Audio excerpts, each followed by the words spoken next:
Hey guys, this is God Harry. How are you all? Please support to subscribe this channel for watching new interesting stories. So in this video, we will see third part, what if Harry Potter became the defender of the wizarding realm. Here is short summary. After slaying the basilisk and proving his unmatched bravery, Harry Potter is recognized as the true protector of the wizarding world. But with power and honor come new challenges. Can he rise to defend the realm from greater threats? But before we start, if you want more stuff like this, then be sure to subscribe and like this video. And if possible, share this video with your friends. Now let's start the story. The Queen glared at Dumbledore and said, "Yes, we know." At Dumbledore's shocked look, she continued, "We learned about it Sunday morning, including the fact that it was originally made to you. Tell us, why are you only telling us about this now? And more importantly, why did you not do anything to prepare the boy for the task you believed his future to hold?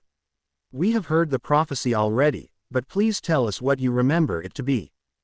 Dumbledore sighed, then closed his eyes, remembering. After a moment, he opened them again, staring off into space, and began to recite. "The one with the power to vanquish the Dark Lord approaches. Born to those who have thrice defied him, born as the seventh month dies, and the Dark Lord will mark him as his equal, but he will know power the Dark Lord knows not, and either must die at the word of the other, for neither can live while the other survives. The one with the power to vanquish the Dark Lord will be born as the seventh month dies."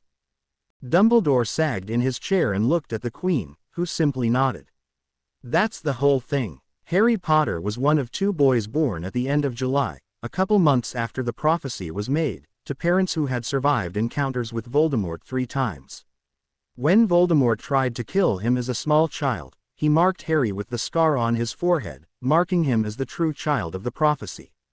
So you see, Harry must face Voldemort himself. The Queen's expression darkened further and she leaned in towards Dumbledore, who unconsciously leaned back away from her. And how, pray tell, was he supposed to defeat this so-called Dark Lord if he never received any training or preparation?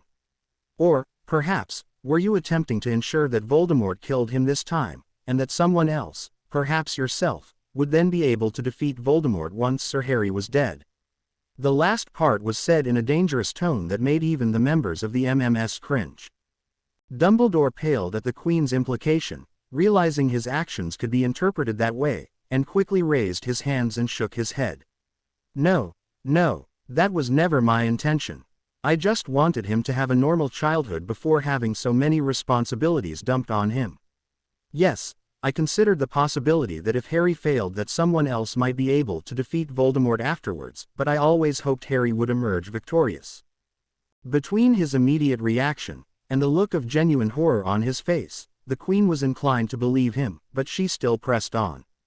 "We fail to understand how you could believe that he had a happy childhood, since from what little we have learned directly from Sir Harry, as well as from a cursory investigation, he was never welcomed in the home you placed him in.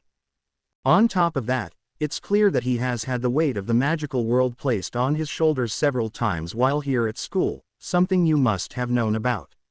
After all those things, claiming to want him to have a normal childhood sounds like a pile of rubbish to us. But that is a different matter, one we intend to discuss today as well, but not until we deal with other things. So what is the real reason you've refused to train Sir Harry for his eventual confrontation?" Dumbledore looked as though he wanted to deflate even more, but given his current posture he really had nowhere to go. "I don't know for certain," he began, but the Queen cut him off.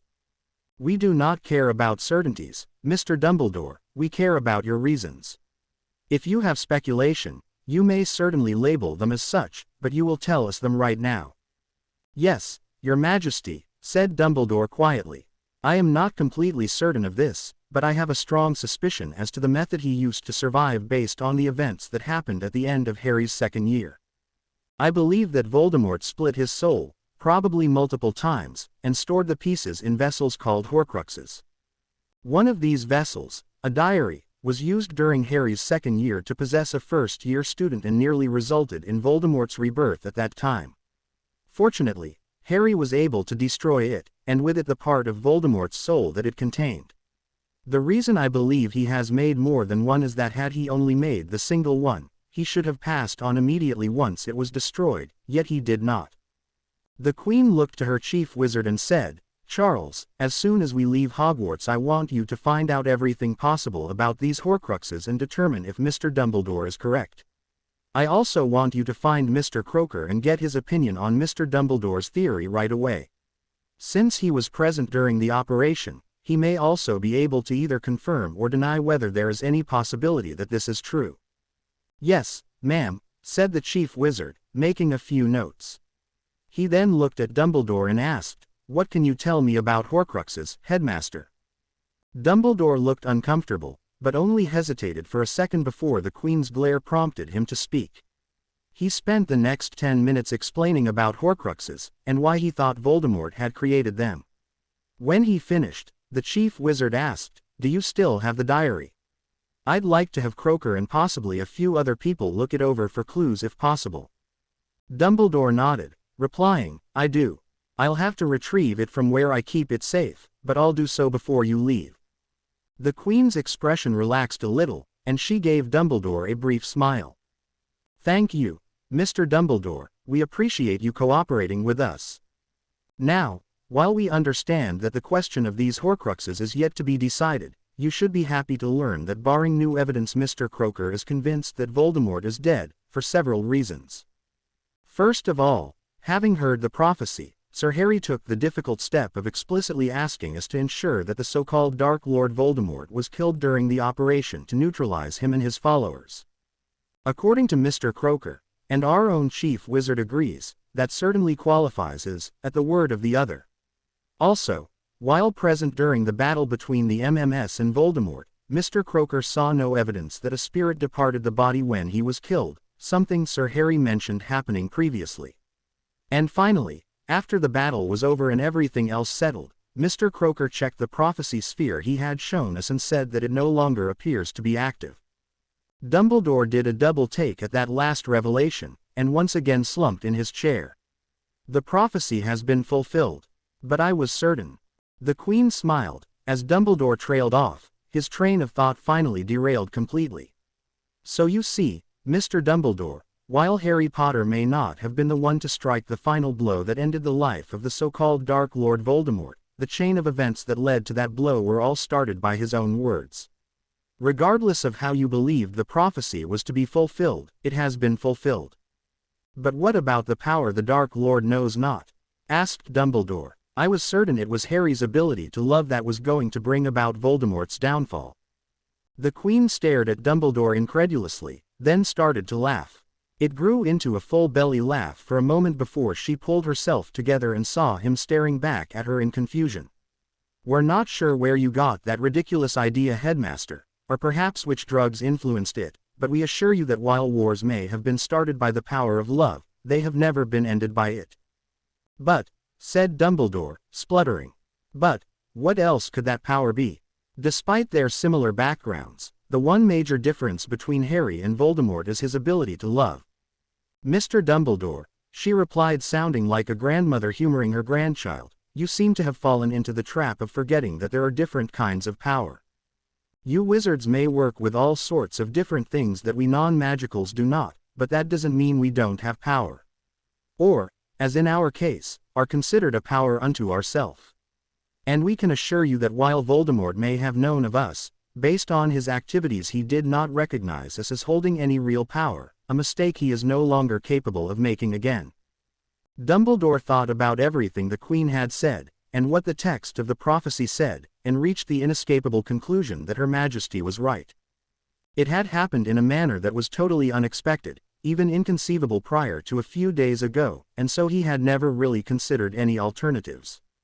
Now, once again, the Muggle Queen was telling him that his thinking had been wrong, and this time he had to admit she made a very strong argument. How was it possible that he, Albus Dumbledore, had been so wrong? As the realization came to him, he slumped and gave a big sigh. "I'm sorry, Your Majesty, but that's quite a revelation. I think, perhaps, that a shock of this magnitude calls for a drink. Would you care for something?" The Queen considered her answer for a moment.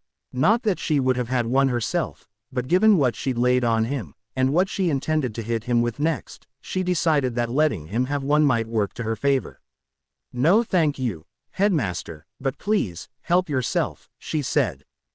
Dumbledore nodded and got himself a shot of fire whiskey, which he downed in one gulp. After the burning in his throat settled, he sat back down and looked at the Queen. "I don't suppose that's everything you wish to discuss with me, Your Majesty," he said, sounding somewhat deflated.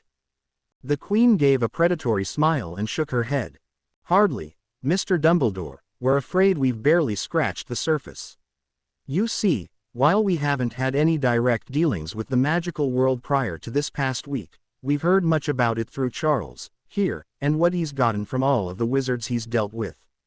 And if our interpretation of what we've heard is correct, your so-called leadership of the magical world has been primarily to sit on your behind and do nothing." "I beg to differ, Your Majesty," interrupted Dumbledore, before the Queen held up a hand and stopped him. "Shall we give you a list?" she asked rhetorically, before doing just that. "As we stated before in the Great Hall, you've been headmaster for 40 years, and chief warlock for nearly the same amount of time, and yet you've done nothing to fight for what you claim to stand for. We've already mentioned you not trying to change the attitudes of the children you teach, but you've also done nothing to change the laws regarding how they are treated. Tell us, Headmaster, just what happens to those born to non-magical parents once they leave Hogwarts. Where do they live, work, and so forth?" Dumbledore made to answer, then stopped.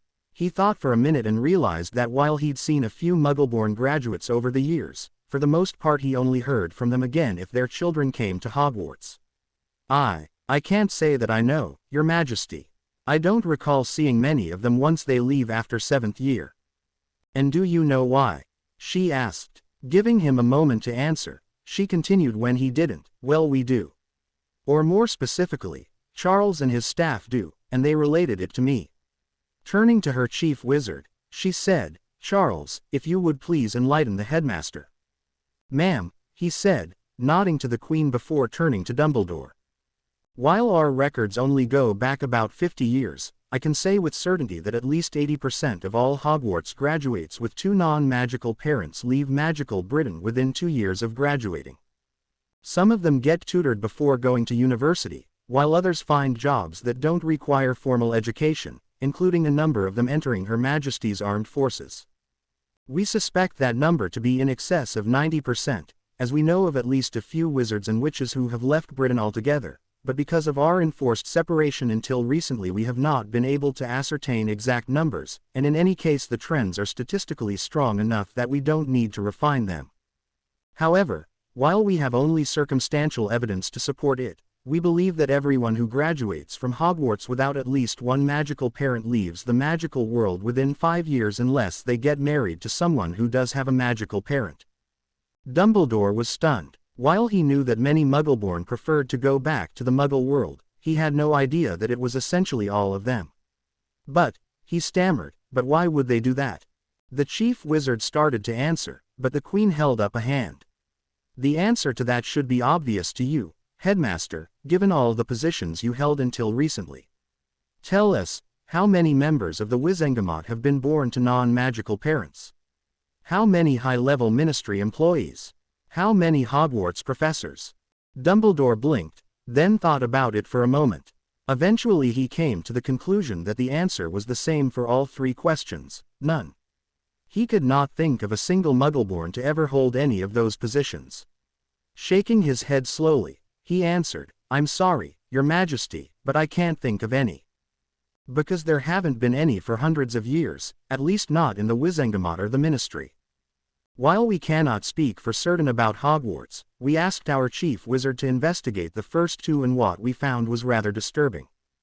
Did you know, former chief warlock, that since the founding of the Ministry there have only been 2 members of the Wizengamot who were born to even one non-magical parent? And that they were already sitting on the Wizengamot when the Ministry was founded and could not be removed. Since then, only those with 2 magical parents, and mostly those with all magical grandparents, have been chosen to serve on the Wizengamot. But even worse is the employment policy of the Ministry.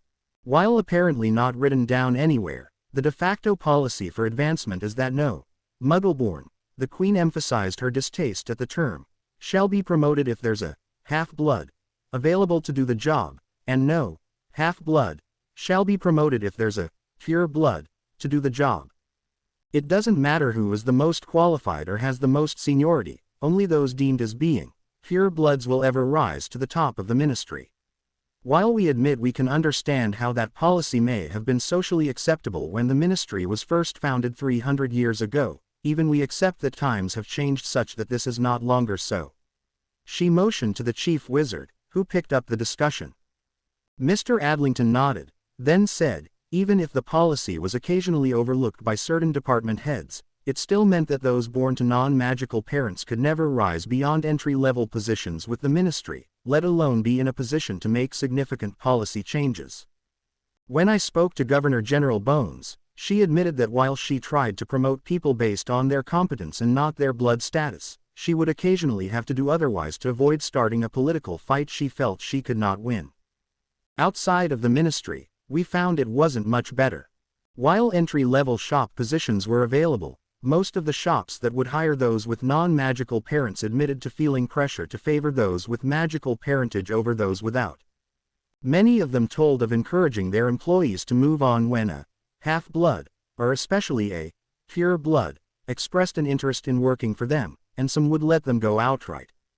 The only place we found that seemed a bit more accepting of those born to non-magical parents were the Quidditch teams, but even they acknowledged that very few managed careers longer than a few years due to the pressures they faced.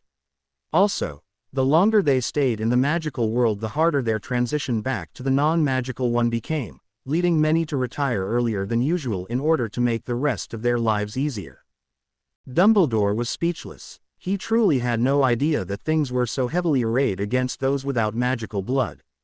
"So tell me, Headmaster," asked the Queen, "what would you do if you were newly graduated and found that most of your opportunities existed only so long as someone whose parentage was better than yours didn't want your job?"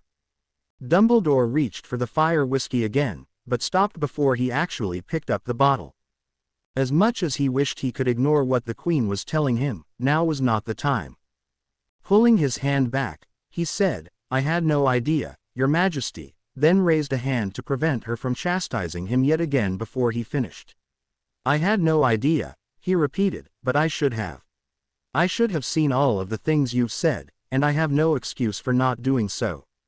At best I can plead the mistakes of an old man, but that would be less than completely honest, as these things have been going on since I was young." The Queen looked at Dumbledore trying to read him, and to her surprise saw nothing but an old man who was worried that she might be right. As gratified as she was to see that she was starting to get through to him, there was much more to discuss, and things would only get more unpleasant as they went. The Sirius Black who stepped out of the flow at 12 Grimmauld Place was not the same as the one who had snuck out the door nearly a week ago. Before, he had been a wanted man, reluctantly hiding in his old family home and even then not really accepting that it was now his. Now he was a free man, publicly exonerated and no longer trapped behind the wards that hid his house from the world. Additionally, now that he had a reason to do so, he had accepted that he truly was the head of the noble and most ancient House of Black, and it was time to start acting like it. He had come through the flow as quietly as possible, so as to not alert the inhabitants of the house that he was here, if possible. Luck was in his favor as nobody was in the parlor, though he could hear people moving around upstairs. Probably doing more cleaning, he thought to himself, not that they should have to. He collected himself for a moment, then nodded to himself before saying, quietly, "Creature." The old house elf popped before him and grumbled, "What does Master want with Creature?" Sirius put on a stern face and said, "Look at me, Creature, and tell me what you see." The house elf glanced at Sirius before saying, "I see Mistress's disappointment of a son." "Silence," snapped Sirius quietly. "Look at me," he said again, emphasizing the first word, "and tell me what you see." This time Creature looked up at Sirius and stared at him hard for a moment, before his eyes went wide and he stood a little straighter. "Master has returned to the House of Black," he said, his voice showing a touch of awe. "What can Creature do for Master Black?" Sirius nodded, then said, "I have come to reclaim the House of Black, but first you must understand that things are going to be different than before. There will be no more talk of blood traders, mudbloods, or anything like that. The House of Black is a proud house, and will not go around insulting people unless I say they deserve it. Do you understand? Creature didn't look entirely happy, but nodded anyway. Creature understands. No insulting people unless given permission. Sirius smiled. Good. Now, I want you to go pack up all of the belongings of Mr. and Mrs. Weasley, as well as their 2 youngest children, then bring their trunks down here. He held up a hand as Creature started to move, causing the house elf to stop. You are to pack their things carefully and appropriately so that nothing is damaged or otherwise disturbed. Also, you are not to touch anything belonging to Miss Granger or the twins, as they are welcome to stay for the time being. Once you have finished packing their things, start cleaning the house properly the way it should be. Creature nodded, then popped away. Sirius regretted having to have Creature pack Ron and Ginny's things, but as they were underage he had no way of preventing Molly from taking them with her when she left, and he had no intention of letting her stay here any longer than today. If he had thought they could get along in the same house with him being in charge he might have considered it, but Molly Weasley had never met a house she didn't think was hers. Having started the process of reclaiming his house, he moved on to the next phase, one that was sure to get everyone's attention. But before he did so he pulled out his wand and cast a couple of spells first, not wanting to ruin the next surprise too soon. He then walked out of the parlor and up the stairs to the landing where his mother's portrait hung behind a heavy curtain. Steeling himself for the confrontation ahead, he reached for the curtain and pulled it aside in a single, sharp motion. "You!" shouted the portrait. "Shame of my flesh! What do?" She started before being cut off by Sirius. "Silence!" he bellowed, and for the first time in his memory she was silent, with a shocked look on her face and her mouth open in mid-rant.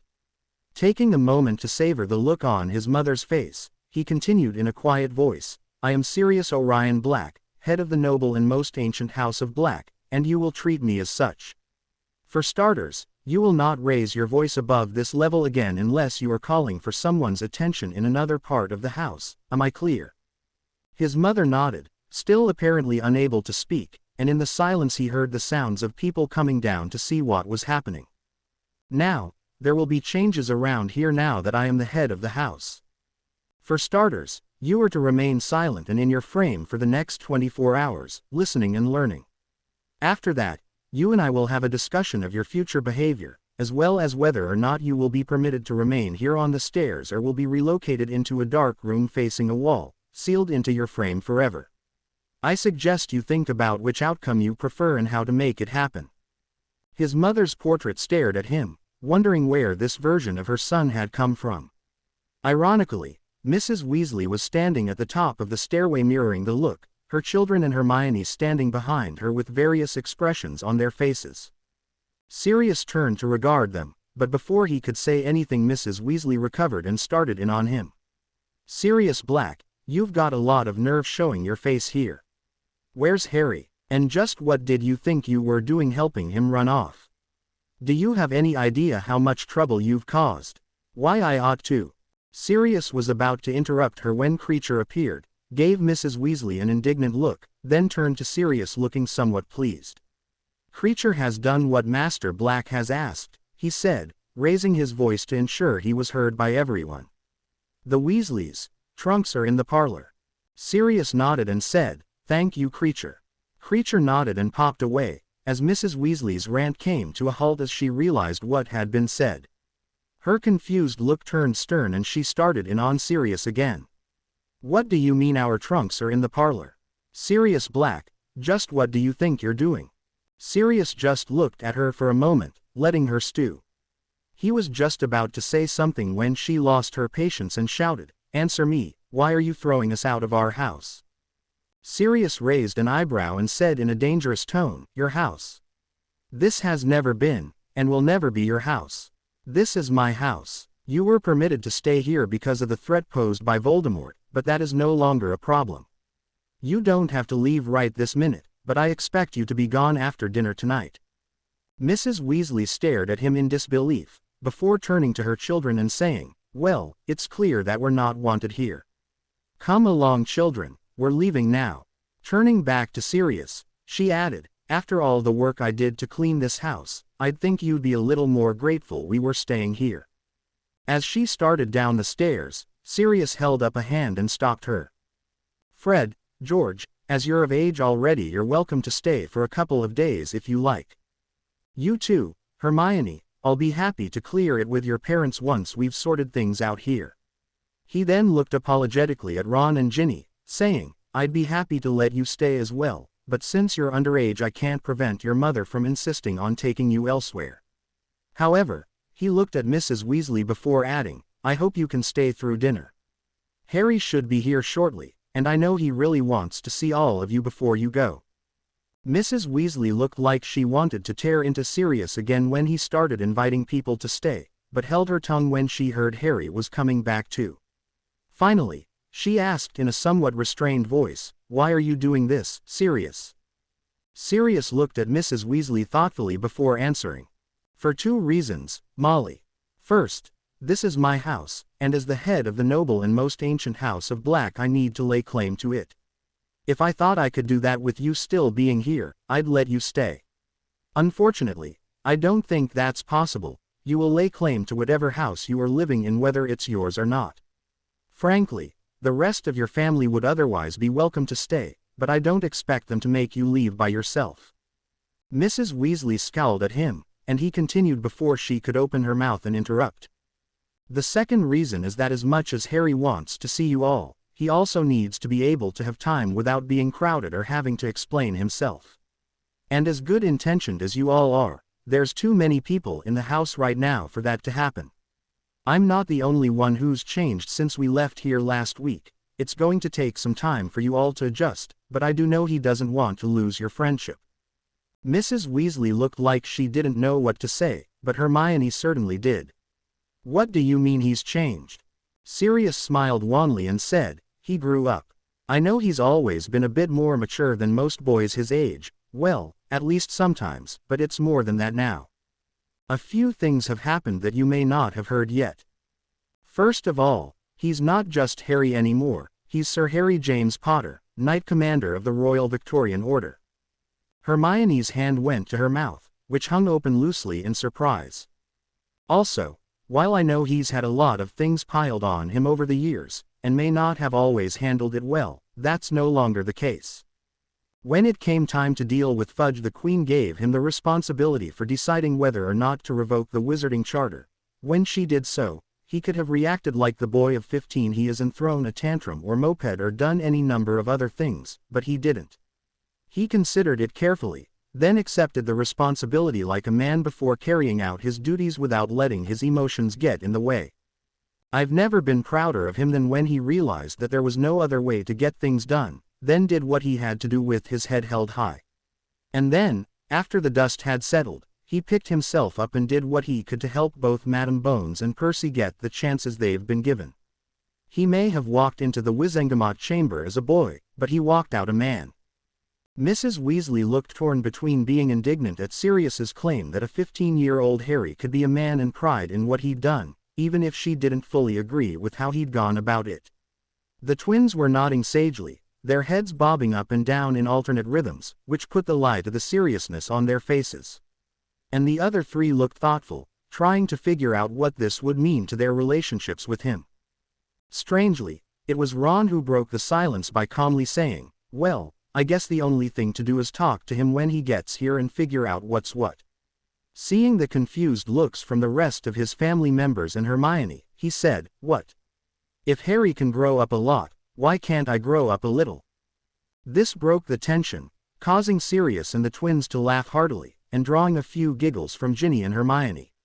Even Mrs. Weasley had to grin at that one, knowing how much she wished her youngest son would grow up someday soon. Eventually everyone calmed down and Mrs. Weasley turned back to Sirius. She opened her mouth to speak, then closed it again, and after another moment gave a big sigh. "I suppose you do have a point about this being your house, Sirius, though I wish you'd just come and talk to me about it instead." Sirius made to respond, but she shook her head and continued, "It doesn't matter now. You've made your position very clear, and there's nothing I can do about it. And as much as I'd rather just leave now, I do want to see Harry, and I don't want to keep him from seeing the rest of my family either. We'll have to see about staying for dinner, but we won't leave before Harry returns." She then turned to the twins and said, sternly, "Even though you're of age, I don't want to hear about you getting into any trouble after we leave. And I expect you home no later than the day after tomorrow." "Yes, Mum," chorused the twins, before flashing a grin at Sirius.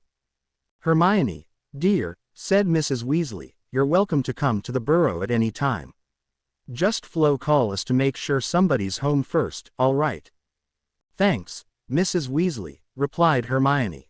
"Now, since we won't be doing any more cleaning today, I want everyone to go wash up before Harry gets here." She clapped her hands twice, and the children scattered to clean up. Turning back to Sirius, she asked, "If we stay for dinner, would it be all right if I helped cook?" Sirius smiled genuinely. "Molly, I know I said that this is my house, and it is, but any time you want to cook a meal in my kitchen I'm not likely to say no," he said with a chuckle. "Besides, while I trust Creature to start cleaning the house properly, I'm not quite ready to try his cooking, let alone trust it." Mrs. Weasley gave a smile back and nodded, saying, "I think that's probably a good idea." When Harry stepped out of the flow at Grimmauld Place it was quiet. Too quiet. He'd expected to hear shouting about Sirius's return, or at least be mobbed by everyone welcoming him back, but instead the room was empty and he heard nothing. He quietly moved to the doorway and carefully stuck his head around the corner. As he did so, he suddenly heard voices, albeit rather muffled. Silencing Ward, he thought to himself. "Thanks, Sirius." He crept slowly towards the stairs, and just as he reached the bottom stair the voices became loud and clear. "Do you think we should ask Dumbledore to come for dinner?" asked Mrs. Weasley. Harry grinned at Sirius's reply of, "I don't think he'll be able to make it, Molly." Harry knew that right now Her Majesty was at Hogwarts, giving the headmaster a rather large piece of her mind. He suspected that even if Dumbledore's house arrest was lifted, he wasn't going to be interested in going anywhere this evening. "Well, what about the rest of the order?" she asked. "Why don't we wait until Harry gets here, and you can ask him if he wants to invite anyone else for dinner? After all, you're talking about throwing a party for him, not for everyone else." Sirius's comment seemed like as good a cue as any, so he stepped up onto the landing and turned up the stairs saying, "Hi everyone, did you miss me?" There was a chorus of, "Harry," and everyone started to move down the stairs at once. Sirius looked torn between getting in their way and ducking for his life, but before he could do anything Harry held up a hand and said, "Stop," causing everyone to come to a halt. "I'm very happy to see you all, and I'm glad you're happy to see me, but I'm not really interested in being trampled to death, nor would I appreciate anything happening to my godfather, especially now. So please, calm down, count to 10, then walk down the stairs normally. I'm here and I'm not going anywhere other than back to the parlor to wait for you." Saying thus, he turned and walked back to the parlor, realizing that the silencing wards had either fallen or been taken down. A few seconds later there was a steady stream of Weasleys pouring into the parlor, all heading for Harry at a fast walk. He gave them a look, and everyone slowed down, albeit not a lot. The first to reach him was Ron, his longer strides helping him beat his mother and sister. He stopped in front of Harry with a questioning look, then stuck out his hand. "Welcome back, Harry," he said. "I'm Ron Weasley," then flashed a grin. Harry shook his hand and formally replied, "Harry Potter." Then he grinned back and asked, "What's with the formal introduction?" Ron gave a chuckle and replied, "Apparently we've both done some growing up lately, so I figured I'd save you the trouble of asking who I was." Seeing the astounded look on Harry's face, he added, "Yeah, I know, who'd have thought it?" Still cheering for the cannons though. Harry laughed and pulled Ron into a brief hug, saying, "Thanks, mate. We good?" Ron nodded as Harry released him. "Yeah, we're good. Welcome back." He gave Harry another back-slapping hug, then stepped back to let someone else in. That someone else was Hermione, who had moved past the other Weasleys while he was talking to Ron, and pulled him into a big hug. "Oh, Harry, I'm sorry," she said with a little sob. Harry tried to pull back but she wouldn't let up, so he just asked, "You're sorry? What for?" "It's all my fault you had to revoke the charter," she said. "If only I had thought of the possibility before you wrote the Queen." I should have known she wouldn't have let this go, and now with everything that's happened. She trailed off as Harry shushed her. Don't be ridiculous, Hermione. You can't think of everything all the time. Besides, Sirius warned me of the possibility before we left, and even if I had known in advance I don't think I would have done anything differently. It may not have worked out exactly the way I originally anticipated, but overall I think the end result was for the best. Especially since Voldemort is now gone. Hermione looked up at him pensively. You really mean that? You would still have done it even if you knew what was going to happen? Yes, Hermione, I would, he said. That's not to say that I don't wish a few things happened a little differently, but overall I think this was just what magical Britain needed in the long run. Hermione nodded and gave him a little smile before pulling him into one more quick hug. As she stepped back, Mrs. Weasley asked, if I may ask, Harry, what do you wish had happened differently? Harry looked at Ginny, who had been about to take Hermione's place, and held up one finger. How about I explain things after everyone gets their welcome back hugs out of the way? I don't think Ginny wants to wait. Mrs. Weasley smiled, then replied, go ahead, Harry. Make my little girl happy. Not as happy as you think, he said to himself, as he let Ginny pull him into a big hug. After a moment Ginny said, I'm so glad you're all right, Harry. She pulled him tighter for a moment, then pulled back and looked up, clearly aiming to key him. Much to her surprise, Harry put up a hand between them and shook his head. I'm sorry, Ginny, but I'm not interested in you like that, at least not right now. There was a chorus of gasps, and Ginny pulled back a little and looked shocked. But I thought you liked it when I key-ed you before you left.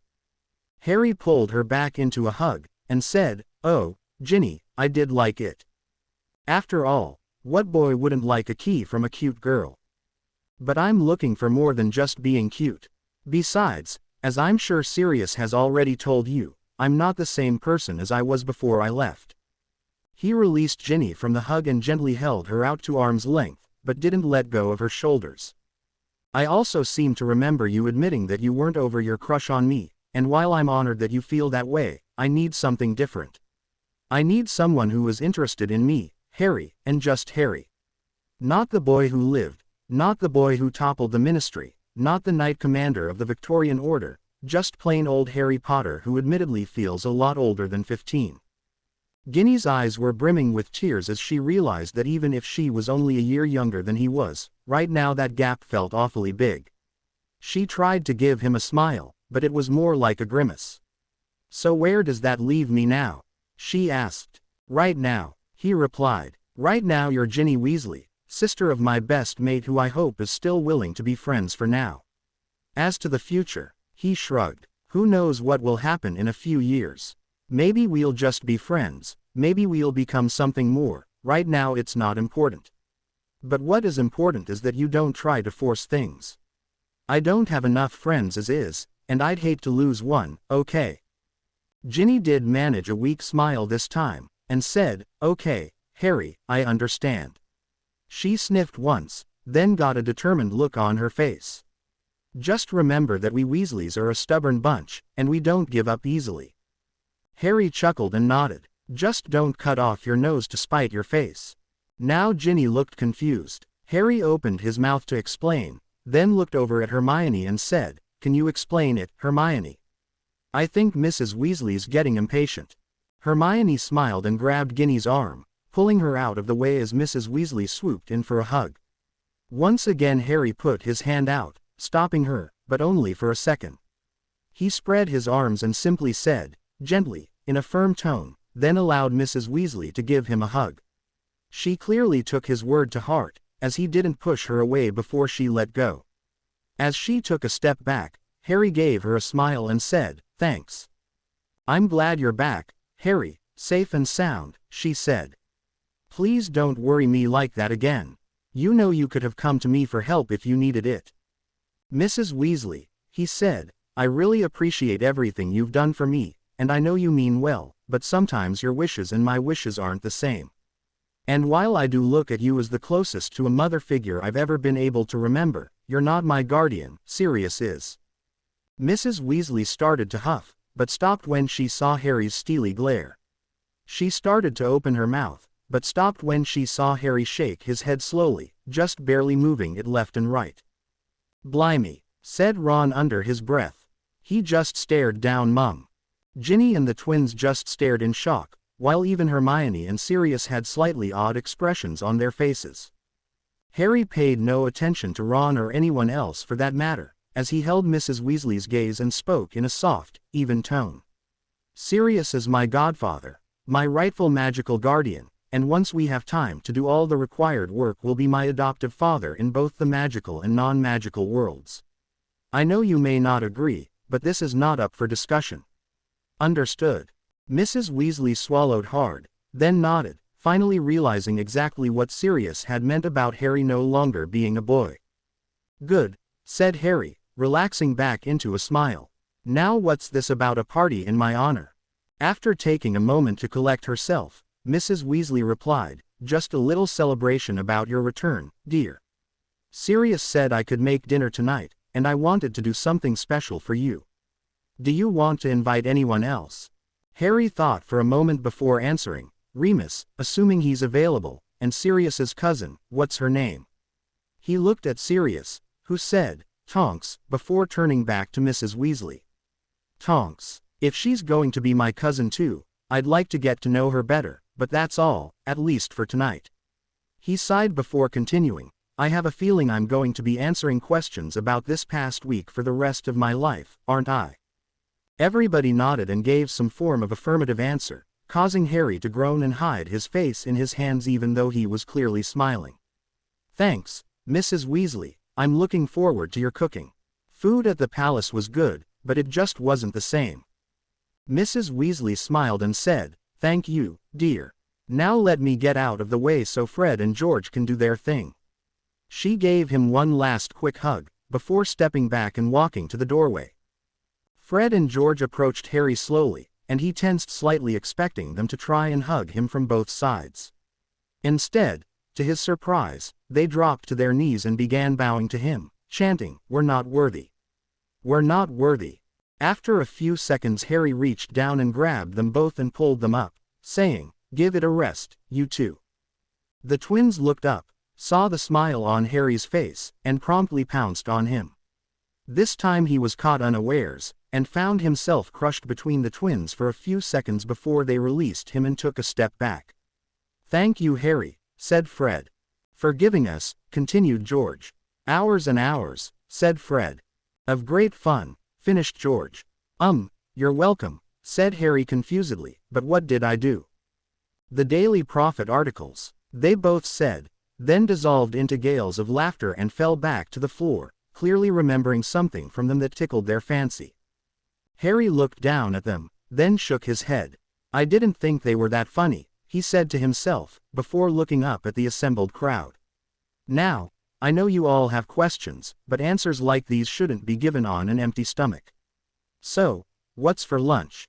Harry smiled as everyone else laughed. The twins were still rolling on the floor, then proceeded to the kitchen for lunch and questions. Shortly before lunchtime Minerva McGonagall found herself giving a tour of Hogwarts to Her Majesty the Queen, something she never expected to be doing. Not just because the Queen was a Muggle, but because when she had written to the then Crown Princess as a child, she had received a form letter response, and assumed that would be the last time she ever interacted with the now Queen. Instead, in addition to giving a walking tour of the castle, the Queen had just surprised her with an unexpected request. "Professor McGonagall," said the Queen as they were finishing up the tour, "we were hoping you would be willing to correspond with us periodically about the goings-on here at Hogwarts." McGonagall thought about it for a moment before cautiously asking, "Are you asking me to spy on the headmaster, Your Majesty?" The Queen chuckled before responding, "No, Professor, we have our own people to do that." McGonagall looked surprised, then smiled in response, so the Queen continued, "No, what we are asking for is your own unfiltered opinion as to how things are going given the changes that have been, and will be, imposed on both the school itself as well as magical Britain as a whole. We know that change is hard, and many of these changes are inevitable, but for at least some of them it may be possible to adjust the speed at which they are made in order to both ease the burden on those affected, as well as increasing the level of acceptance. So you just want me to tell you what is and isn't working here at Hogwarts? Asked McGonagall, not fully understanding the request. Yes and no, said the Queen. While we certainly won't object to you reporting the facts, we are more interested in your opinions, concerns and observations. Things that you may not have hard evidence to back up, but your years as a professor tell you are important. It doesn't have to be enough to act on right away, but anything you feel we should be aware of as possibly needing more attention. Our intention is to make life better for all of Magical Britain, but we know that some people may feel that the opposite is happening. If there are things we can do to assuage those feelings without compromising our values, we wish to make things as comfortable as possible. As both deputy headmistress and a professor of one of the core subjects, you know these students as a whole better than probably anyone else, and so we ask that you use that knowledge to help us make things work better. This time McGonagall nodded, though she still thought about it for a minute while they continued to walk. Finally she said, I believe I understand your request better. You wish to ensure the best possible outcome with all the changes that are happening. And while your people can assess the results of those changes, they don't have the inside knowledge to understand how the process is working. The Queen smiled. That is exactly what we are asking for. If the process isn't working, the results will not be what we desire. Therefore, the sooner we fix the process, the better the results will be. A wise strategy, Your Majesty, replied McGonagall. Perhaps I will see if the other head of houses, at least those who are still here, would be willing to provide their input as well. That would be most welcome. Please send your reports to the Crown Wizard's office so that they can handle them for us. If you could send them at least monthly, we would greatly appreciate it. I'll do my best, said McGonagall as they reached the doors to the Great Hall. Will you be joining us for lunch? Unfortunately not, said the Queen. While we are curious about the food here, we have other engagements we must attend to, and we do believe our Chief of Security would not appreciate us eating food that he had not ensured the safety of. Please remind the headmaster when you next see him that we await his response. He'll know what we're talking about. I will, Your Majesty. Thank you for coming to Hogwarts. I hope your visit was enjoyable. The Queen frowned for a second, then relaxed. It was not the most pleasant of visits, but it was necessary. We did, however, enjoy this tour very much, thank you. Perhaps we can do it again someday. It would be my pleasure, replied McGonagall. Bowing slightly she said, Good day, Your Majesty. Thank you, and to you too, said the Queen, and she started to turn towards the main doors as indicated by her escort. Then she stopped, turned back, and added, Oh, Minerva. Professor McGonagall stopped her turn towards the Great Hall and turned back to the Queen, slightly shocked by the use of her first name. I know you received a form letter response, but I wanted to thank you for your kind note all those years ago. Knowing what I now know of the magical world, I appreciate your kind words back then even more. McGonagall blushed again, then nodded, not trusting her words as she was reminded of her 11-year-old self for the second time today. The Queen smiled once more, nodded, then turned and left Hogwarts. Whether anyone realized it at the time, it was a very different place now than it had been when she arrived, mere hours ago. Albus Dumbledore sat staring at the wall in his office contemplating his conversation with the Queen. No, not conversation, that would have implied that there was a back and forth between the two of them. This had been a royal chewing out, and no matter how he tried to spin it in his head there was no denying it. The morning had gotten off to a less than auspicious start when the Queen had addressed him, and most of Hogwarts' staff, while they finished their breakfast. Despite having no direct interaction with the school until now, she cited a number of items that in hindsight he could only agree had not been handled as well as they could have, and possibly much worse. He had tried to steer the conversation away from the Great Hall before she could do so, but it quickly became clear that despite his position as headmaster, she was the one in charge and would not be dissuaded. Once they had reached his office, things went from bad to worse very quickly. He'd been chided like a first year for expressing his dismay at the death of Voldemort and his followers, and then had nearly gotten himself arrested by trying to avoid divulging his suspicion about Horcruxes. But the worst was when Her Majesty had accused him of setting Harry up to die just so he could come in and claim credit for dispatching Voldemort himself. He'd been so shocked at the suggestion that he'd barely had a chance to consider why she had made it before the Queen had steamrollered on, raising one issue after another until his head was pounding. And that was even after a couple of shots of fire whiskey. The institutionalized bigotry against anyone not considered a pure blood, Muggleborns especially. The way that bigotry was allowed to continue, and even be nurtured, here at Hogwarts. His lack of action to prevent the magical world from withdrawing further after the war against Grindelwald, which deepened the fear of Muggles and by extension Muggleborns. His failure to use his ties with the ICW to bring magical Britain closer to the rest of the world, rather than allowing it to withdraw, making it easier for bigotry and fear to grow in isolation. His failure to act on his suspicions regarding Tom Riddle, which might have prevented the rise of Voldemort. All of those things weighed on him, but none more so than this. After asking him why he never used his role as Chief Warlock, or accepted the position of Minister of Magic, to try and push through his claimed desire to improve the lives of everyone, he had responded that he felt his calling was here at Hogwarts educating the children of the magical world. To which she had point-blank accused him of being a coward, afraid of making the hard decision to do what was right instead of doing what was easy. Certainly he could have used his position as headmaster to effect the changes he claimed to want to make, but since he clearly hadn't, she had to assume he was simply too afraid to take on the establishment in an uphill battle.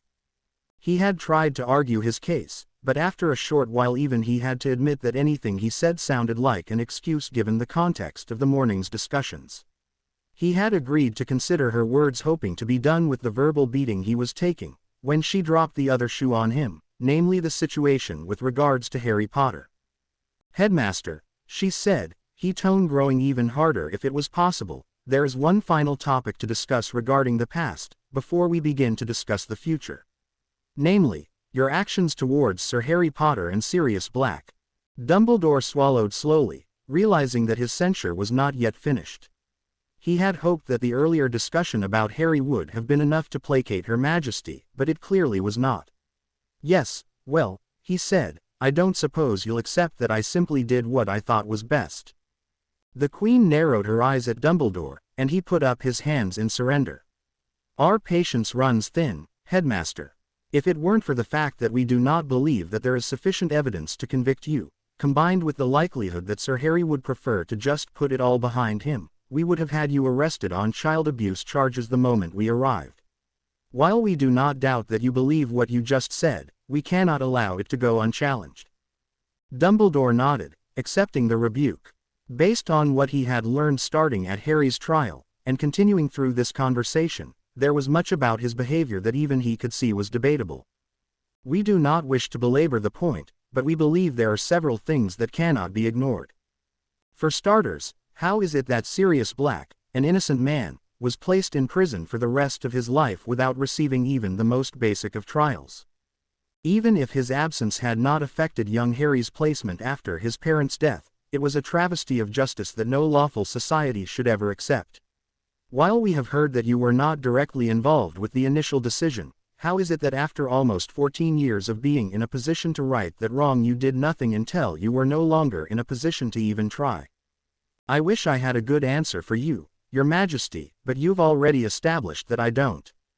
I can only say that when he was first arrested I believed him to be guilty, and given the climate after Voldemort's first defeat I did not believe that there was any benefit to a trial rehashing the Potters' deaths while the horrors of the war were so fresh.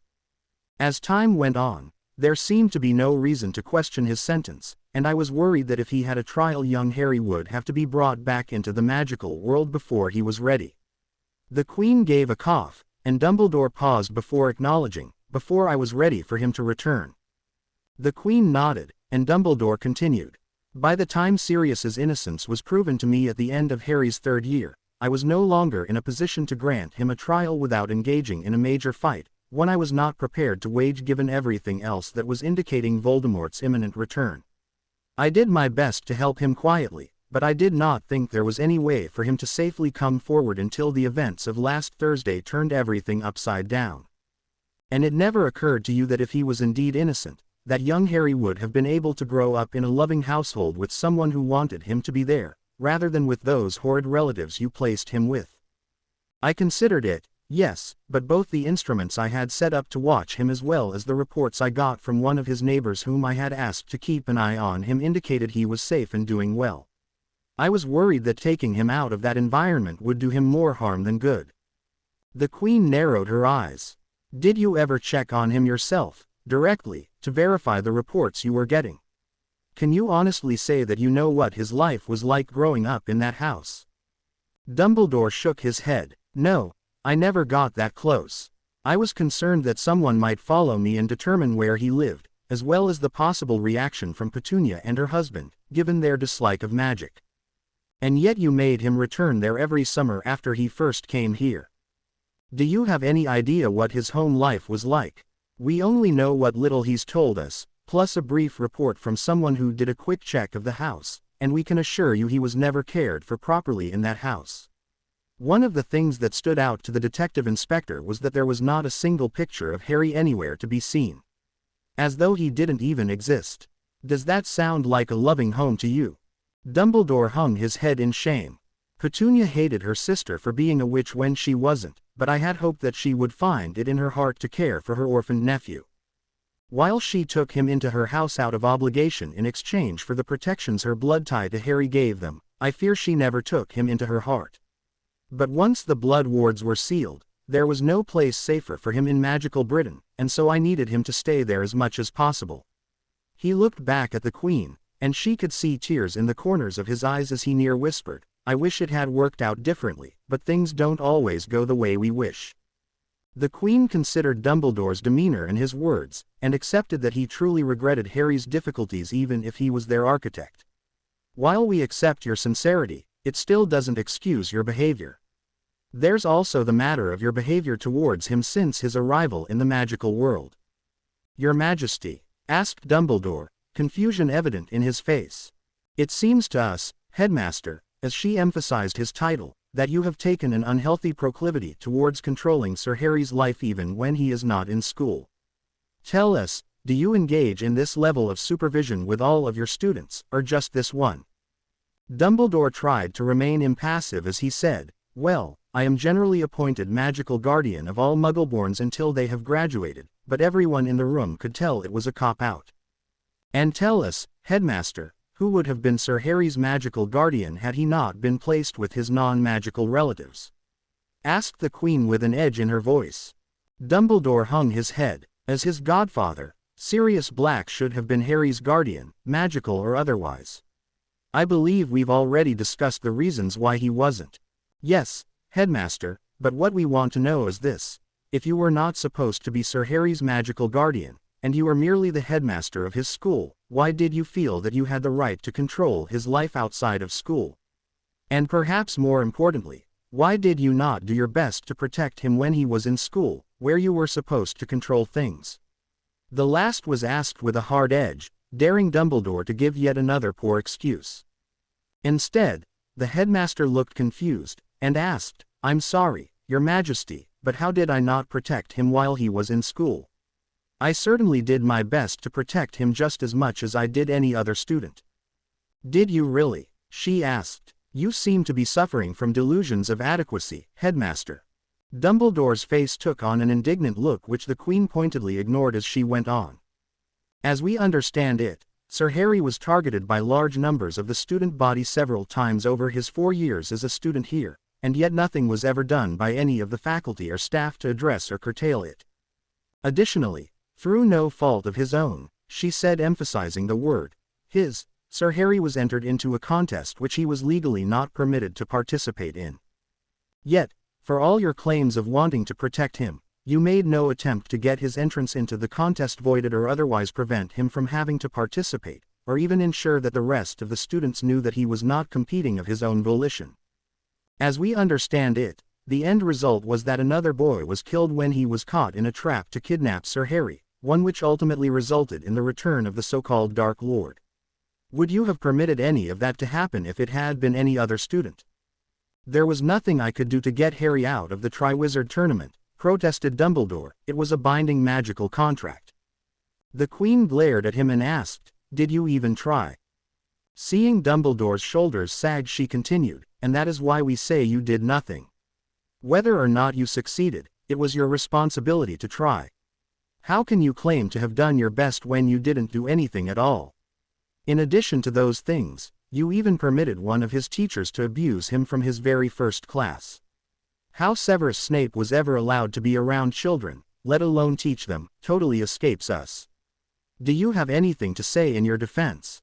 Dumbledore opened his mouth, but nothing came out. He closed it and opened it again, then repeated the action several times before closing it and being quiet for several seconds. Finally, he said, "I could say several things that I believed to be true at the time, but as you keep poking holes in them, I must admit that I'm not sure any of them are valid anymore."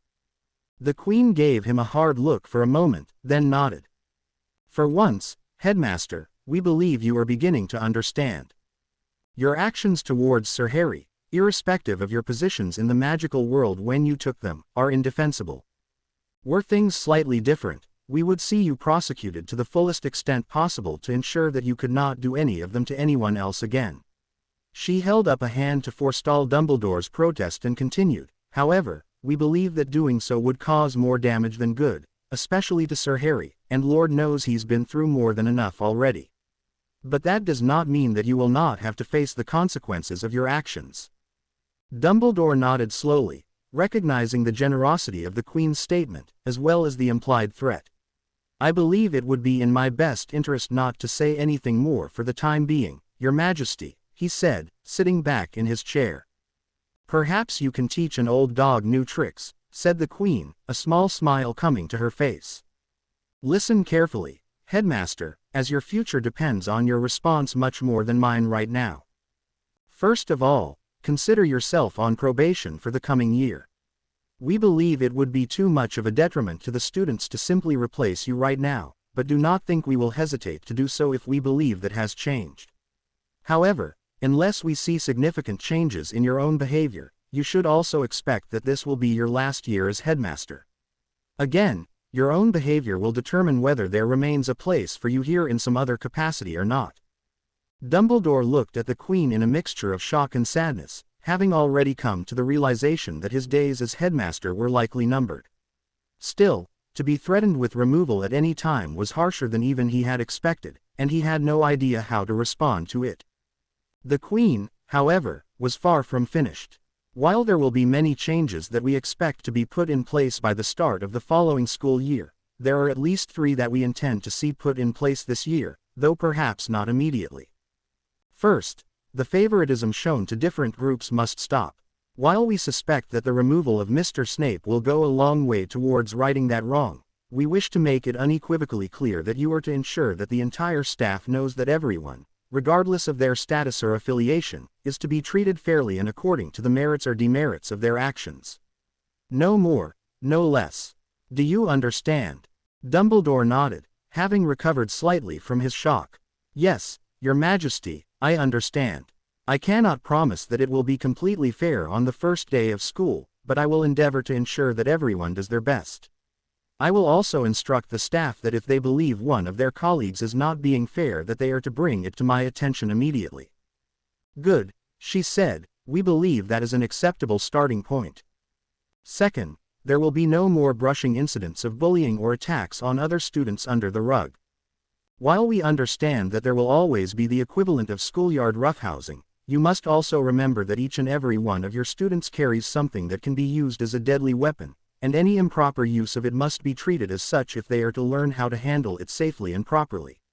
Using a wand in school should be a privilege, not a right, and anyone who abuses that privilege should have it taken away.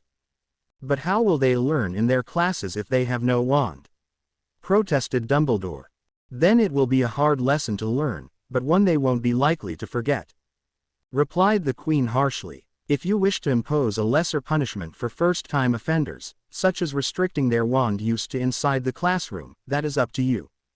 But we expect that anyone who attempts to harm another person, be it student, staff, or anyone else, should have their wand taken away from them for an amount of time fitting their actions.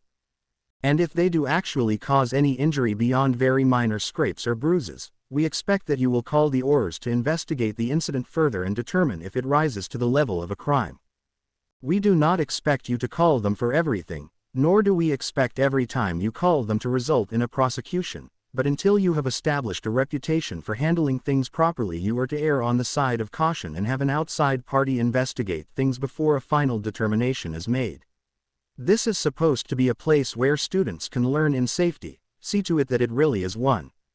Dumbledore swallowed. Hogwarts had always been his personal fiefdom since he'd taken over as headmaster, and the idea of calling the Aurors to investigate incidents involving students did not sit well with him. But, he realized, if he didn't do as she asked, she'd simply replace him and have the new headmaster do it instead, and he still wouldn't have any choice in the matter. Reluctantly he nodded. "I will admit that I am uncomfortable with your request, but I understand that my choices are to accede to your wishes or be replaced. Since I'm not ready to give up my position of headmaster quite yet, that limits my choice to agreeing to your wishes. We do not ask you to like our instructions, merely that you follow them." The Queen smirked at him and added, "We have raised 4 children of our own, and are quite used to it." This drew grins all around, and even Dumbledore had to acknowledge the humor of the statement. "I believe you said that there were 3 things you wished to see happen right away?" he asked. "Yes, Headmaster," she replied. "And we understand if this last item cannot be done before the start of the school year, especially since you need to replace at least one of your teachers unexpectedly. But we wish that it be done by the start of the new year. You are to hire 4 new staff members to act as heads of the 4 houses. That is to be their only job, and they are to be available 24 hours a day to act as counselors and helpers for their students. Ideally they should be between 10 and 15 years post-graduation, so that they are young enough to relate to the students while still being old enough to be responsible adults. They should live in apartments attached to each house, and other than when they are sleeping or out, their door should be open to the students. They may, at their discretion, volunteer to act as substitute teachers on occasion should one of the full-time professors be unavailable for a short period of time, but they are not to hold any permanent teaching position that would take time away from their primary responsibilities. These new house heads will have the same authority as professors for discipline and other issues, but they will also explicitly be advocates for the students first, and the school second, so that students can go to them for assistance should they have a dispute with one of their teachers. Thus, in the event of a problem such as the one Sir Harry had with Mr. Snape, there will be at least one staff member the student can go to knowing that they would automatically take them seriously and not just brush off their concerns. This does not mean the student will always be in the right, just that they should never feel like nobody is listening to them." Dumbledore didn't meet the Queen's eyes as he acknowledged the instruction, as well as the rebuke. He had brushed off Harry's complaints about Severus, though he'd had what he thought were good reasons at the time, but doing so again would not be conducive to his long-term employment. "I'm not sure who we'll find to fill those positions, but I agree that they do sound like a good idea, assuming the ministry provides us with additional funds to cover the costs." "We will see to it that they do, Headmaster," said the Queen, her tone a little softer now. "After all, we can hardly issue a mandate like this without also issuing appropriations. This is also why we accept the possibility of it not happening until the new year. There are outside concerns that need to be addressed to enable you to comply, and we know that these things will take a little time." "Thank you," replied Dumbledore, feeling a little better about the new requirements now that he was sure the Queen wasn't insensitive to reasonable concerns. "I will have to focus on hiring new teachers first, but once that is done I'll start looking into good candidates for the new head of house positions." "Very good," said the Queen. "We appreciate your amenability to these changes, and look forward to seeing them implemented. Now, there is one last matter to discuss before we must be going. Namely your treatment of Sir Harry going forward." Dumbledore sighed, then nodded his head but said nothing.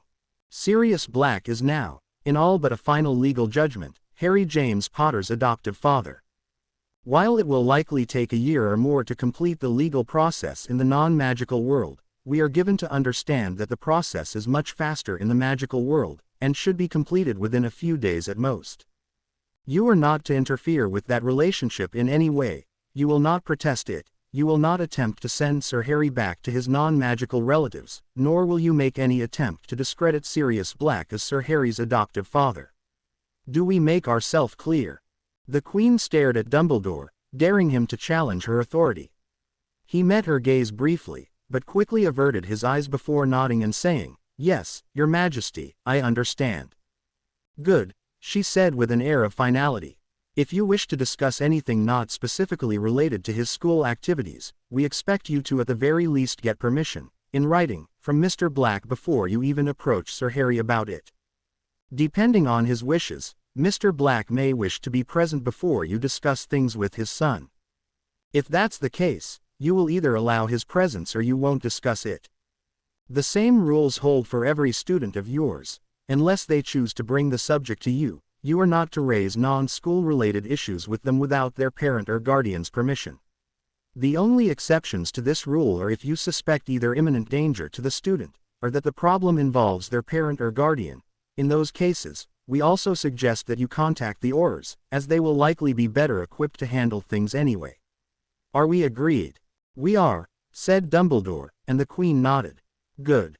We know we have asked a lot of you today, and that many of the things we have said are not comfortable for you. While we feel it would be best for you to remain as headmaster for the year to come, we also would understand if you chose to step down and hand the process off to someone else." She raised her hand as Dumbledore started to interrupt, causing him to subside. "We know you have said you do not wish to step down at this time, but we also know people can change their minds. All we ask is that if you do, that you please inform us no later than the 21st of August so that we can find a suitable replacement before school starts." "I do not believe I will change my mind," said Dumbledore, "but I will consider things and give you a response by Friday." "Very well, Headmaster, thank you for your time," said the Queen, and she rose from her seat preparing to depart. Before the Queen had left his office, she had rescinded his house arrest and withdrawn her forces who had been keeping an eye on him, leaving him truly alone for the first time in nearly a week. He'd offered, and she'd accepted, a tour of the castle, though she'd requested that it be given by Professor McGonagall rather than himself. He'd actually been relieved by the request, as he wasn't sure he was ready to deal with any of the other staff members before he'd had time to adjust to his new marching orders. Yes, he was still the headmaster of Hogwarts School of Witchcraft and Wizardry, but he was definitely no longer in complete control.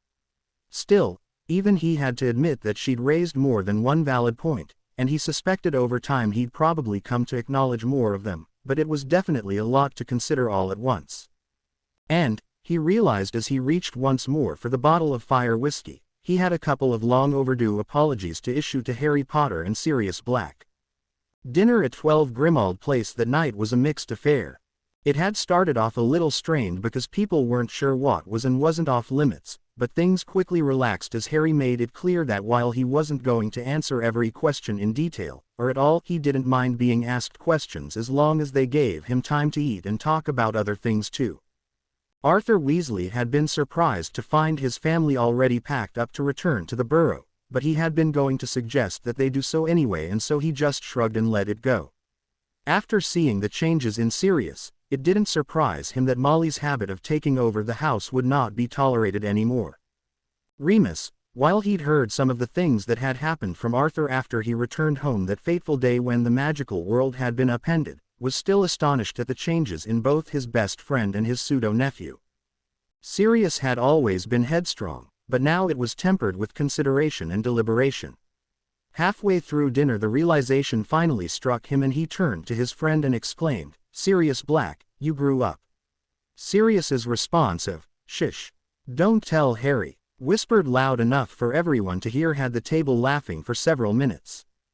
Tonks had initially felt a bit like an outsider, given her more recent introduction to the group, but was put at ease by the way everyone, but especially Harry and Sirius, welcomed her and included her in the conversation. Towards the end of dinner she looked at Harry and said, "Not that I don't appreciate all this, but why did you include me tonight? I would have thought you would have just wanted to keep it to your family and friends." Harry smiled at her and replied, "Tonks, you're Sirius's cousin. One of the only ones he likes, and the only one of those that I know. I don't have any blood family left that I care to name, but Sirius is adopting me and that means we're going to be cousins too. So I figured now was as good a time as any to get to know you a little better. Plus I figured Sirius wouldn't mind either." He turned to Sirius and grinned, "Right?" Sirius grinned back, "Nope, not at all. Besides, he turned to Tonks, I need to talk to you anyway. Family business, he said with a wink. Tonks's brow furrowed for a second, then her eyes went wide. She nodded, then turned away, not trusting her voice not to crack as she remembered what he'd offered the last time she'd seen him. Fortunately for her, the conversation turned to other things as Harry and Sirius kept answering assorted questions about their time with the Queen. As the evening went on, Harry chuckled to himself about how different people found different things so fascinating. Mr. Weasley wanted to know about everything Muggle he could, as usual, but all of the Weasleys were interested in how things at the palace worked to some extent. Hermione wanted to know about absolutely everything, but was most astonished to learn that the Queen was already familiar with the magical world, if not the recent history of it, and that she had her own personal team of wizards who worked directly for her. But, she'd said rather plaintively, but that's never been mentioned in any of the books I've read. That had gotten a good laugh around the table, and even Hermione had to admit that it was funny after the fact, but she still thought it was a fair question. Think about it, Hermione, Harry had said after he'd stopped laughing. On the non-magical side, there's no way you'd ever find the fact that the Queen had wizards working for her, as it's all a big secret. And on the magical side, nobody's paid attention to the Queen in decades if not longer, so why would they even mention her at all? Besides, pretty much everyone who works for Her Majesty are Muggleborn who've left the magical world after figuring out that they have no future in magical Britain. That last statement was met with shocked silence by most of the table, though Mr. Weasley nodded a little sadly and Sirius was shaking his head with a wry grin at Harry. What? Asked Harry, as he realized almost everyone was staring at him. Of course, Hermione was the first one to jump on him. What do you mean Muggleborn have no future in magical Britain? This was followed by several people agreeing with the question, and Harry realizing that they must not have heard about it yet. He said, looking at Sirius. Help. Sorry pup, replied his godfather, you stepped in it, you get to clean it up. Before quietly laughing at the expression on his godson's face at the metaphor. Harry shot a mild glare at Sirius, then looked back at Hermione and sighed. Something we found out during our discussions with the Crown Wizards, which I know the Queen was not going to stand for.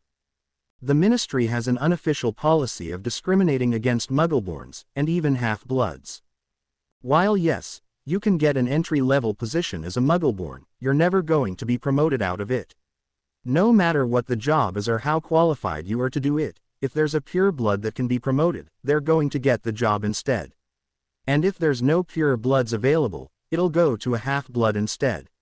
Even if you do manage to get promoted, if a pure blood comes along and wants your job, then you're out and they're in.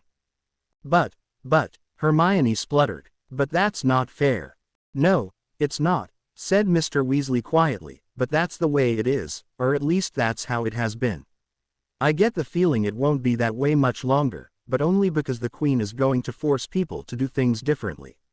As long as there have been pure bloods making the rules, they've always favored themselves over half-bloods and Muggleborns. Hermione looked at Mr. Weasley in shock. You knew about this, and you never told us. Mr. Weasley looked at her apologetically and shrugged. What was I supposed to tell you? Don't bother finishing your schooling since there's no future for you in the magical world. I know you're probably smarter than everyone else in the room combined, but it's all worth exactly nothing to most of magical Britain. You've already had to grow up a little quicker than normal due to everything going on regarding you-know-who. Harry gave Mr. Weasley a look and coughed, Voldemort, under his breath, but everyone except Sirius and Tonks ignored him. They both gave him a grin before turning back to Mr. Weasley, who just kept talking. I didn't want you to spend your years in Hogwarts worrying about what you were going to be able to do when you finished, since you were already worrying about whether or not you were going to be able to finish. But that's all a moot point now anyway, right? The last was directed at Harry and Sirius, who nodded. If not right away, certainly by the time we graduate, said Harry. In fact, I'm pretty sure that's one of the things she was planning on talking to Dumbledore about today. Mrs. Weasley frowned, but for once she held her tongue.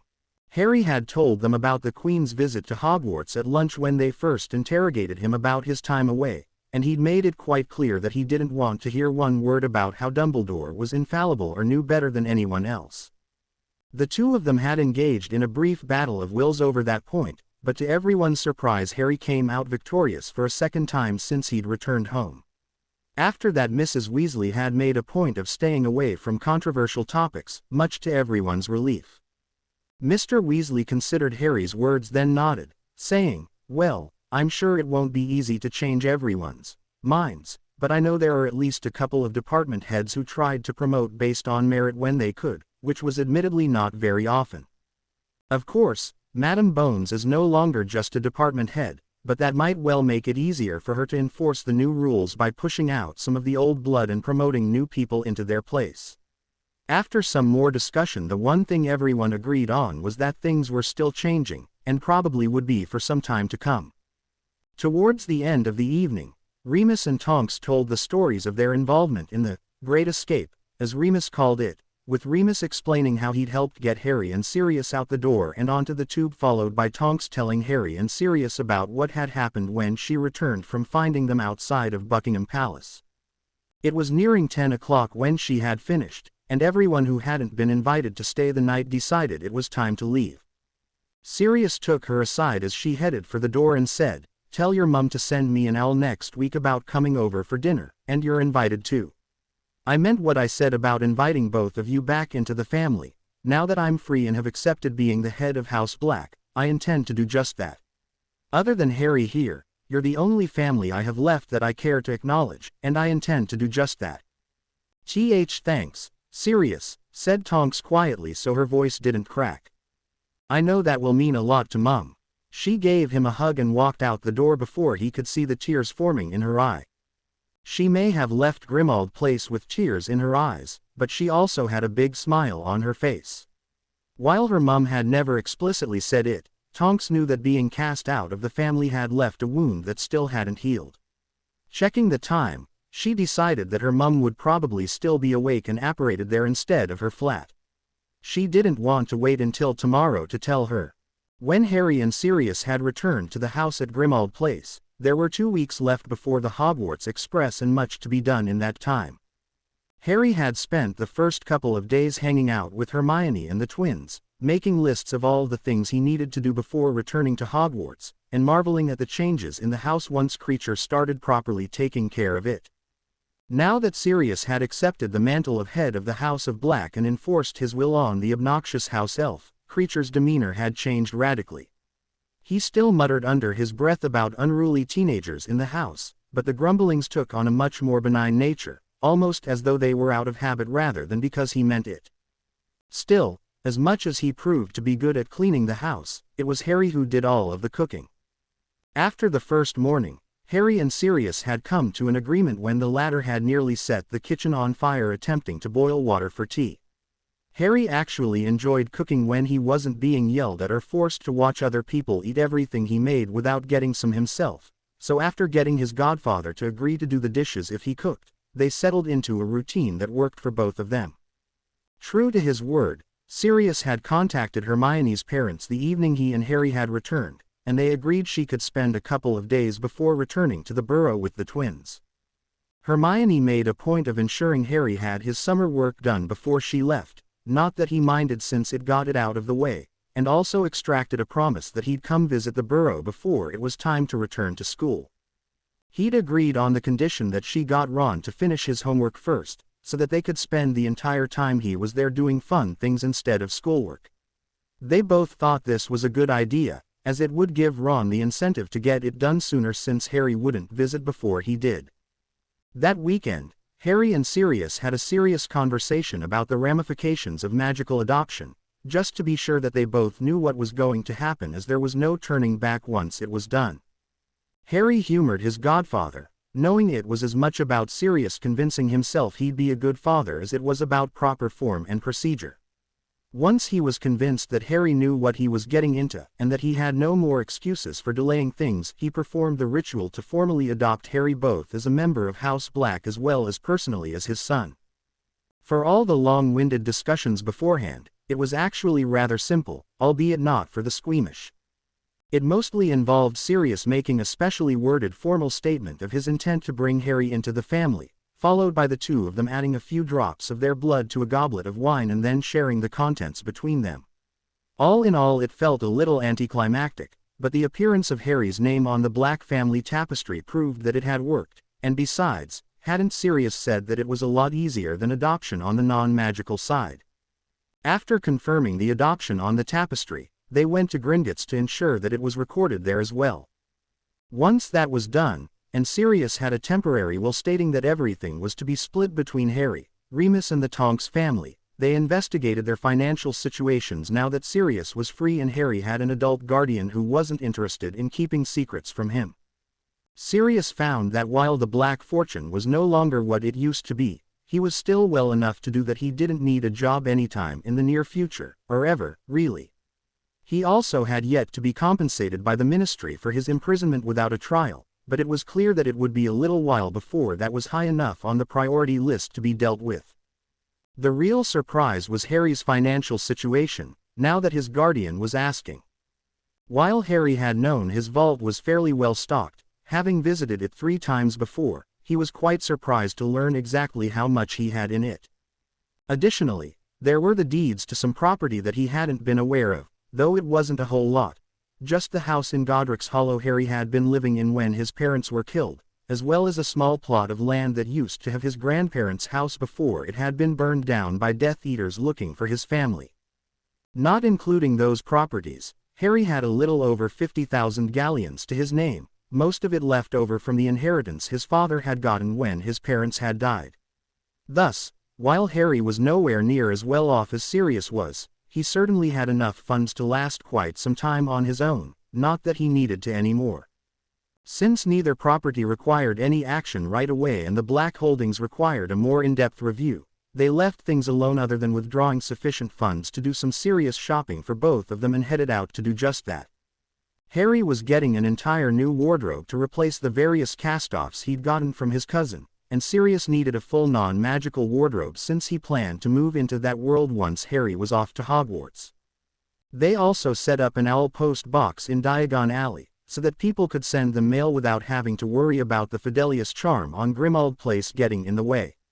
Plus, it would be important once Sirius started living in the non-magical world, so he wouldn't have to worry about owls showing up at inopportune times. Early Sunday morning they stopped in at the ministry, as Harry had been asked to come speak to Mr. Croker, the head unspeakable, and there was almost nobody else there at that time. It turned out that Croker had some questions about Tom Riddle's diary, which he'd been given to investigate with regards to Voldemort possibly having some way to cheat death. Harry didn't know much about the diary itself, having only had one brief encounter with it before the fight with the basilisk, and in the end Croker used a pensieve to look at Harry's memory of the fight searching for clues. Sirius had watched it too, wanting to see what his godson had gone through, and when he came out of it he just hugged Harry tightly, unable to find the words to express his fear and amazement at what Harry had managed to survive. Harry had let Croker keep the memory, and without any other information to give they had left him to review it while they continued their shopping spree.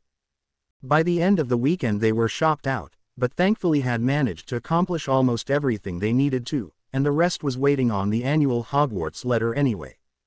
Kreacher had also been busy, and when they returned from their second day of shopping it was to a house that looked almost nothing like it had before. The cleaning was finished, and on top of that the decor had been lightened up somewhat, making the house much more welcoming and less foreboding. But the biggest change was the stairway. The old house elf heads had been taken down, and the portrait of Mrs. Black had been moved into the formal dining room. There, she would still be able to listen to the goings-on in the house, but was no longer in the middle of everything, especially since Harry and Sirius took all their meals in the kitchen. Kreacher was still a bit gruff and cantankerous, but he'd stopped insulting everyone but Sirius, who had decided to give him an outlet to do so in a safe manner. As long as Kreacher was respectful of Sirius, he was allowed to say anything he wanted. This caused a brief dilemma for Kreacher, as his house elf nature warred with his base personality, but eventually they seemed to come to an agreement. Kreacher would insult Sirius quietly under his breath, and as long as his master didn't hear it he was fine. The first time Sirius did hear him, it caused Kreacher a bit of concern, but Sirius found that by insulting him right back it somehow made the house elf feel better. So it was that Harry and Sirius were sitting down to breakfast Monday morning with Creature cleaning up from Sirius's latest, and last, at least if Harry had any say in it, attempt at cooking, with Creature and Sirius trading mostly good-natured insults with each other. "I can't believe you tried to cook again," said Harry, shaking his head. "Neither can Creature. Master must have rocks in his head," called the house elf before Sirius could reply. "At least it's not poisonous," retorted Sirius, mock glaring at his house elf. "I'm still afraid to try eating anything you'd cook." Creature just frowned, but didn't disagree, which made Harry chuckle. "Don't worry, Creature, you'll get your chance to cook for him once I go back to Hogwarts.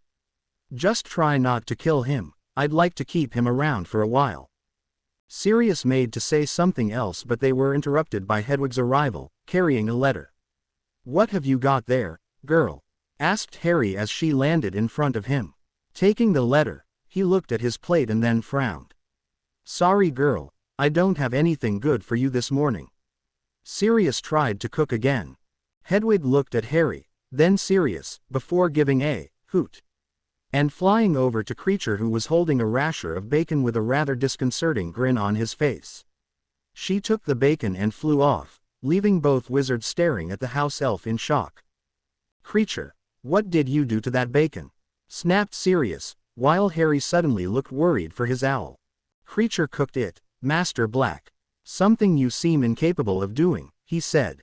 Then, looking at Harry, he added, "Do not worry, young master, it's not poisoned or otherwise harmful." Creature has nothing against young master's owl, especially since she is so well behaved. Harry sighed in relief as Sirius stared at Creature. Finally he asked, incredulously, "You can cook?" "Of course Creature can cook," replied the house elf indignantly. Creature's head wouldn't be worthy of hanging on the wall if Creature didn't know how to cook. Master never asked, and then said he didn't trust Creature, so Creature didn't bother. Harry looked at Sirius's surprised expression and laughed. "He's got you there, Sirius." Turning back to Creature, he said, "Well then, Creature, I would appreciate it if you would make lunch today, so we can see what you can do. Nothing too fancy, just a good hearty meal for the three of us." Creature was nodding until Harry said the word, "three," at which point his eyes got wide and he said quietly, "Creature cannot be making the same food for Creature as for Master. Creature is a house elf." Harry shook his head, knowing this would be an uphill battle, but continued on. "Creature, when I lived with the Dursleys, they would always make me cook for them but never let me eat it unless there were scraps left over, and even then they sometimes didn't. I will never ask you to cook for me without also making enough for yourself as well." Creature looked at Harry with wide eyes, then turned to Sirius and nervously whispered, "Master." Sirius looked at Harry questioningly, only to receive a steely glare in return. Realizing that this was something Harry wasn't going to give up on, he nodded and considered how to handle things before addressing the house elf. "Creature, I want you to listen closely to your master. From now on, anytime you are asked to make food for me or anyone else in any of my houses, I want you to feel free to make enough so that you can have some as well. You are not required to do so, but if you do I want you to take your portion first, before you serve it, so that there is always enough for you to have some. You may also make and reserve enough for any other house elves working in my house at the time if they're interested. Do you understand my instructions?" Creature stood there with his mouth hanging open and tears shining in his eyes. Despite his gruff demeanor, he still had feelings, and his bond with Sirius had also helped to change his attitude since he'd taken over as head of House Black. Finally Creature nodded and whispered, "Thank you, Master," before popping away, presumably to keep his master from seeing him cry. After Creature left, Sirius looked back at Harry and asked, "Is that what you wanted? And I don't mean making him cry." The smile on Harry's face told Sirius everything he needed to know even before Harry nodded, his eyes looking remarkably similar to Creature's. "Thank you, Sirius," he said, his voice choking up slightly.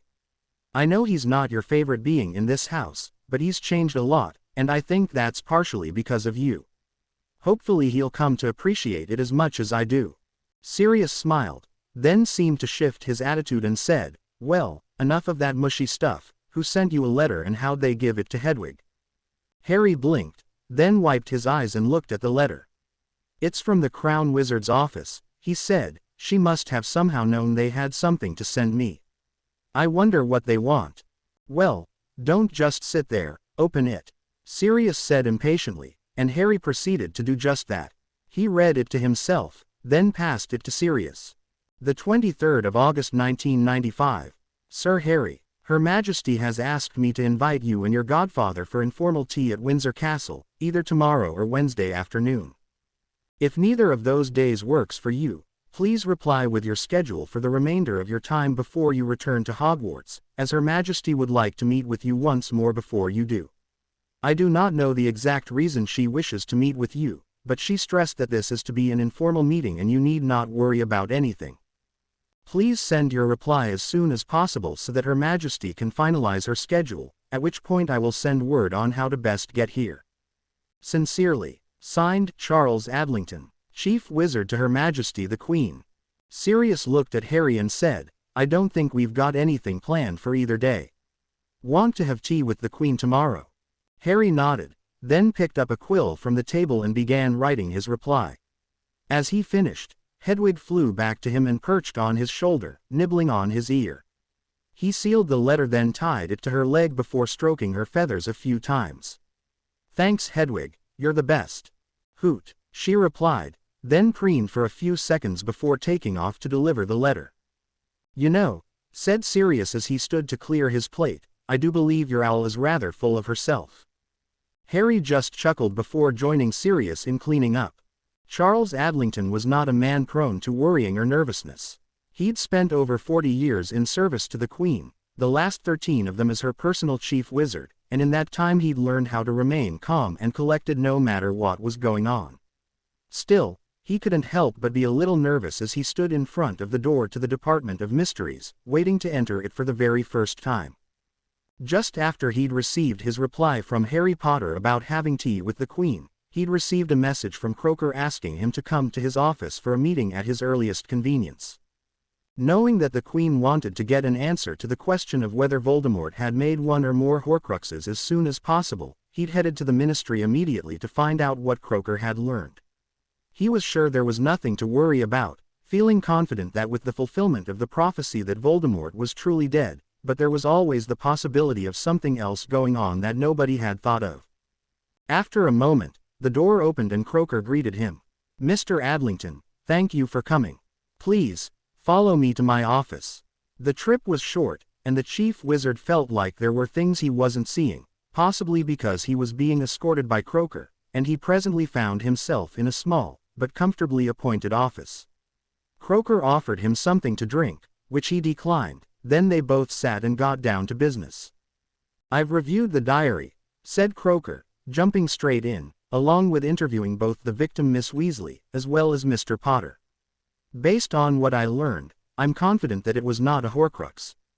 The chief wizard let out a small sigh of relief, though he knew it didn't mean that Voldemort hadn't actually made one later. Do you know what it was? He asked. Yes and no, replied Croaker. I'm pretty sure I know what it did and how it worked from the big picture, but not how it was made or many of the details. In fact, I've never seen or found anything in my research quite like it. As you recall, a Horcrux holds a piece of the soul, which could theoretically be used to take over another body. This, he held up the diary, was almost the exact opposite. After checking it for various residual traces, I found no indication that there was ever a soul directly attached to it, though it was used as a temporary repository for one. Based on the memories of Miss Ginny Weasley, it became clear that while the diary contained some sort of consciousness that interacted with her, the one thing it lacked was a soul, which it was slowly leaching as she wrote more and more in the diary. I also reviewed the memory of Harry Potter from his encounter with the construct of Tom Marvolo Riddle when he ultimately destroyed the diary, and from that came to a rather astonishing conclusion. Somehow, a young Tom Riddle found a way to place a complete copy of his consciousness inside the diary, along with a mechanism to trap and ultimately absorb the soul of whoever wrote in it. Perhaps he was trying to make a Horcrux and failed, but we'll never know. As it absorbed Miss Weasley's soul, it gained control over her magic, as well as partial control over her body. But once the soul was mostly absorbed, it was able to create a new body for that soul using magic, and ultimately would have left Miss Weasley's body a decayed husk, similar to a victim of the Dementor's key asterisk, once the absorption was complete. However, the diary itself was required as a focus of this process, and since it was destroyed before the process completed, the soul was able to return to its natural body once control was lost. At least that's what I think happened. As I said, I've never seen anything quite like it before. Could there be more of these diaries out there? Asked the chief wizard. Croaker shrugged. It's possible, though I don't know how likely it is. Assuming I'm right about the process, it's rather tenuous until it finally completes itself, and rather easy to disrupt even by accident. I was told that Miss Weasley attempted to get rid of the diary, and only retrieved it back because she was embarrassed about Mr. Potter, who had found it, possibly reading what she'd written. Had she not retrieved it, I believe the process would have been reversed rather quickly once the control over the victim had been broken. For better and for worse, there are much more reliable methods of cheating death out there, though I suspect most of them are much more unpleasant than this one. The chief wizard shuddered at that thought, though he knew it was Croaker's job to know about these things. Well, let's hope that Voldemort didn't use any of them, he said. Yes, let's hope indeed, replied Croaker, nodding. Fortunately, as far as I can tell, whatever happened previously when his body was destroyed did not happen this time, and Voldemort is deader than a doornail. But either way, the diary was not a Horcrux, and so we have no evidence that he created any, let alone others. Do you want to tell Dumbledore, or are you going to make me do it? This last was said with a slight smile, indicating that he wouldn't mind doing it at all. I believe I will leave it up to Her Majesty to make that decision, since it was she whom he told about them in the first place. Thank you for your efforts, Mr. Croaker. I'm sure Her Majesty will be relieved to hear that this situation is in all likelihood behind us now. The chief wizard moved to stand, but Croaker waved him back down into his seat. There's one other matter I wanted to ask you about, said the unspeakable, his expression turning a little more serious. Are you, and more importantly is Her Majesty, aware of the title she has granted to Mr. Potter? The chief wizard looked confused.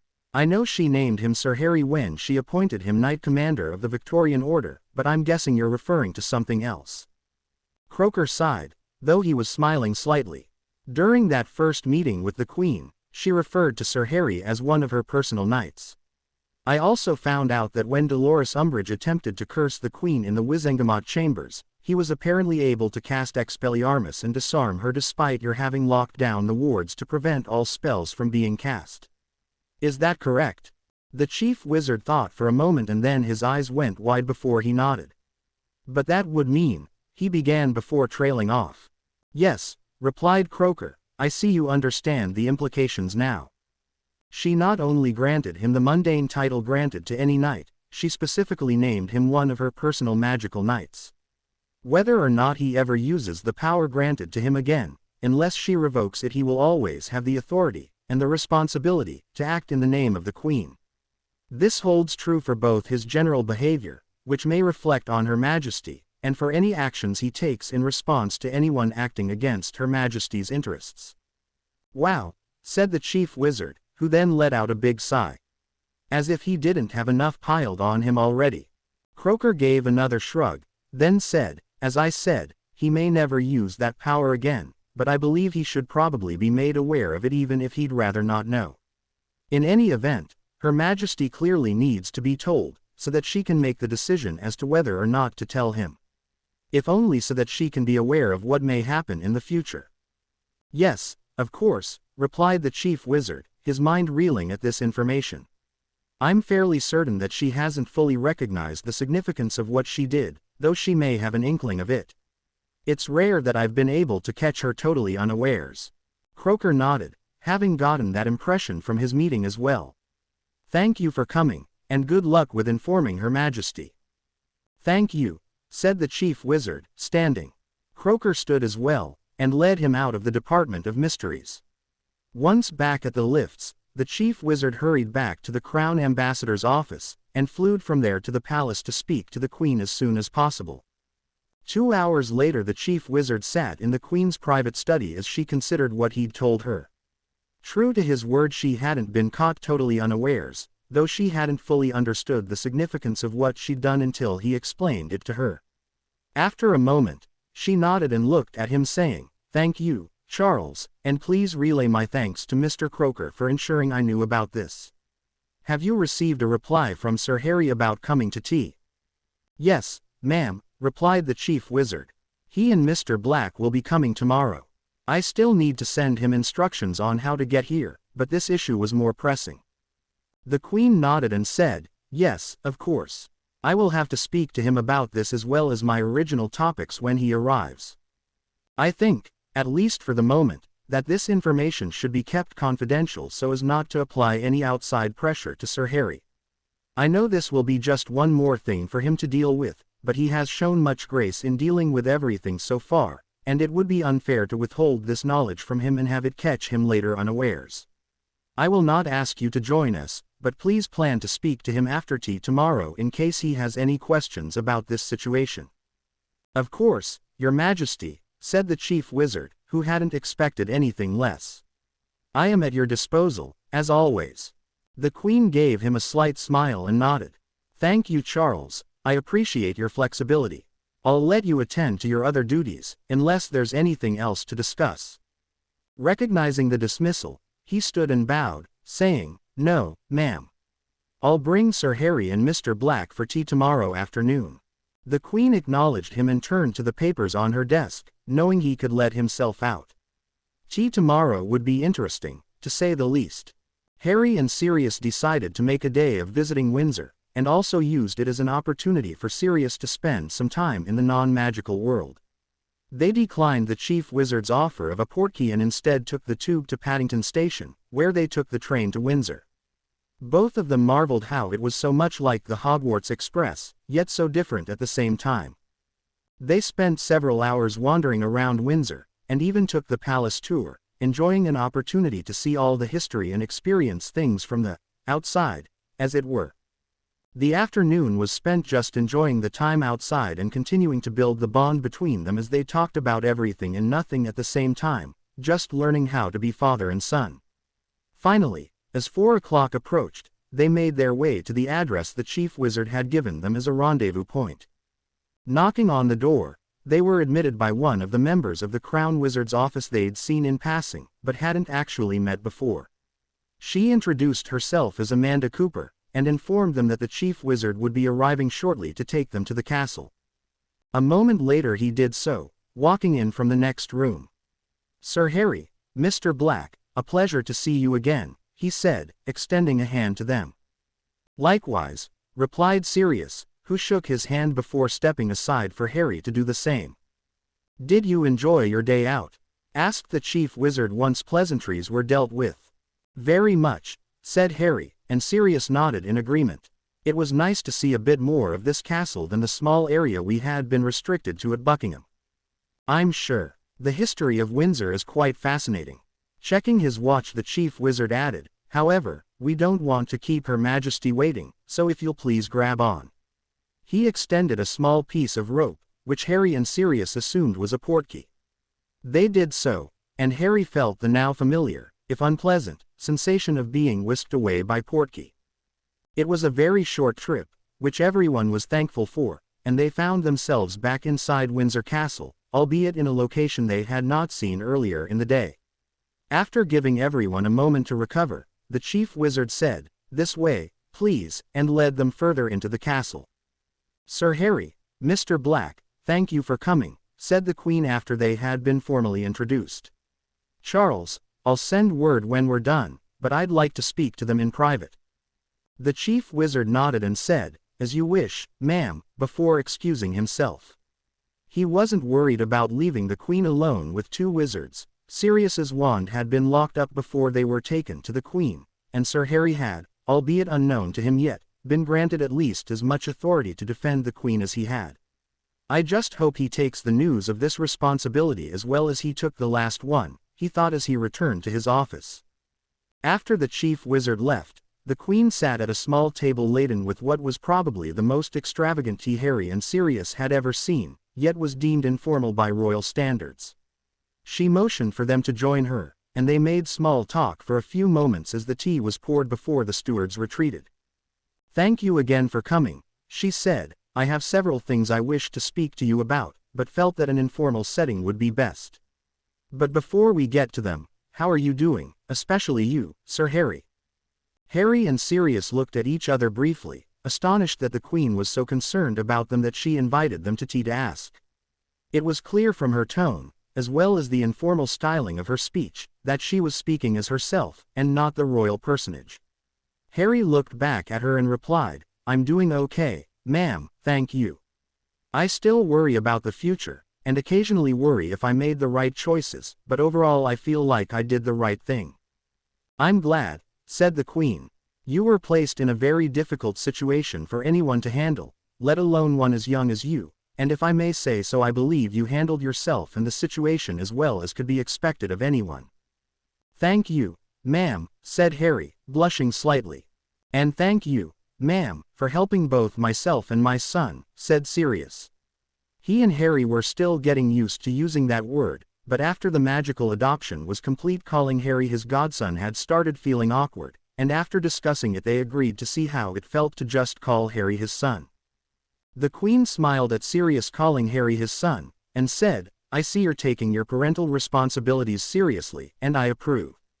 Both Harry and Sirius smiled at that comment, but it was Harry who responded. "I'm not sure I'll ever really call him my dad, but in every way that matters he really is my father now. So thank you again for making that possible." "You're most welcome, young man, and I think that's as good a segue as I'm likely to get into the first topic I wanted to speak to you about." She shifted slightly in her seat, her bearing becoming more businesslike before she continued. "Sir Harry, after hearing about your previous home life from you, as well as having someone take a brief look in on your home, we are convinced that your previous guardians at the very least skirted the laws regarding child welfare, if not breaking them altogether. While we understand that you do not wish to return to that part of your life, the abuse of children is not something we are willing to tolerate under any circumstances. Therefore, we intend to have your aunt and uncle thoroughly investigated and charged with anything that is found to be amiss." Harry froze, an unreadable look on his face. On one hand he was happy to hear that something might happen to the Dursleys to punish them for their treatment of him, but on the other hand he really didn't want to have anything to do with them anymore, and this was likely to drag him into things. Finally he responded, I'm not sure what to say to that. I'd really rather not have to deal with them again, if that's possible." Sirius put a hand on his shoulder and said, "You won't, Harry, I'll make sure of it." He turned to the Queen and said, "While I don't know exactly how the non-magical world deals with this kind of thing, I don't want my son getting dragged into it under any circumstances. He's just gotten free of them, and he doesn't need to go back there again." The Queen nodded, privately smiling at Sirius's defense of his now son. "Then that is what we will try to ensure, if at all possible. While we cannot guarantee it, we will do our best to see that it happens." Both Harry and Sirius nodded in thanks, and the Queen softened her expression before she continued. "Sir Harry, I know you indicated that you didn't really get along with your cousin, but you also said things had improved a little recently.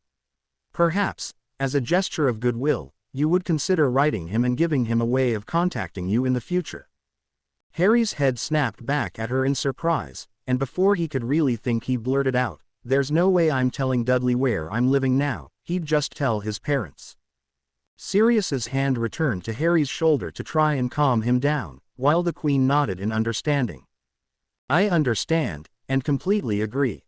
However, you have several other options, where he could send you a letter to be forwarded to you.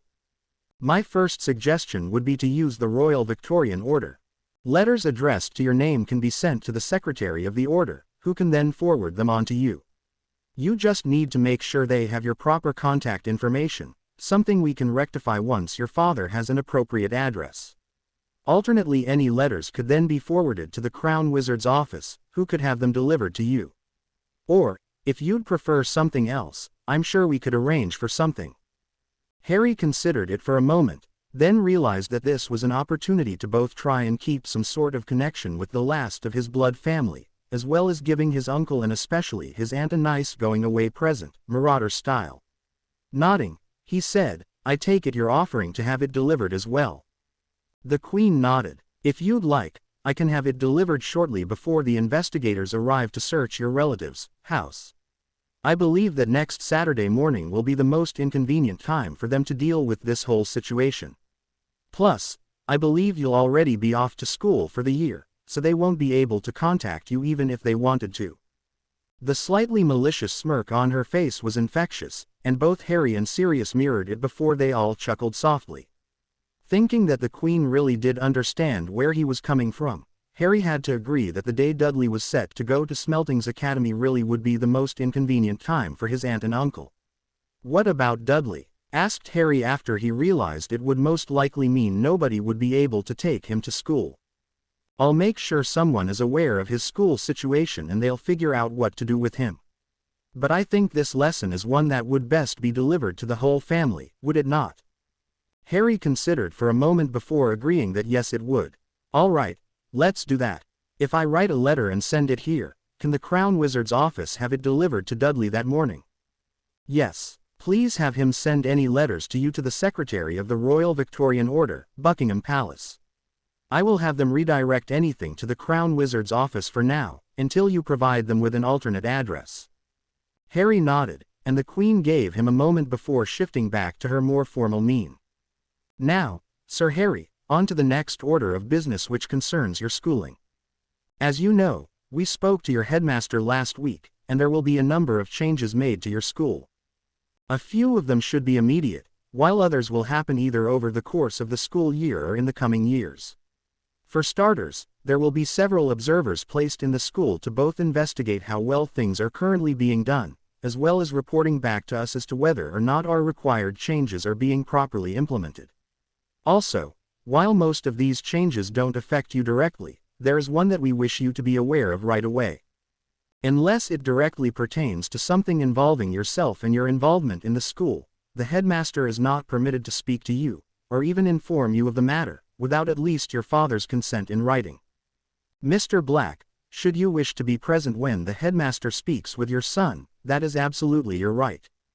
We have informed him that if you request to be present and he is unwilling to do so, he may not speak to your son at all. Hopefully this will prevent him from overstepping his bounds with regards to Sir Harry's life. Obviously, anything specifically school-related is exempt from these requirements, and they fall under his legitimate authority as the headmaster. But if you feel that the headmaster has overstepped those boundaries, please do let us know. Thank you, said both Harry and Sirius, who grinned at each other afterwards. As long as it's school-related, I won't have a problem with it, said Harry, and Sirius nodded his agreement. Good, said the Queen, relaxing once more. I think that's all that needs to be said about that. Now, there's one final thing to discuss, and I must apologize to you, Sir Harry, for doing something by accident, though I do not regret having done so. While I know this is supposed to be an informal tea, this last issue cannot be kept informal. Harry gave the Queen a concerned look, while she took on her most formal bearing yet. Apparently, when we knighted you, we did more than grant you membership in the Royal Victorian Order. We also named you our personal magical knight. Sirius's eyes went wide as he realized what she must be saying, though Harry just looked confused. I don't understand, ma'am, said Harry after a moment. She smiled at him softly before answering. It means that not only did we give you a knighthood in title, but we gave you one in fact. Do you remember when you came to our defense in the Wizengamot chamber and disarmed that awful woman, Umbridge? The chief wizard had already locked down the wards in the chamber, and nobody but him should have been able to use any magic at all. Yet you were able to disarm her despite that restriction. Harry gaped at that revelation, wondering how he'd done that while still not entirely understanding the implications. But, how? Mr. Croaker believes, and our chief wizard agrees, that by knighting you with your wand, and by granting you the right to carry it in our presence, that we magically placed you in our personal service. Therefore the wards of the chamber, which were also controlled by someone in our personal service, recognized that you were allowed to use magic to defend us. It also means several rather important things you will need to keep in mind going forward. First and foremost, unless and until we rescind your position, you are able to act as our magical representative in any matters that do not require our direct intervention or oversight. While we do not expect you to act in this manner, we do want you to consider your authority should you find yourself in a position to potentially do so. However, if you wish to act in an official manner, you must clearly state you are doing so, as well as reporting it to the Crown Wizard's office as soon as possible to ensure that nothing further needs to be done regarding your actions. Harry's jaw dropped again, falling even further if that was possible. The Queen had granted him that level of authority, and by accident. He wasn't sure this was such a good idea, and said so. "I'm humbled by your generosity, ma'am, but are you sure giving me that much power is a good idea?" The Queen looked at him thoughtfully, then gave a little smile as she relaxed. "Your response tells me that I made a good choice, even if I didn't realize I was doing it at the time. Your reticence to use the power I granted you is a sign you will use it wisely and not frivolously. I am not asking you to use it often, if ever. I merely ask that you remember that you have it, and should you see a situation where there is no better way to resolve it, that you're not afraid of using it. It is my sincere hope that you don't have to use it, but I would be foolish to take it away from someone whose judgment has proven to be sound, at least until the current situation has stabilized." Harry considered it for a moment, then sighed. "I think I understand, ma'am, it just feels like something else to have to deal with." "I understand, Sir Harry, which is why I've asked you to let it be for now, and will not be making any public announcement about it. Do not think about it, just know you can call on it should the situation ever require it." Harry nodded. "Thank you. You said there were several things I needed to keep in mind." The Queen resumed her more formal attitude and replied, "Yes, there are. The next thing you need to understand is that everything you do can reflect on our reputation. This is perhaps even more important than the authority you have been granted, as it is not limited to when you exercise that authority. That's not to say that you cannot be the 15-year-old boy that you are, just that you need to remember that any major negative actions will possibly reflect badly on us. Fortunately, I do not believe that you are likely to do anything that we need to worry about, though please do keep this in mind should you ever exercise the powers we just spoke about." "I will," said Harry. He then looked at Sirius and asked, "What about him? Does he reflect on you as well since he's my father?" "Perhaps, but again we would not dwell on it. Unless you do something sufficiently bad as to cause headlines, we do not think it will be an issue." "Phew," said Sirius, making a big show of wiping his forehead. "Thank goodness for that." The Queen chuckled, while Harry just gave him a look. "The last thing," she said, "is one that we hope will not come up often, but which you do need to keep in mind. Because of your position, should anyone say or do anything against our interests, you do have an obligation to not ignore it. While you are not necessarily required to take direct action immediately, failure to act in the interests of the Crown will reflect badly on both yourself and us. Therefore we ask that you at the very least inform us of anything you see or hear that might warrant action on your part, even if you feel that taking direct action is not warranted. That way, we can ensure that action is taken should it be required. Will you do this for us, Sir Harry?" This time Harry didn't have to think about it for more than a couple seconds, and he replied, "Of course, ma'am." He didn't think he could just ignore anything he saw or heard that was against the Queen, and was glad he had a way of dealing with it without having to intervene directly.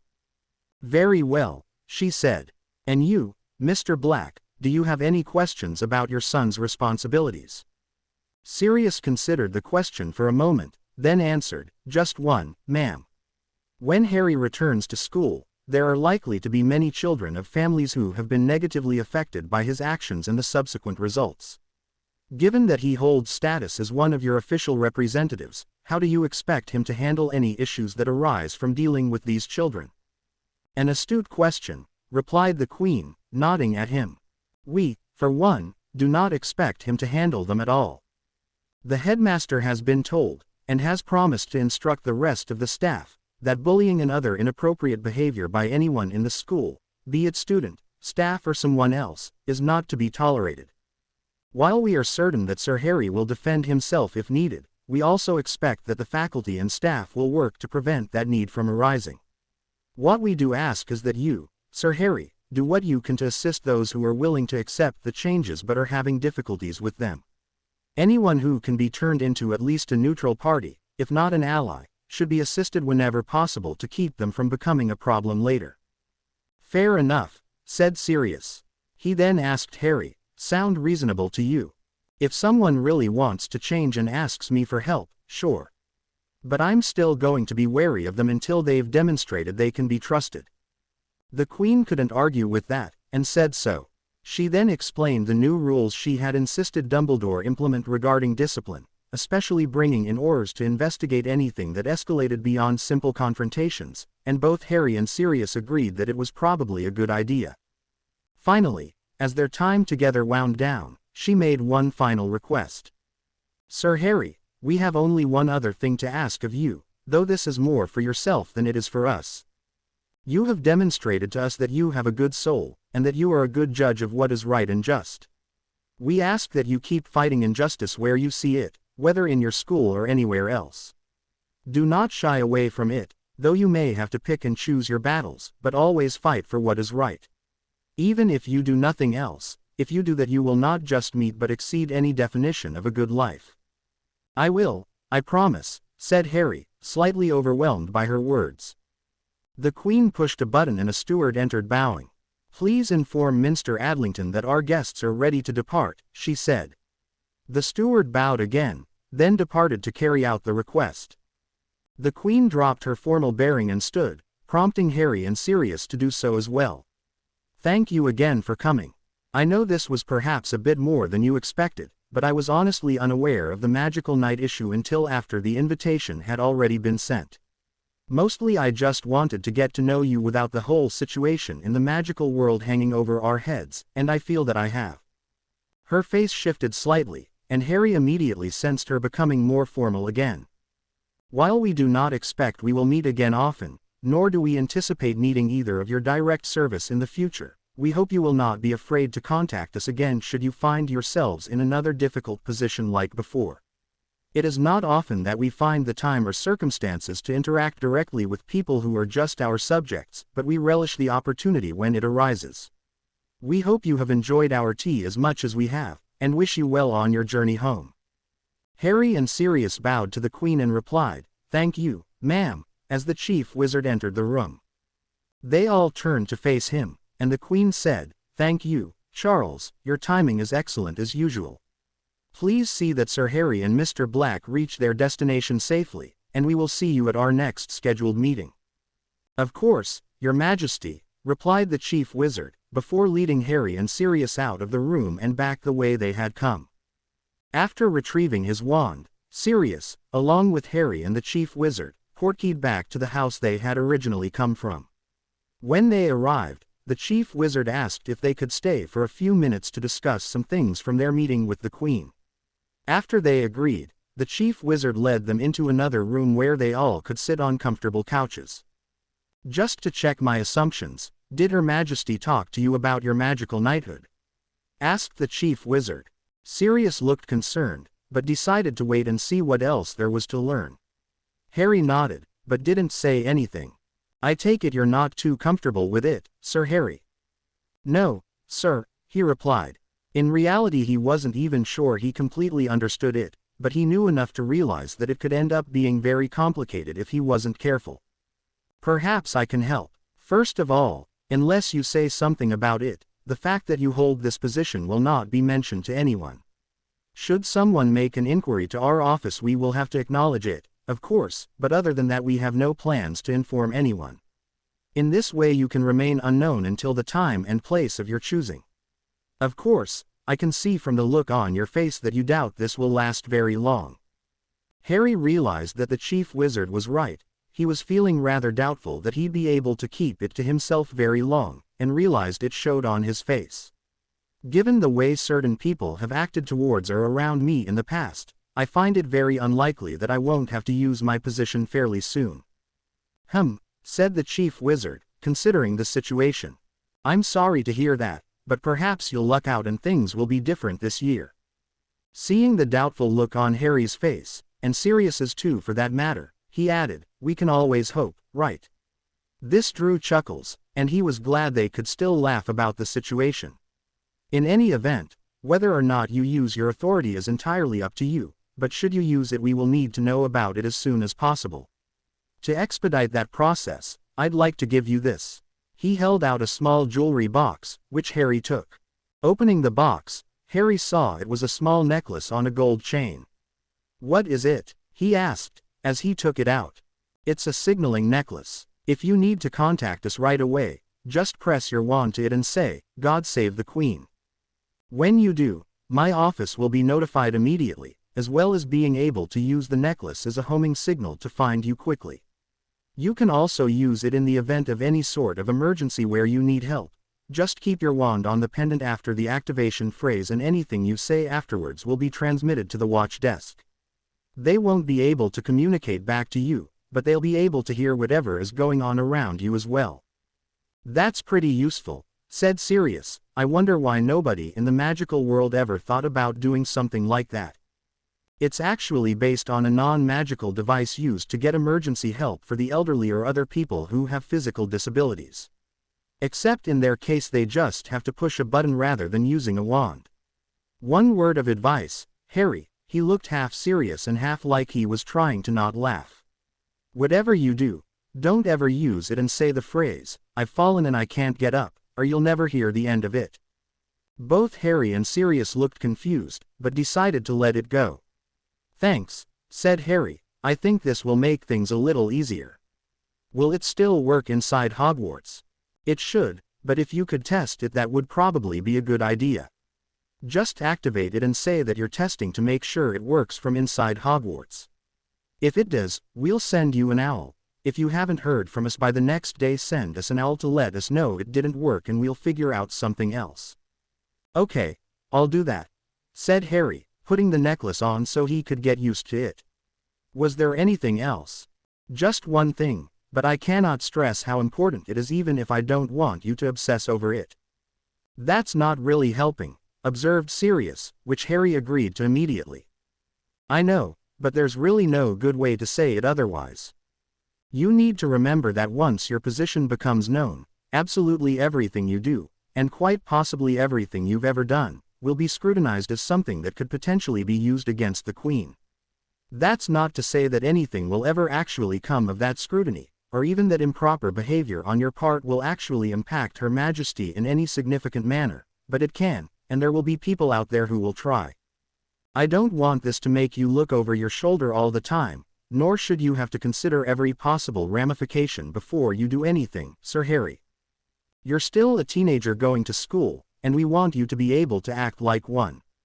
Just try to ensure that you consider things before taking any major steps that could be controversial, and be doubly careful of what you say or do should you invoke the authority Her Majesty has entrusted you with. Beyond that, it is my hope, and Her Majesty's, that you will be able to have a fairly normal life at least until you complete your schooling." Harry nodded. "I understand," he said, "and I even don't have a problem with it. I just wish it was someone else who had to deal with it, not me." The chief wizard nodded, then stood. He extended a hand to Harry and said, "You're a much wiser 15-year-old than I ever was, Sir Harry, and it's been both a pleasure and an honor to work with you. Let me say that I hope that I only ever see you again on pleasant occasions, but even if not I look forward to seeing you again sometime." Harry stood and shook his hand. "Thank you," he said, "I'll say the same thing for you. Thank you again for all of your help, especially when we first showed up and you treated us fairly despite Sirius's reputation." Sirius, now also standing, agreed and said, "Yes, thank you. For everything." He shook hands with the chief wizard as well, who led them to the front door. "Should you need anything," said the chief wizard, "don't hesitate to send me either an owl or a letter by post. I can't promise we'll be able to help with everything, but my office can certainly try. Enjoy the rest of your day." After thanking him one last time, Harry and Sirius left the house and finished their tour of Windsor. After taking the train back to London, they tried a curry restaurant for dinner which Harry enjoyed and Sirius thought was too spicy. They brought the leftovers home for Creature to try, and Harry had a good laugh when he not only enjoyed it greatly, but teased Sirius about his low spice tolerance and said he'd have to work on it when Harry was away. The next day, Harry got a note from Ron saying that he'd finished his homework, and asking if Harry could come visit for a day or two. After talking it over with Sirius, he agreed to go to the burrow the next day and would spend the night, coming back after dinner the following day. Sirius was also invited for dinner as a peace offering from Mrs. Weasley, who had barely acknowledged the fact that he was right about her having taken over his home. Time at the burrow was unexpectedly relaxed, with everyone having fun and not having to worry about Voldemort or his followers for a change. Mrs. Weasley was also pleasantly relaxed and for once didn't make them do chores beyond normal daily tasks, which Harry didn't mind helping out with. The only dim spot in his visit was that Ginny had basically ignored him outside of mealtimes, but he understood it. Hermione had explained that Ginny was still unhappy about his rejection of her, and had confessed to the older girl that she was worried about making a scene and driving him away further. Harry had wanted to say something, but couldn't figure out what to say that wouldn't also send signals that he didn't really mean. Hermione told him to just leave it and let her figure it out on her own, and not feeling like he had any friendships to lose, he followed Hermione's advice and just let it go. It still felt weird hanging out at the burrow and having Ginny ignore him, but at least she said goodbye when he and Sirius left Friday night to return to their home. Harry and Sirius spent the weekend getting Harry's things organized for the term at Hogwarts, as well as discussing a few different areas Sirius was considering looking for houses. While doing so, Sirius decided he needed to learn how to drive a car, since that was how most people got around in the non-magical world. While he had his motorcycle, it was a bit too noticeable for someone trying to keep a low profile, not to mention all the not-so-legal magical enhancements on it. The other thing Harry did was sit down and, with Sirius's support, wrote a letter to his cousin Dudley. After talking it over, he decided to play it straight with his cousin, and simply let the facts speak for themselves rather than being over the top about it. Even without showcasing his new status, he was pretty sure at least his aunt would recognize the name and device of the Royal Victorian Order, as well as the title before and initials after his name. While a small part of him wished he could be a fly on the wall when the letter was delivered, he had no desire to ever return to number 4 Privet Drive under any circumstances. Ron and Hermione came over for the day on Monday, 2 days before the Express, and the three of them spent the day exploring non-magical London. This was primarily to give Ron a taste of it, since he'd never really spent much time there, but they all had a lot of fun shopping and eating. Between Harry and Hermione they'd managed to keep him out of trouble, though there was an all-you-can-eat lunch buffet that was rather annoyed at him. The day before the Express, Harry and Sirius had lunch with Tonks and her parents, Andromeda and Ted, who Harry had not yet met. After a brief teary-eyed reunion where Tonks's mum had profusely thanked Sirius for his offer, they tabled the subject and just took time to get to know one another. Before they departed, Sirius agreed to have dinner at the elder Tonks's place later in the week to discuss undoing the process of disowning Andromeda, which was more complicated and involved than adopting a new member of the family. For the rest of the day, Harry and Sirius just hung out enjoying each other's company, and even spent some time with Creature, who had somehow become more endeared with Sirius the more he'd been willing to banter with his house elf. Creature, in turn, made a going-away feast for Harry, and after some cajoling even sat with them to eat, though he insisted on serving everyone and doing anything anyone needed himself. The day of the Express started early with a letter from the Chief Wizard informing Harry that most of the Death Eater trials had been held over the previous 2 days, along with the outcomes of said trials. The information was going to be given to the paper late that afternoon, so that it wouldn't appear until tomorrow's Prophet, but the Chief Wizard wanted Harry to know what was coming the first morning back at Hogwarts. After sharing the news with Sirius and the two of them having some breakfast with Creature, Harry and Sirius made their way to platform 9 3/4 to meet the Express. Not wanting to be mobbed, they had arrived early and gotten Harry's things into the very last compartment on the train before most of the crowd arrived. After stowing Harry's trunk, Sirius quickly taught him a minor alarm ward, which he could put up in the hallway to let him know if anyone approached. It wasn't anything fancy, it would just ring in his ears like a doorbell if anyone crossed it. While this wouldn't prevent people from looking for him, it would let him know they were coming just in case. They said their goodbyes in the compartment and then Sirius went back to the platform to just watch the parents and children as they arrived. He wasn't expecting trouble, but he was going to stick around until the express departed, just in case something happened. He also would direct Harry's friends to his compartment, assuming he saw them in time. The only thing of note that happened was the Weasleys arriving at the last minute as usual, and Sirius helped get them all on the train just as the whistle was blowing for final call. Ron joined Harry and Hermione stopped in to leave her trunk before heading for the prefects' meeting, while the twins and Ginny headed off to look for their friends. After they had left, Harry put up the alarm ward and settled in for the long ride, wondering what he'd find when they reached their destination. While Hermione went to the prefects' meeting, Ron and Harry played Exploding Snap and chatted about everything that had happened this summer.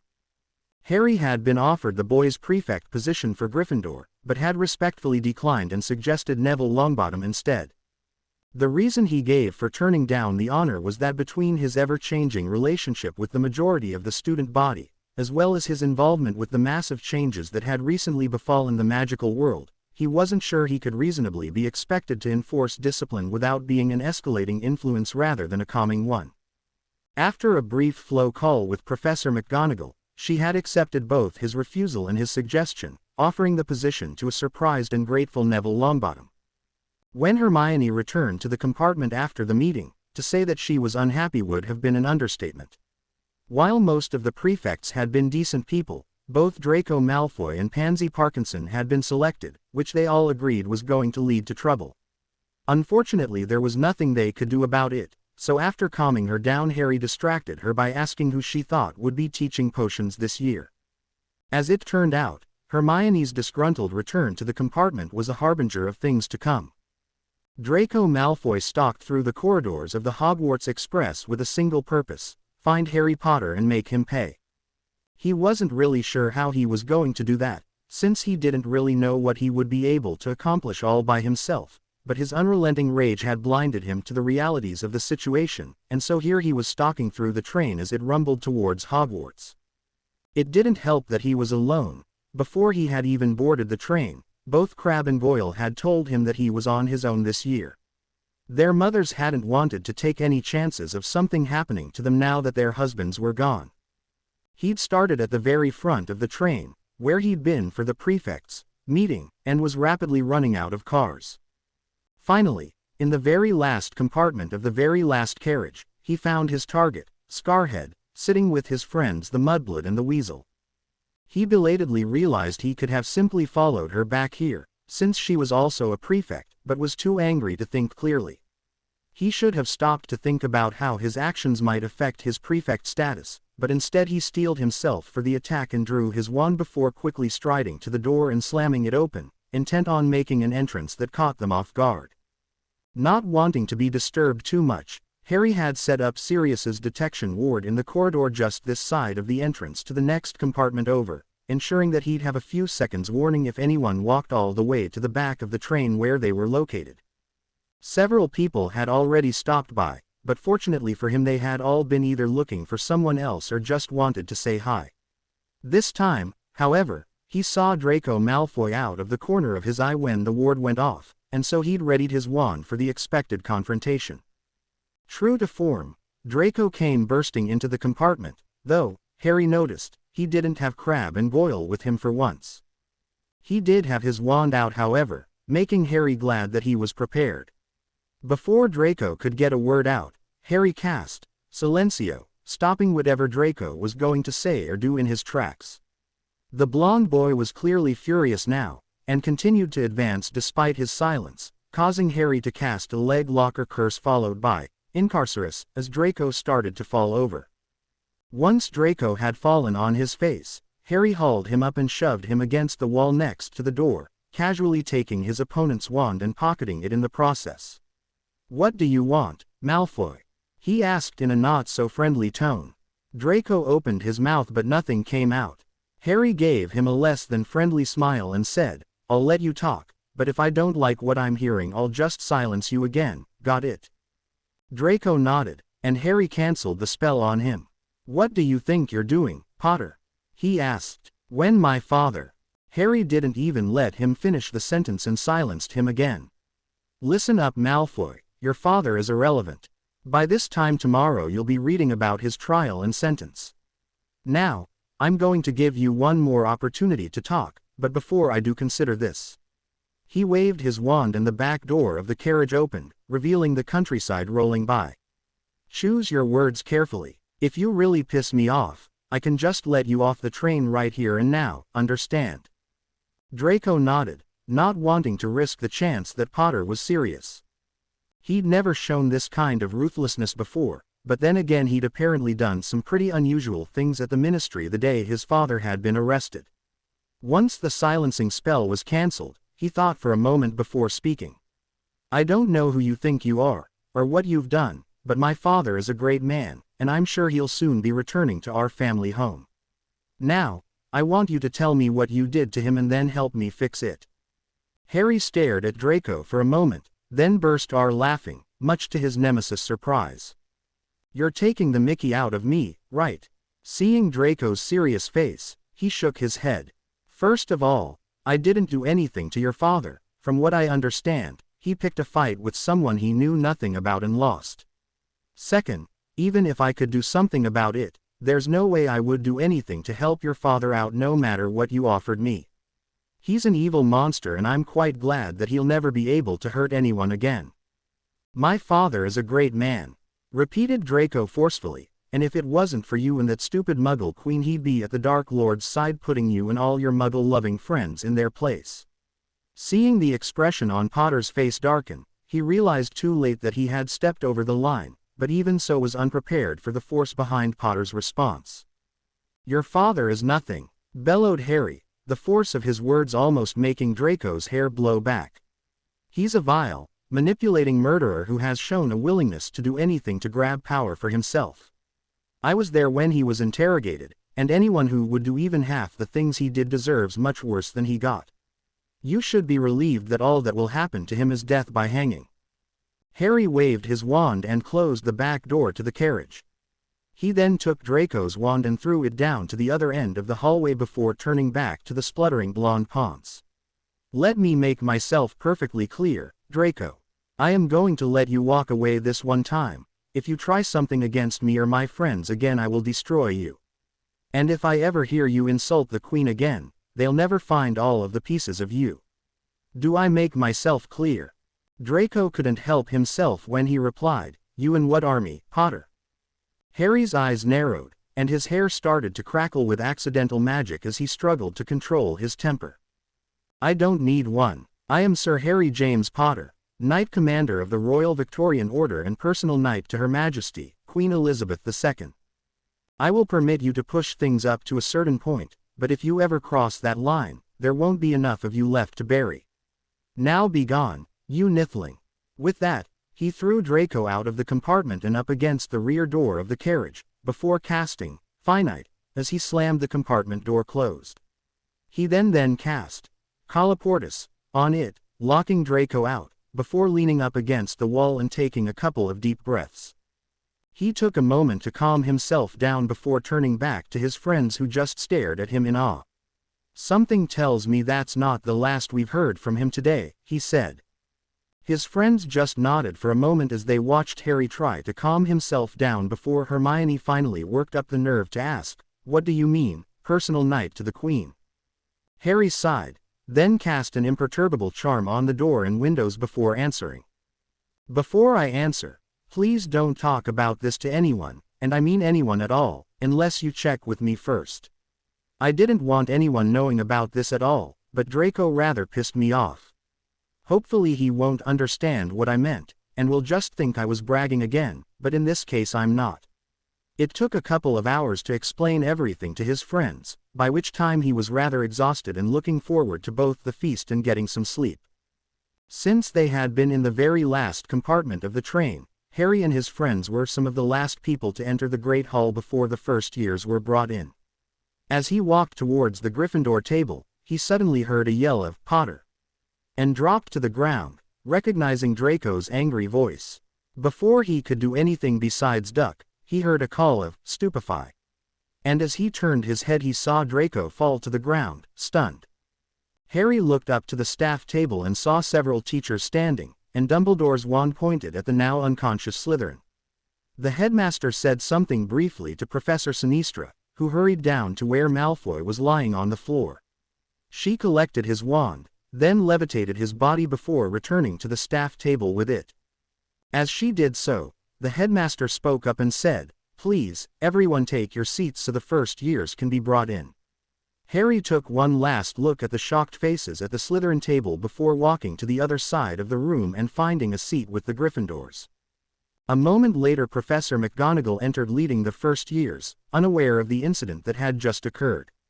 As she picked up the rolled parchment with the first-year students' names on it, she was interrupted by the headmaster who said, "Excuse me, Professor McGonagall, but before the first years are sorted we must deal with another matter that occurred just before you arrived." Professor McGonagall looked at the headmaster questioningly, as the sorting had never been interrupted before that she'd seen, but he just nodded.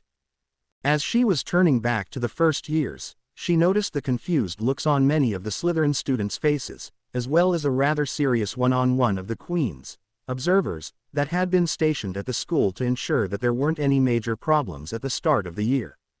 It was then that she realized that something must have happened, and turned back towards the staff table just in time to see Professor Sinistra levitate Draco Malfoy up in front of the headmaster before handing him a wand, presumably that of the unconscious boy. "Good evening, students, and welcome to Hogwarts School of Witchcraft and Wizardry," intoned the headmaster, getting everyone's attention. "I know that you're all eagerly awaiting the sorting of the first years followed by dinner, but before we get to that we must deal with the disciplinary issue that occurred just before the new students arrived. I know this is highly unusual, but there are several new rules this year that you will be informed of tonight and tomorrow, as well as a number of old rules that have not been enforced in recent years that are no longer going to be ignored. As many of you saw, Mr. Malfoy here attempted to curse another student, Mr. Potter, who had just entered the Great Hall for the opening feast. While normally I would have simply requested that he stop what he was doing, given recent events involving Mr. Potter, as well as prior incidents involving Mr. Malfoy, I felt that more drastic action was needed to prevent any further hostilities. I want you all to listen very carefully to Mr. Malfoy's punishment and know that you will be subject to the same should you disobey the rules as he has." Dumbledore then looked down at Malfoy and quickly cast 3 spells in a row: Renervate, Incarcerus, Silencio. He then levitated Draco so that he was standing up, looking out at the whole of the Great Hall before coming around the table to stand next to him. "Mr. Malfoy," he said, watching as Draco turned his head towards him. "You attempted to curse Mr. Potter here in the Great Hall this evening with no provocation nor justification. Do you have anything to say in your defense?" Draco opened his mouth to respond, not realizing that he had been silenced, before he noticed the stern look on the headmaster's face. He stopped for a moment, then closed his mouth. Between the loss of his father's influence and the protection of his former head of house, he finally realized that there was nothing he could say that would likely get him out of this. So he shook his head and waited for the detentions he expected he would be assigned. "Very well, Mr. Malfoy. You have admitted attempting to attack another student in the Great Hall, with no valid justification. Since you have a previous history of aggressive behavior, especially regarding Mr. Potter and his friends, your wand will be confiscated for the first 3 days of classes.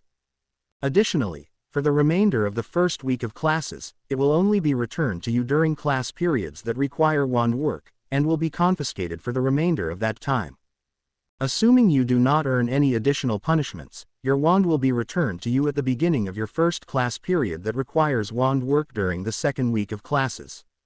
As a final punishment, your prefect status is suspended until you receive your wand back permanently, and your long-term status as prefect will be on probation for the remainder of the term.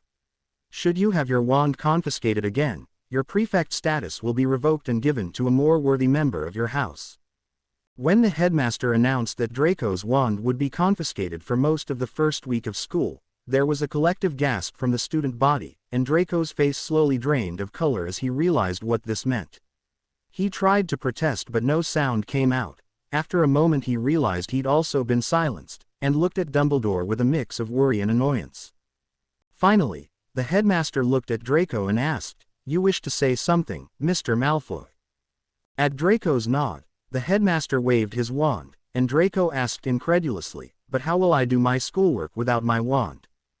"That is a problem of your own making, Mr. Malfoy," replied Dumbledore, who then turned to the students who were mostly staring in shock. Students of Hogwarts, as I have been recently reminded, wands, while very useful, can also be used as dangerous weapons. Thus, anyone who is found to be using their wand inappropriately will quickly find themselves without one. For first-time offenders, you may be given the opportunity to have it during class time where necessary, but second and subsequent offenses, as well as major first-time violations, will result in total loss of your wand for a period that is deemed appropriate to the offense. Should these punishments fail to curb the problem, additional measures, up to and including expulsion, will be considered. This goes for all students, in all years and houses. Exceptions may be made for spells cast in self-defense, but only if they are reasonable and not retaliatory. When you reach your dorms this evening, each and every one of you will find an updated handbook of school rules on your beds. While I do not expect you to read it cover to cover tonight, please make sure you read at least the first 3 pages, which will explain the most important rule changes, as well as listing several older rules that may not have been enforced consistently or fairly in the past. I have a few more announcements to make, but rather than make you listen on an empty stomach, I will delay them until after we have all eaten. Professor McGonagall, if you would please start sorting the first years. As Professor McGonagall turned to call the first years, the headmaster leaned over and spoke quietly into Draco's ear. I will release you to return to your table in a moment, Mr. Malfoy. When that happens, I would suggest you go sit down and think hard about what kind of year you wish to have. I know you were previously protected by Professor Snape, and while I may have turned a blind eye to your behavior before for my own reasons, that will no longer happen. You have the power to make your year a relatively good one, or a miserable one, as this is your OWL year as well. I should think that you don't want to have to spend too many of your lessons without your wand. Now, run along back to your table. Dumbledore waved his wand and the ropes disappeared, allowing Draco to move again. He quickly turned away from the headmaster and made his way back to the table, studiously ignoring the looks from the other students. By the time dinner was over, and the headmaster had explained some of the other important changes to Hogwarts, Draco was convinced that his life was going to be miserable no matter what he did. The temporary and possibly permanent loss of his prefect status just highlighted exactly how vulnerable he was now that the rules had changed so much. Still, unless something unexpected happened, he was stuck here at Hogwarts until he took, and passed, his OWLs. Then he could at least leave school, if not transfer to another, assuming any would take him. Seeing Draco get punished so harshly, and in full view of the entire student body no less, was a new and pleasant experience for Harry and his friends. Several Gryffindors congratulated him on getting Malfoy in so much trouble, but Harry politely redirected them and pointed out that he hadn't done anything except duck. After the sorting was finished and dinner had been eaten, the headmaster had gotten up again to make a few more announcements before sending everyone off to bed. Now that we have all eaten that lovely meal, I would like to inform you of a few changes to the staff as well as reiterating several very important rules. First, as many of you know, Professor Snape is no longer available to teach. As a result, his predecessor, Professor Slughorn, has graciously agreed to return to Hogwarts as our potions master. The new potions master stood up and waved, revealing a portly balding older man with a walrus-looking mustache who Hermione thought looked a bit like a fat, old Hercule Poirot. Additionally, Professor Sinistra has taken over as head of Slytherin House, at which the aforementioned witch stood and acknowledged the headmaster and students before sitting back down. Also, for at least the first half of the year, defense will be taught by Professor Kong, on loan to us from the Hong Kong Order Department. A short, stocky Asian fellow who could have been anywhere between 30 and 50 stood and gave a moderately deep bow to the headmaster, followed by a much shallower one to the students. Professor Kong has also offered to teach a martial arts class on the weekends, and will tell you more about it during your first class of the year. Finally, as you may have already noticed, we have a number of other people with us in the Great Hall this evening. At the request of Her Majesty the Queen, we have a number of observers who will be taking notes about all aspects of how Hogwarts is being run. Their goal is to learn more about how we do things here and help us to move forward as magical Britain goes through the changes it is currently experiencing. While they may not be teaching classes, They have the same authority as the other professors, and you are to respect them the same way. Also, should you have any suggestions you wish to make to them, please write them down and place them in the red box at the back of the Great Hall labeled, Suggestions. This last bit was clearly said with a slight hesitation, but only those who knew the headmaster well could hear it. As Dumbledore pointed out the suggestion box at the back of the Great Hall, Harry realized that this was one of the things that the Queen had warned him about. At their last meeting she'd mentioned that she would have people inside Hogwarts, at least for the beginning of the term, and that they would probably be at least somewhat at odds with the headmaster. Still, the headmaster appeared to be moving in the right direction, if his treatment of Draco was any indicator, so Harry decided to just go with things and hope for the best. Besides, maybe, for once, he could have a simple year without anything untoward happening to him. But he wouldn't be holding his breath for that. After Dumbledore announced the rules that people should remember from previous years: no casting spells in the halls, the Forbidden Forest is forbidden, Mr. Filch's list of banned items, etc. He had expanded slightly on the rules that Draco had found himself running afoul of before dismissing the students to their common rooms and bed. Harry had gone ahead when Ron decided to tag along with Hermione and Neville, who were leading the first years, and found a quiet corner to look over the new handbook he had retrieved from his bed. There, on the very first page, was proof that changes were happening here in Hogwarts. In bold letters at the top of the page was the following: Hogwarts School of Witchcraft and Wizardry is for everyone, regardless of blood, financial or any other status. Discrimination of any sort will not be tolerated, and anyone who violates this rule will face harsh punishment. If you feel you have been treated unfairly for any reason, please speak to your head of house or any other professor. On the first 3 pages, it clearly stated a number of behaviors that would not be tolerated, as well as possible punishments for them, including the possibility of not only being expelled, but also having any attacks on others investigated by the Aurors. By the time the first years had arrived, the common room was filled with older students reading the new rules, and excitedly talking amongst themselves about the implications. Ron, Hermione and Neville came over after showing the first years their dorms, and asked him about the new rules.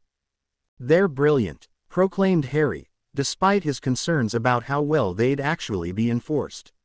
Assuming they hold everyone to them, Malfoy might not only lose his prefect badge, but he could end up expelled or even arrested for attacking someone.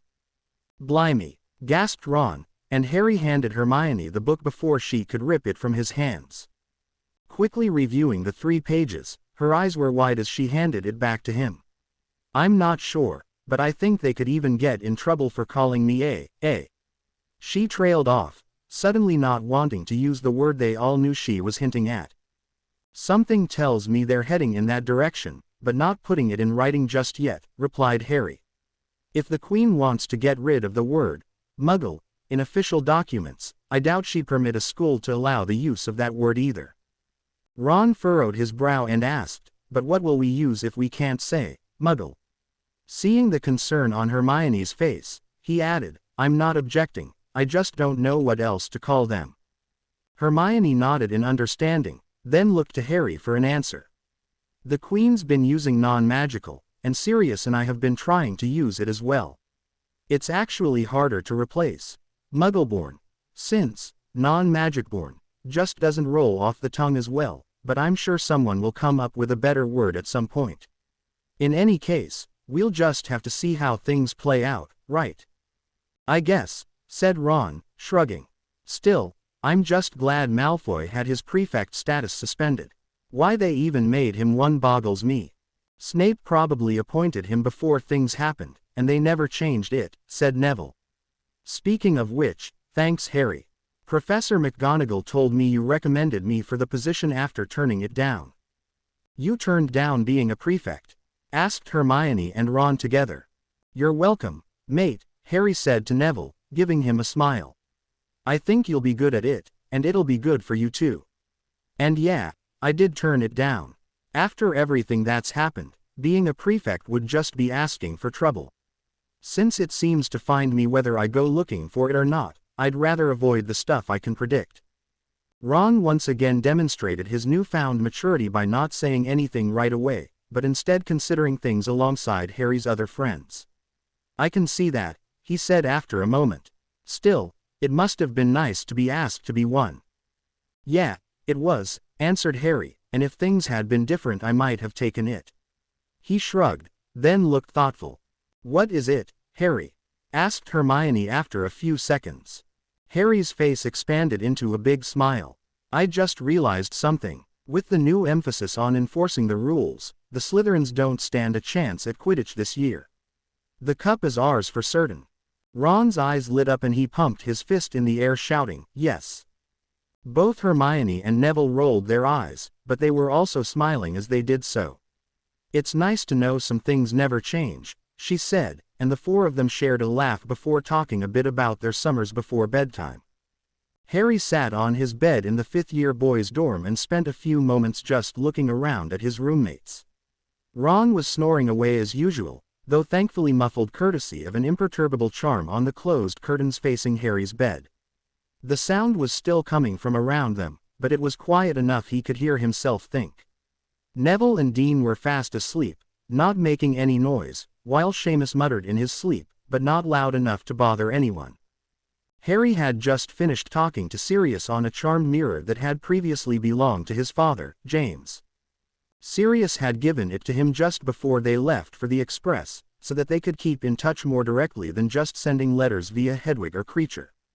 There hadn't been much to talk about since they'd last seen each other that morning, but Sirius was pleased with the apparent changes at Hogwarts, and told Harry to let him know if anything happened. Sirius also reminded him about the Dumbledore needing permission in writing to talk about anything not school-related, and Harry promised not to forget. But it was their goodbyes that kept floating around his head, making him smile even as he tucked himself in to go to sleep. "Good night, Sirius," said Harry. "I'll call you in a few days once I've had all my classes." "Sounds good, Harry," replied Sirius. "Good night, son." As Harry was falling asleep he realized that as uncertain as things still were, he finally felt like he had what he wanted in life for now. A family who loved him, friends he could count on, and a whole world of magic ahead of him to learn in without the threat of a madman hanging over his head. His last thought before consciousness left him for the night was, life is good. The doorbell rang just as the Dursleys were sitting down for Saturday breakfast before packing Dudley off to Smeltings for the year.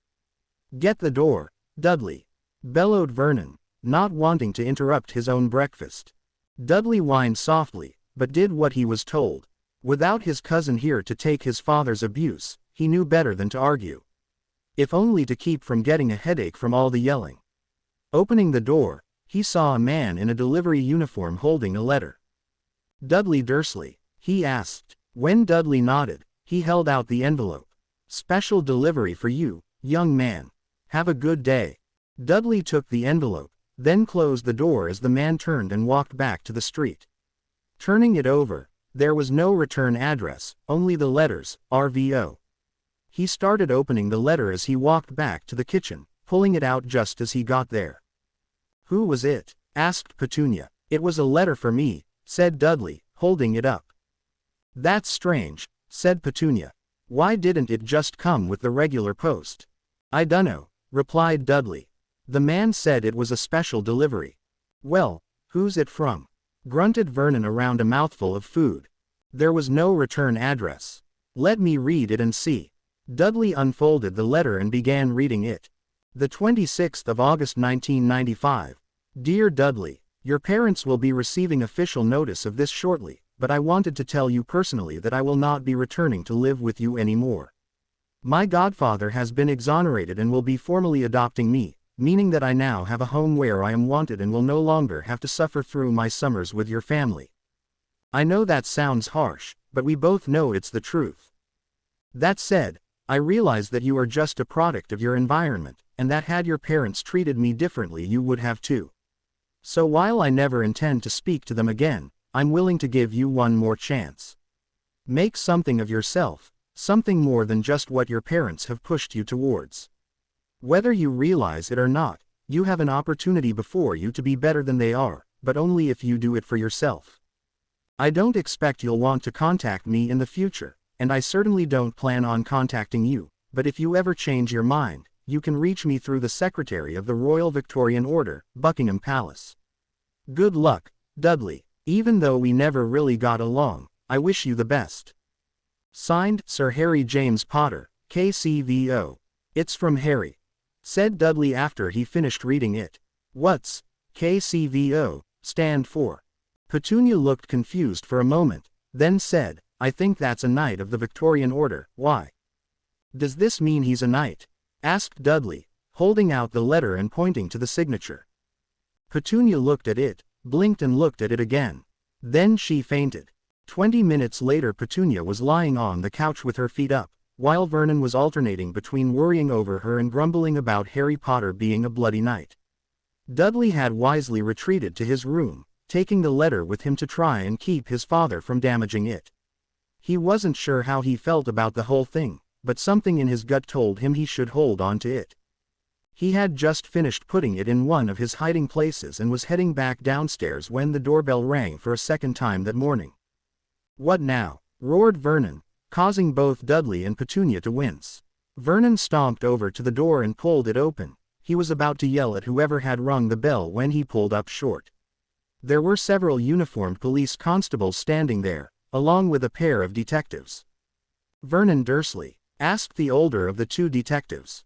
Vernon could only nod, still uncertain as to why there were so many police outside his house. Holding up a piece of paper, the detective continued, We have a warrant to search the premises. Please step outside while we perform the search. This Vernon couldn't let go, and the vein in his forehead started throbbing. What? He bellowed. This must be a mistake. What is it, Vernon? Asked Petunia, as she tried to sit up on the couch. Mr. Dursley, said the detective, please step outside and allow us to perform our duty. We also require everyone else in the house to exit as well.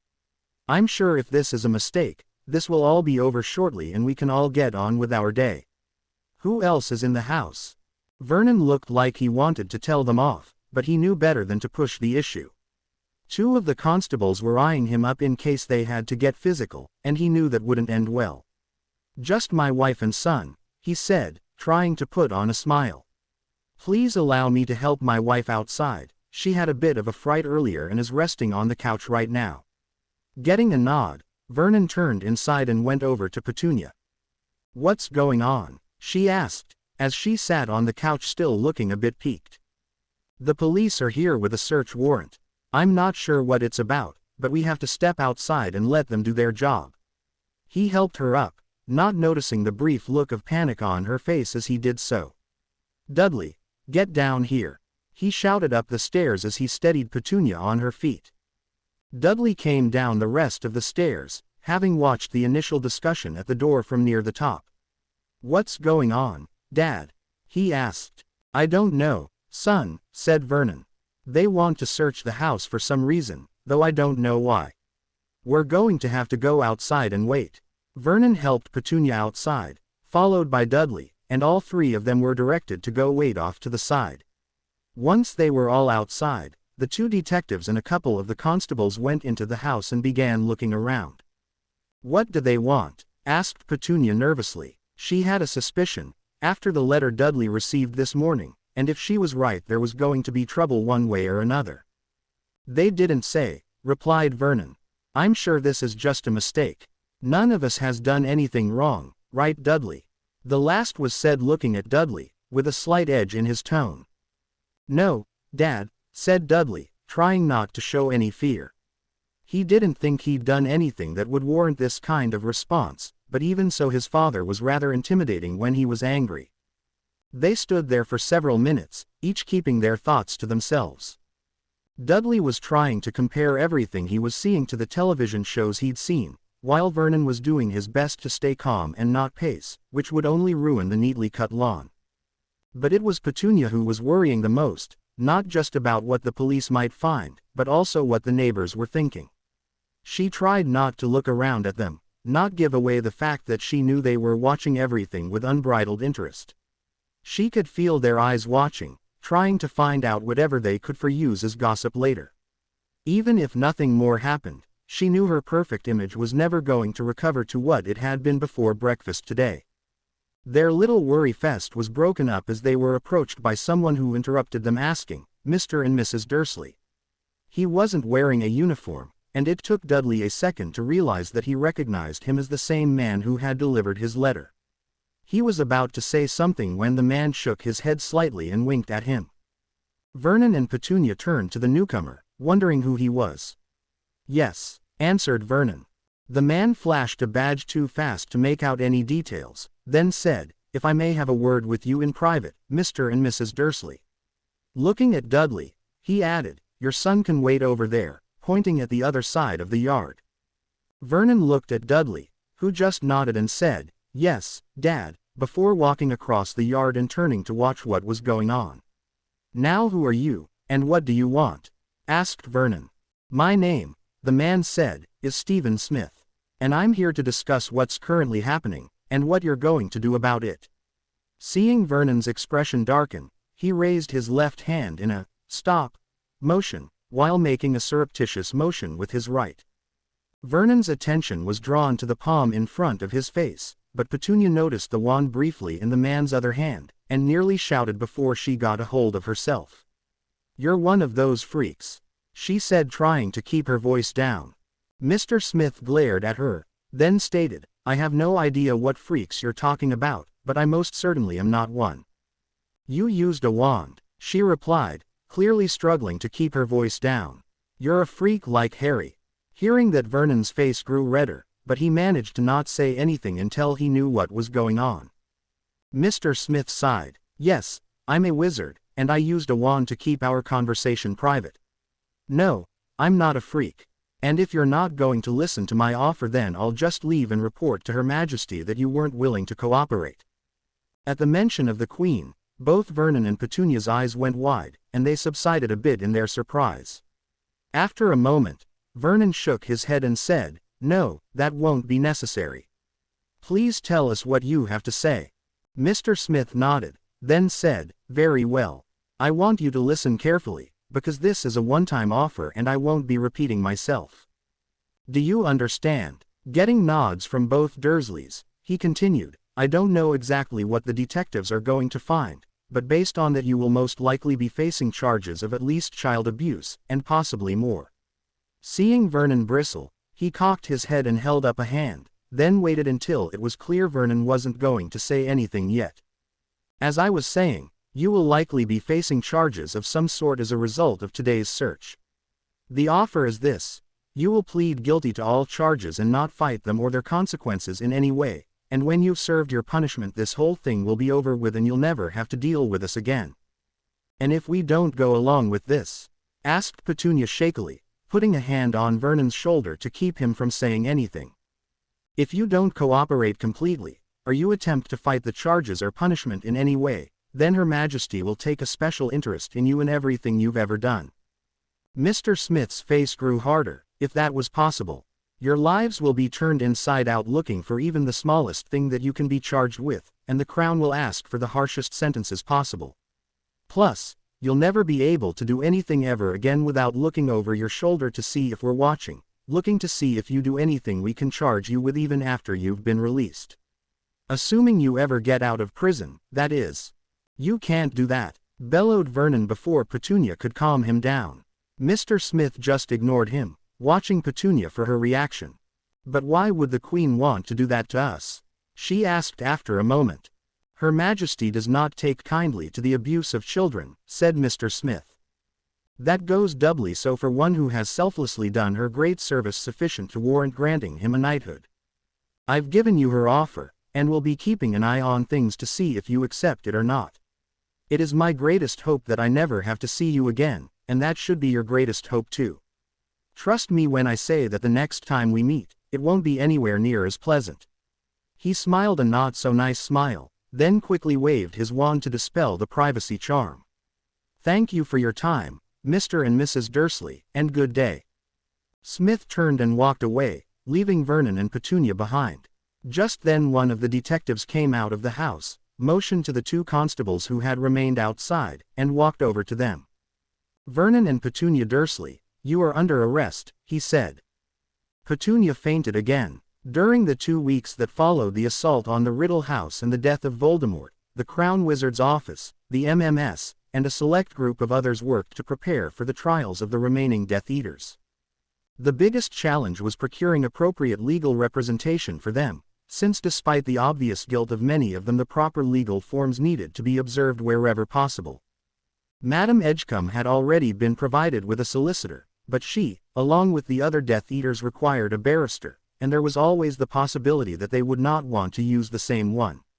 Eventually, a team of 6 barristers and 3 additional solicitors with the appropriate credentials were recruited via word of mouth, most of them being relatives of people with ties to the magical community in some way or another. The trials were held over the last 2 days of August, with all but one being concluded in that time. Madame Edgecombe's trial was first, and fastest, as after making her agreement with the MMS and having further discussed things with her legal advisors, she pled guilty to charges of treason and sedition and agreed to testify against the others, knowing that if they were somehow spared, her life would be in jeopardy from them. Her testimony, along with that of Severus Snape, was the final nail in the coffins of the remaining 3, whose interrogation transcripts were damning to begin with. Malfoy and Yaxley refused to put forward any defense other than that they had been under the Imperious Curse, despite warnings from their legal team against it, while McNair proudly proclaimed his involvement, having considered it impossible that he would ever be held somewhere his Dark Lord couldn't rescue him from. The fact that Voldemort was dead hadn't been kept from them, but in true pure-blood fashion none of the 3 had taken their Muggle captors seriously. After all, Voldemort had come back before and bragged about his steps towards immortality, so he would probably do so again. Thus it was no surprise when all 3 were found guilty, and immediately sentenced to death by hanging. What was a surprise to them, however, was the fact that they were not sent to Azkaban, but instead were remanded to the custody of the MMS pending their execution. Even if Voldemort found a way to return and attempt to rescue them, chances were he wouldn't be able to locate them on his own. The reason for this was that Her Majesty had stated early on, unequivocally, that the Dementors of Azkaban had to go before she would permit any new prisoners to be sent there, and the sooner it happened the better. Despite the potential danger of removing them, there was no way they would ever be considered acceptable treatment of anyone, prisoner or not, and so she had tasked her chief wizard with finding a way to either destroy or remove them altogether. The chief wizard had, in turn, enlisted Croaker and his Unspeakables, asking them to come up with a solution as quickly as possible, but as of yet they didn't have one. The final trial, that of Severus Snape, was ultimately delayed for several months. During the time the legal team had been preparing for the Death Eater trials, there had also been a further investigation into Snape's behavior at Hogwarts, and it was ultimately decided to postpone his trial while they determined what, if anything, they could charge him with for his behavior while teaching. In the meantime he, along with Madame Edgecombe, were kept in holding cells at a different location from the other Death Eaters for their own safety, just in case something happened. The outcomes of the trials were announced to the magical world on the 2nd of September, 3 weeks after they had first been arrested. While the actual information had been given to Governor General Bones, and from there a press release had been given to the Prophet that evening, everyone involved agreed that it was best to wait until all of the students were safely in Hogwarts before risking the public's reaction. Fortunately, despite a lot of grumbling, there was only limited unrest as a result of the verdict and sentences, and not enough that the Aurors weren't able to handle it themselves. Still, there were a number of people arrested and ultimately sentenced to both community service, as well as a mandatory education program, although the latter had yet to be properly created. That same day, quietly and without fanfare, Dolores Umbridge found herself finally being taken out of her cell for more than just a shower and exercise. She attempted to find out where she was going, but all that did was get her blindfolded and gagged. She was placed in some sort of a vehicle and driven about an hour before being taken out of said vehicle and led inside a building.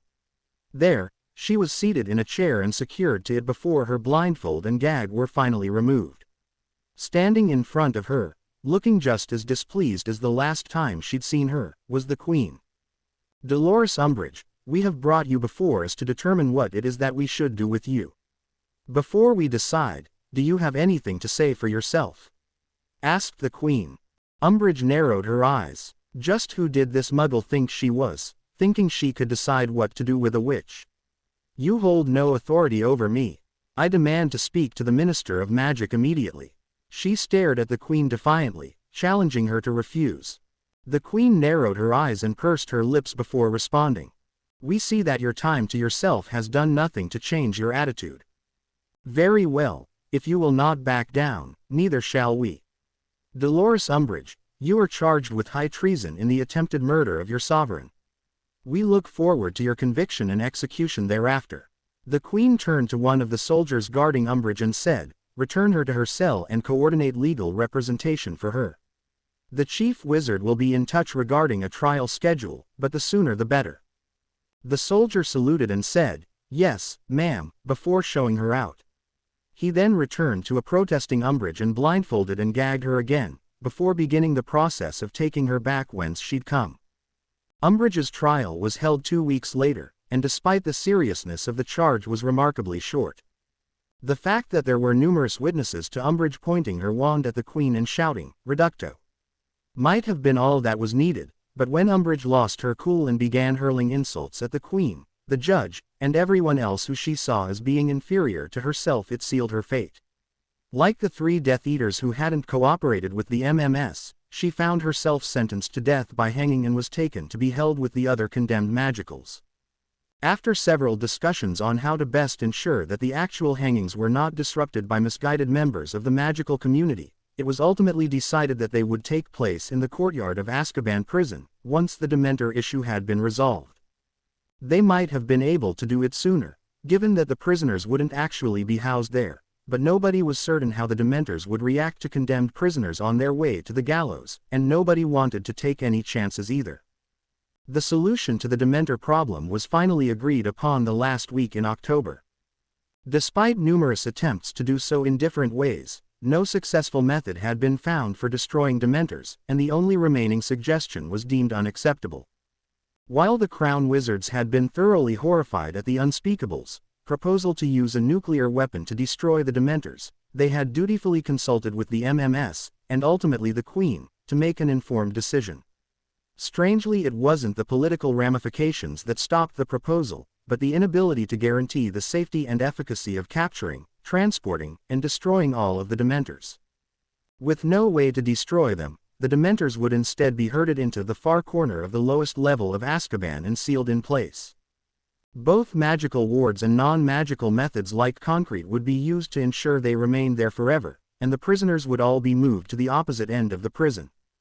It was hoped that over time the lack of prisoners to feed off of would result in the Dementors weakening, or perhaps even dying off altogether, but at the very least it would provide some time to keep researching a better solution. It took nearly 3 weeks to assemble all of the materials needed to seal the Dementors in, and 2 of the team members nearly lost their souls to the Dementor's key while they were herding them into place, but it was finally done and the prison was deemed usable again. The only place the effects of the Dementors was still felt was in the far corner of the central courtyard, closest to where they had been sealed in. It was a cold, rainy morning in early December when the prophet announced that the execution of the convicted Death Eaters and former Undersecretary Umbridge had been carried out the previous day. While a reporter and photographer had been permitted to witness the executions, the only image the paper published was a still one showing the 4 condemned prisoners having their sentences read to them while standing on the gallows platform. The article was very matter-of-fact in its description of the execution itself, neither embellishing nor softening anything for the readers.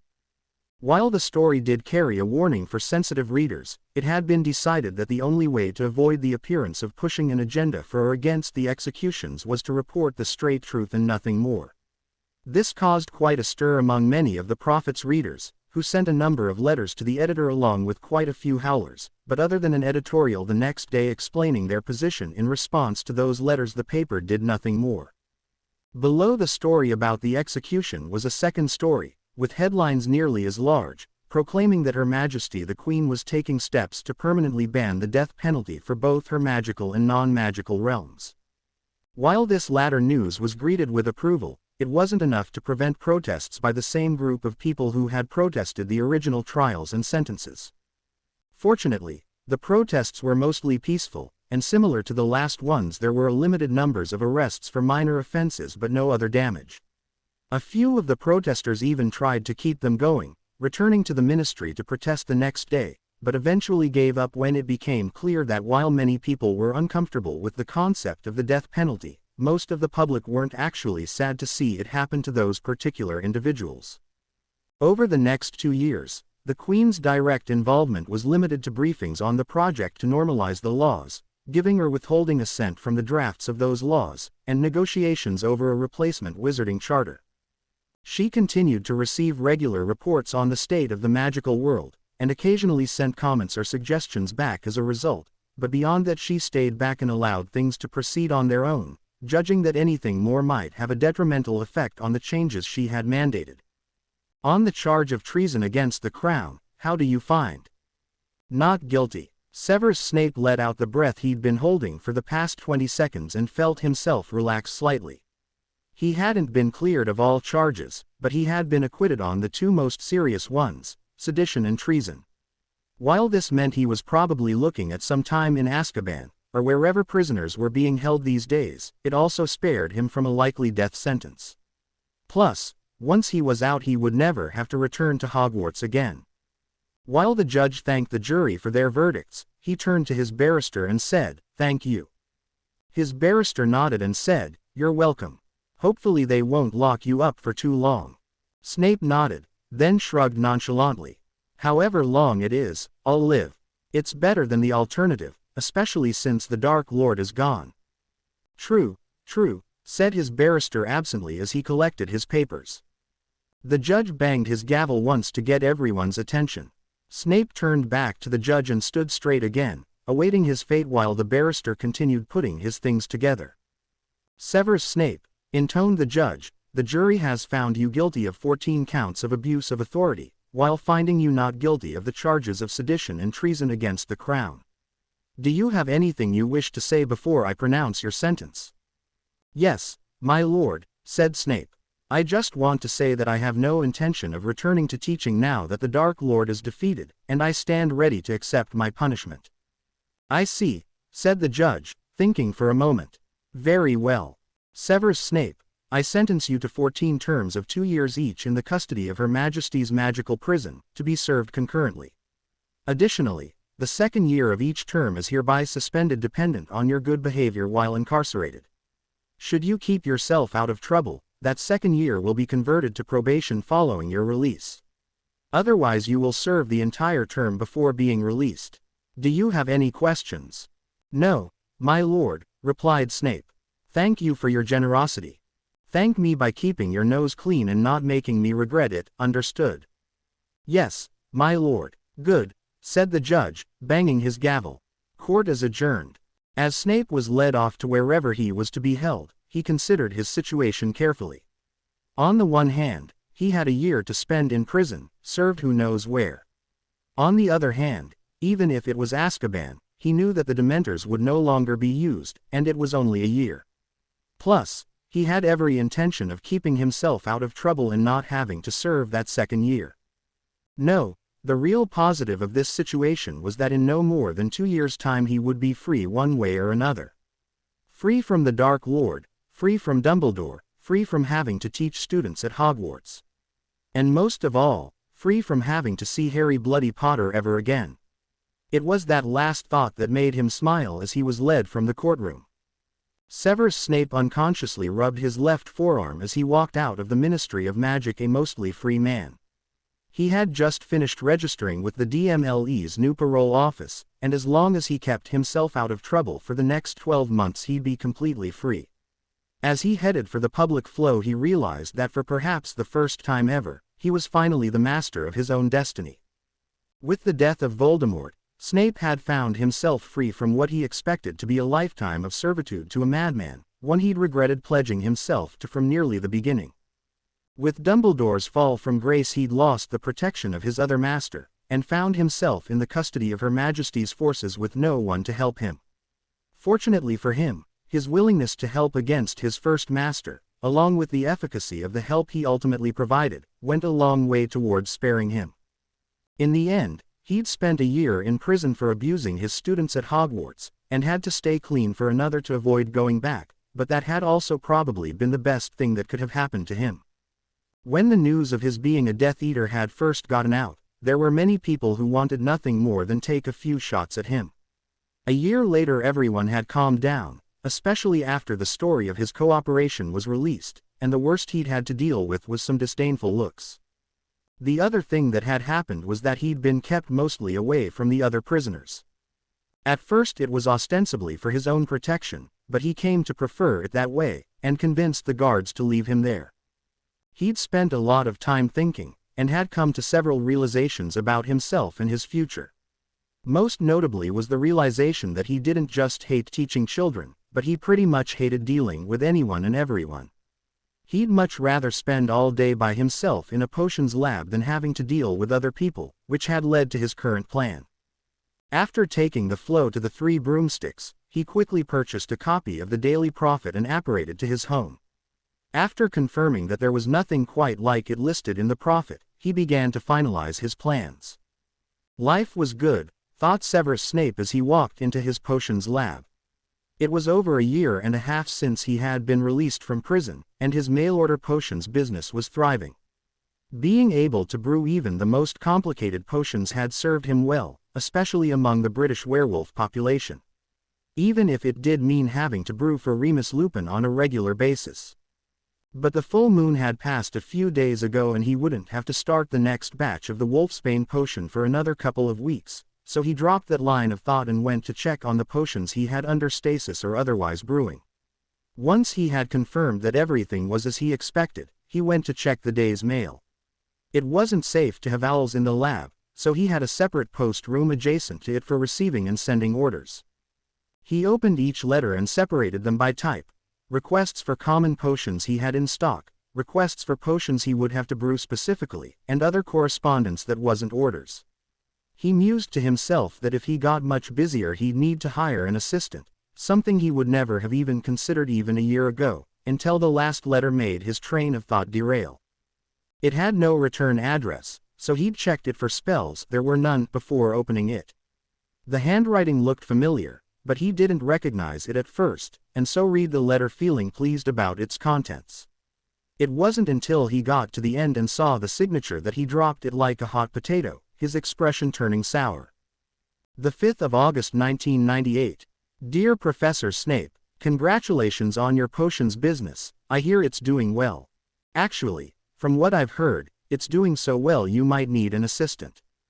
Thanks to you teaching me how to brew under pressure, I got an O on my potions OWL a couple years ago, and just found out I received an O on my potions NEWT as well. Since I know you only ever wanted to work with the best, I figured I'd see if you were interested in taking me on as an apprentice and to help you with your business.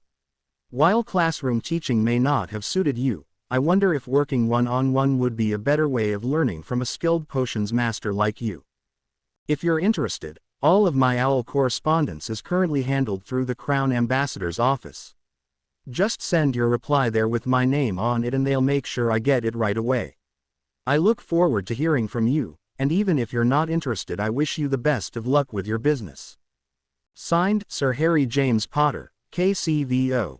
P.S. I'm only joking about the apprentice assistant position, but I did get O's in both my potions OWL and NEWT. It's amazing what you can learn from a teacher who actually wants to teach. Animated smiley face. He picked up the letter and read it again, this time reading the PS as well. He blew out a breath when he saw that Potter was joking about being his apprentice, considering even the concept to be cringeworthy. Still, now that he was no longer trapped in his teaching position at Hogwarts, he could appreciate the humor behind the letter, and the smiley face that occasionally stuck out its tongue at him. Probably Black's contribution, he decided. Shaking his head, he decided that he'd have to find a creative way to respond, and if he couldn't he'd just ignore it. Besides, potions didn't just brew themselves, and he'd gotten half a dozen custom orders today alone. Picking up the stack of them, he returned to the lab to start working on them. Once they were in process he could send out the orders that were already in stock, hopefully before it was time for lunch. If anyone who'd known Professor Snape from Hogwarts had been there to watch him as he started brewing his first order, they would have been shocked to see him not only without a scowl on his face, but actually smiling. Sirius sat down on the couch, kicked off his shoes, closed his eyes and just relaxed. He could hear Remus cleaning up in the kitchen, but other than that the last of his housewarming guests had finally left and he could let his guard down a little. After all, with the exception of Remus, the Grangers, and his cousins the Tonks, none of the other guests knew he was a wizard. He thought about everything that had happened in the past 3 months that had brought him here, and marveled at how much difference those 3 months had made. After Harry had gone off to school, Sirius had spent nearly a month working with the government, both magical and otherwise, to arrange for compensation for his improper imprisonment as well as a suitable cover story for not really having much of a history in the non-magical world. Eventually they had decided on a sanitized version of the truth, where he had been wrongfully convicted of killing his best friends and after 14 years had finally been exonerated. The ministry had, after some deliberation, offered him 250,000 galleons in reparations. A bit over a quarter of that was for lost wages, while the rest was compensation for the injustice he suffered. He also had what was essentially lifetime health care paid for by the ministry, especially as regards to counseling to cope with his ordeal. While the amount of compensation had been agreed to, there was still the problem of having the funds to actually give him. This was solved when the Crown Wizard's office stepped in and offered to give him an immediate payment of £500,000, which was about 100,000 galleons, and the ministry would then have 15 years to pay him the remaining 150,000 galleons at a rate of 10,000 galleons per year. Since Sirius was in need of non-magical currency anyway, and could easily afford to live off of his own wizarding funds in the meantime, he graciously accepted and the deal was done within a couple more weeks. With money, identifying papers, and a convincing backstory in hand, Sirius had then gone house shopping. After first speaking to them about Hermione staying a few days with him when he and Harry had returned to Grimmauld Place, Sirius had struck up a tentative friendship with the Grangers, and since then had spoken to them several times about the non-magical world. When the time came to go house hunting, he decided to look in their general area first, as they had volunteered one of their weekends to help him out in exchange for learning more about the magical world. In the end, he'd found a nice house in Pease Pottage about 1.5 miles from theirs, which he closed on the week before Halloween. He'd moved in the first weekend in November, having spent Halloween with Remus and Harry, the latter of whom he'd taken out of school for the day to visit his parents' grave for the first time, and held his housewarming the following weekend. Knowing his name had been plastered all over the news a couple of years previously, he decided that opening his new home to the whole neighborhood and getting his official story out would go a long way towards easing people's suspicions. The fact that the Grangers could vouch for Harry attending school with their daughter also helped a lot, something he hadn't planned for but appreciated nonetheless.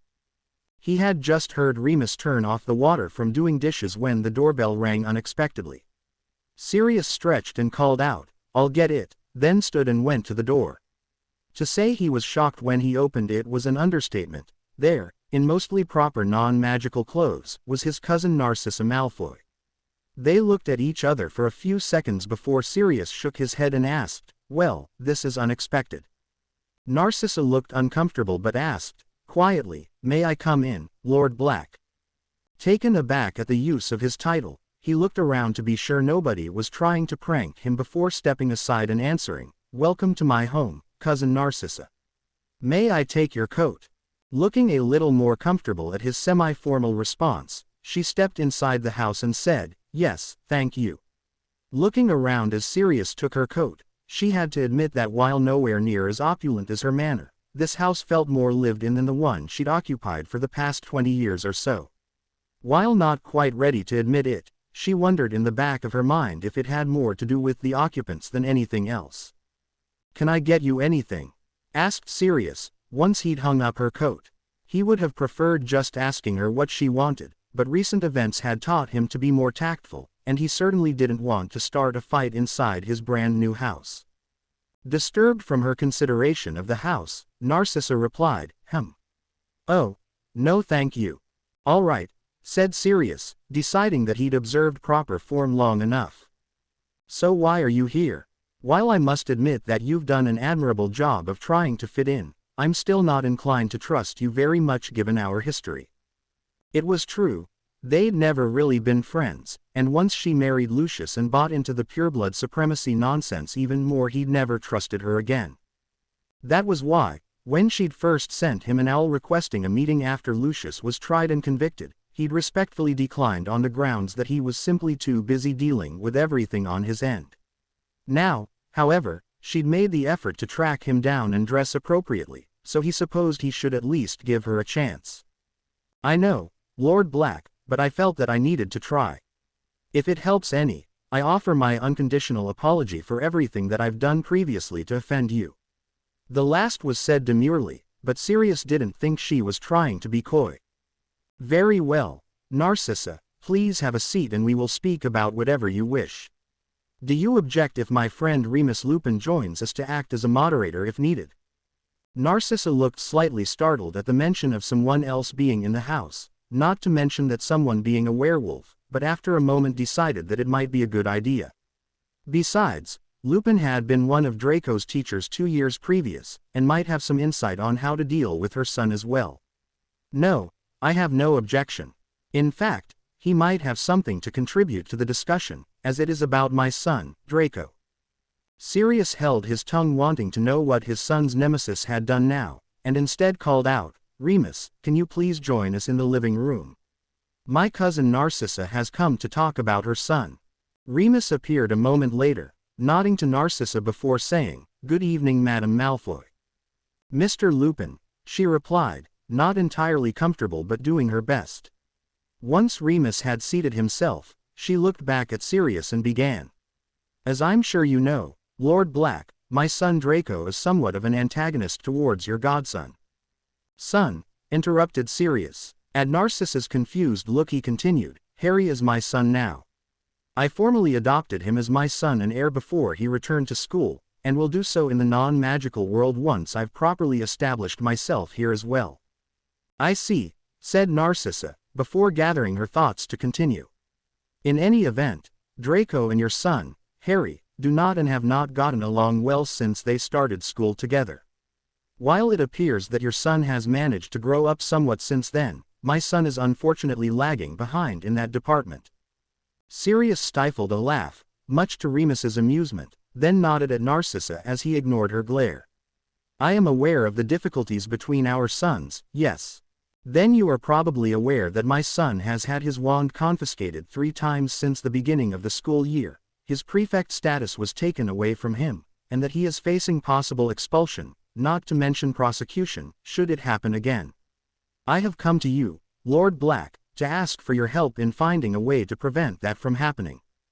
Sirius looked at her closely, and decided that she was being straight with him, or at least as best she could. I'm not sure what you want me to do, Narcissa.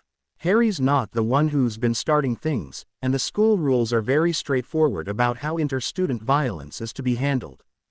Narcissa nodded and said, I understand. Were it not for the Ministry's freeze on the Malfoy assets other than necessary living expenses, I would have already pulled him out of Hogwarts and sent him elsewhere. Unfortunately, that requires funds that I no longer have access to, and while I know my connection to you is tenuous at best, you are my best hope for being able to provide the financial support needed to send Draco to school somewhere else. Narcissa looked up at Sirius and pleaded with her eyes before adding, Please, Lord Black. My greatest fear was that I would lose my son to the Dark Lord after already having lost my husband. Now, while that direct threat is gone, I still fear that his attempts to follow the path his father set out before him will doom him to a similar fate. All I ask for is a chance to take him away from his current situation so that he might find a new path for himself. Sirius stared at his cousin, who he had thought was just as bad as her husband or crazy sister, and realized that while she still held beliefs that ran counter to his own, she was also a mother who would do anything for her only child. Knowing how he felt about Harry, and that he would do the same for him, he considered her request carefully before responding. I can understand your concern for you, son, and I certainly appreciate your desire to see him change, but I'm not sure if you, I, or anyone can really help him with that. Please, Sirius, she interrupted, I have to try. Seeing her let her guard down, even for just a moment, convinced him that she was at least being honest with him, and helped make the decision for him. He considered his words for a moment then said, Very well. I too am concerned that Draco is heading down a path from which he will only reach a bad end, and while I may not particularly like him, I can certainly sympathize with a parent's desire to help their child. He held up a hand to indicate that he wasn't done, and thought for a minute before continuing. Here is my offer, and it will be up to Draco to demonstrate his worth and willingness to accept it. If he can stay out of trouble until the Christmas holidays, I will meet with him and personally extend the following. In exchange for a vow to not set foot inside the magical kingdom of Great Britain for 20 years, I will pay for his tuition and room and board at the school of your choice and give him 500 galleons on each of his next 3 birthdays. Additionally, I will pay him a bonus for his OWL and NEWT scores according to a schedule that I still need to work out. Narcissa stared at her cousin, gobsmacked at his generosity. That's, she said, before closing her mouth and gathering her thoughts for a moment. That's more than generous, Lord Black. If I may ask, why are you being so generous? 2 reasons, cousin. First, because no matter what environment Draco ends up in, he's still going to resent having lost his financial security. This will help him get over it, and that should also go some distance towards dissipating his anger about this whole situation. And second, while it may seem like a lot of money to you right now, it's not that much to me, especially given the compensation the ministry still owes me for my years spent in Azkaban. And if throwing some of that money at your son can prevent my son from having to deal with him as an enemy for the rest of his life, I consider that to be worth every single canute. Thank you, Sirius, I don't know what to say, she replied, once again surprised enough to drop her formal mien. Beyond thank you, say that you'll try to be open to the changes that are happening in magical society. If you can accept them, that will go a long way towards convincing others in your circle to accept them as well. That's the payment I ask for this favor, can you do that, Narcissa? Stunned at his idea of compensation, she realized the truth of his words. As the wife of one of only a handful of Death Eaters to survive to be tried, she held a rather prominent position from a public perception standpoint. She wasn't sure how well she could actually do it, but today had proven that she could at least make an effort, and if that's what it took to save her son, she supposed she didn't have much choice. I'll try, Lord Black, she said, looking at him solemnly. Sirius nodded, seeing that she at least meant that she'd try. He wouldn't blame her if she ultimately failed, as long as she gave it her best. Especially if it made Draco behave himself. Then we have an agreement, Madame Malfoy. I'll speak to my solicitor and have him send you a draft of the agreement, including the exam bonus schedule, and we can meet again over the Christmas holidays to finalize things and have your son accept or reject it. Please do make sure he knows this is a one-time offer. If he rejects the deal out of hand, I won't repeat it. Reasonable changes will be considered, though I make no guarantees. I understand, and thank you, replied Narcissa, sounding relieved that her son now at least had a chance. I'll send him a letter immediately and follow up with speaking to him personally as soon as I can.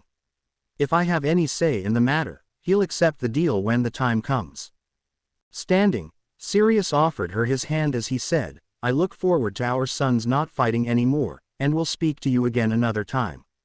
As much as I'm surprised to admit it, I would be willing to have tea with you again sometime, should you wish it. Narcissa took his hand and stood, looking just as surprised at his offer as he was. I'll consider it, Sirius, she said, and smiled when he nodded his agreement.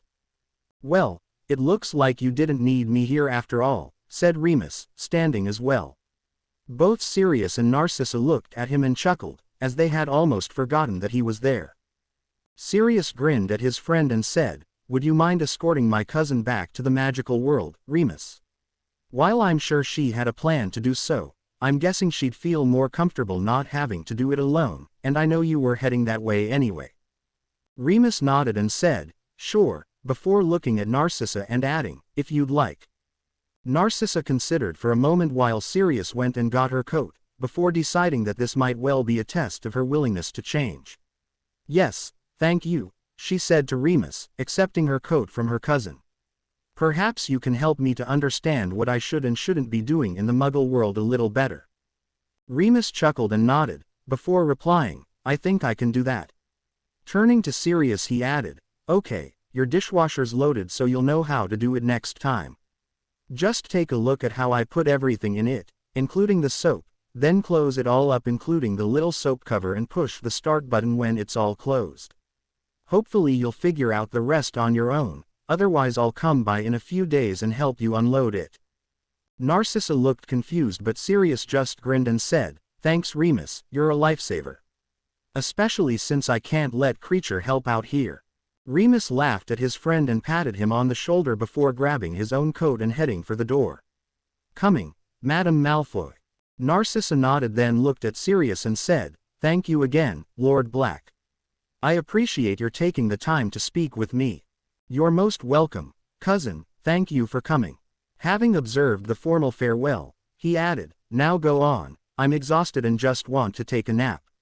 "Later Moony." "Bye Padfoot," called Remus as he walked out the door, then held it as Narcissa followed him out.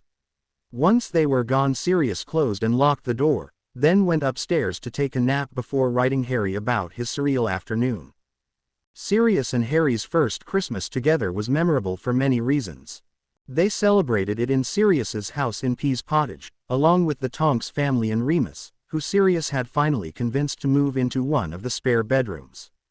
Boxing Day was spent with the Grangers, who were amazed that this was Harry's first real Christmas with family despite what Hermione had told them, and so they did their best to make it extra special. The other memorable event was the meeting with the Malfoys, which took place the day before New Year's Eve in a conference room at Gringotts. "I suppose it would have been too much to ask for you to not be here," grumbled Draco, as he walked in to see Harry sitting with Sirius. Narcissa made to say something but Sirius raised his hand and shook his head, having expected Draco to say something about Harry's presence. Harry looked back at Draco for a moment, then shook his head as well. "I'm not here to fight with you Draco," he said. "You can take my father's offer or not, it really doesn't bother me. I've already told you what will happen if you step over the line again." Both Sirius and Narcissa looked at Harry, then Draco, and realized that there was perhaps more to their rivalry than either of them had realized. Draco looked worried for a moment, then huffed, "Fine, let's just get this over with," before sitting down opposite Sirius. The rest of the meeting went fairly quickly, as the final agreement had been hashed out in advance by Sirius and Narcissa's solicitors. The latter was also paid for by Sirius, but through a proxy to avoid conflicts of interest. In addition to the costs of schooling and the birthday money, Draco would receive 100 and 250 galleons for each EERO on his OWLs, respectively, and twice that amount for his NEWTS. Anything below an A would dock him 100 or 200 galleons from his total, which would discourage him from slacking on any of the core subjects he had to take the tests in. The final piece was the vow, which Sirius and Narcissa had haggled over for several weeks. In the end, Draco vowed to not set foot in England, Scotland or Wales for a period of 20 years from the day he left for school, with an exception given should he receive written permission from either Sirius, Harry or whoever was the current Lord Black, should it be someone different. With their business concluded and the formal farewells exchanged, Harry stuck out his hand saying, "Good luck, Draco." Draco considered it for a moment, then stood and shook the offered hand. "You too," he said, somewhat begrudgingly. "Just do me a favor and tell everyone you killed me or something like that, just so my reputation remains intact." "All right." Harry just stared at him incredulously, then nodded and chuckled at the request. "Thanks, Potter," said Draco, before turning and leaving. Narcissa followed her son out of the room, leaving Harry and Sirius alone. "As much as I'm not going to miss him," said Harry, shaking his head as Sirius was gathering his things, "things just won't be the same without him." He and Sirius shared a brief laugh, then exited the room as well, heading off to do some after-Christmas shopping at Harrods.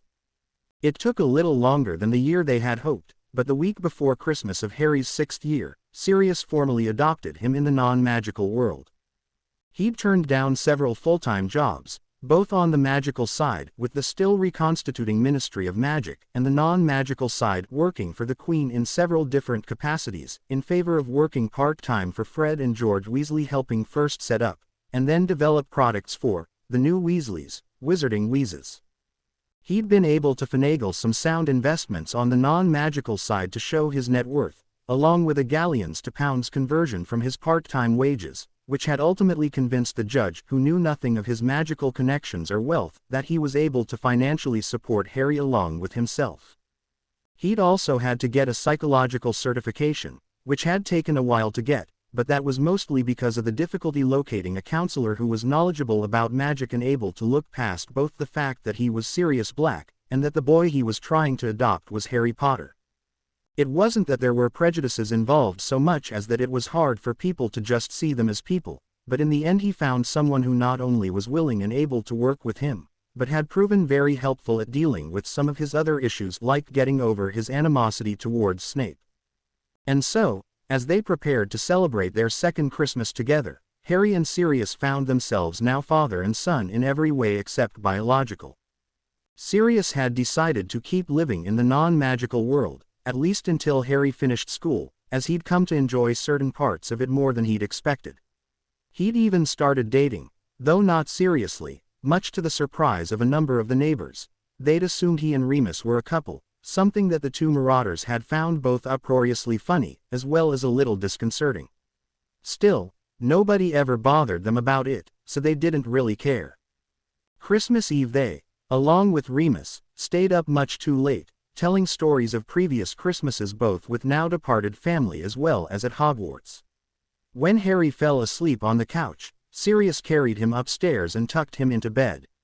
As he did so, Harry rolled over and mumbled, "Goodnight, Dad."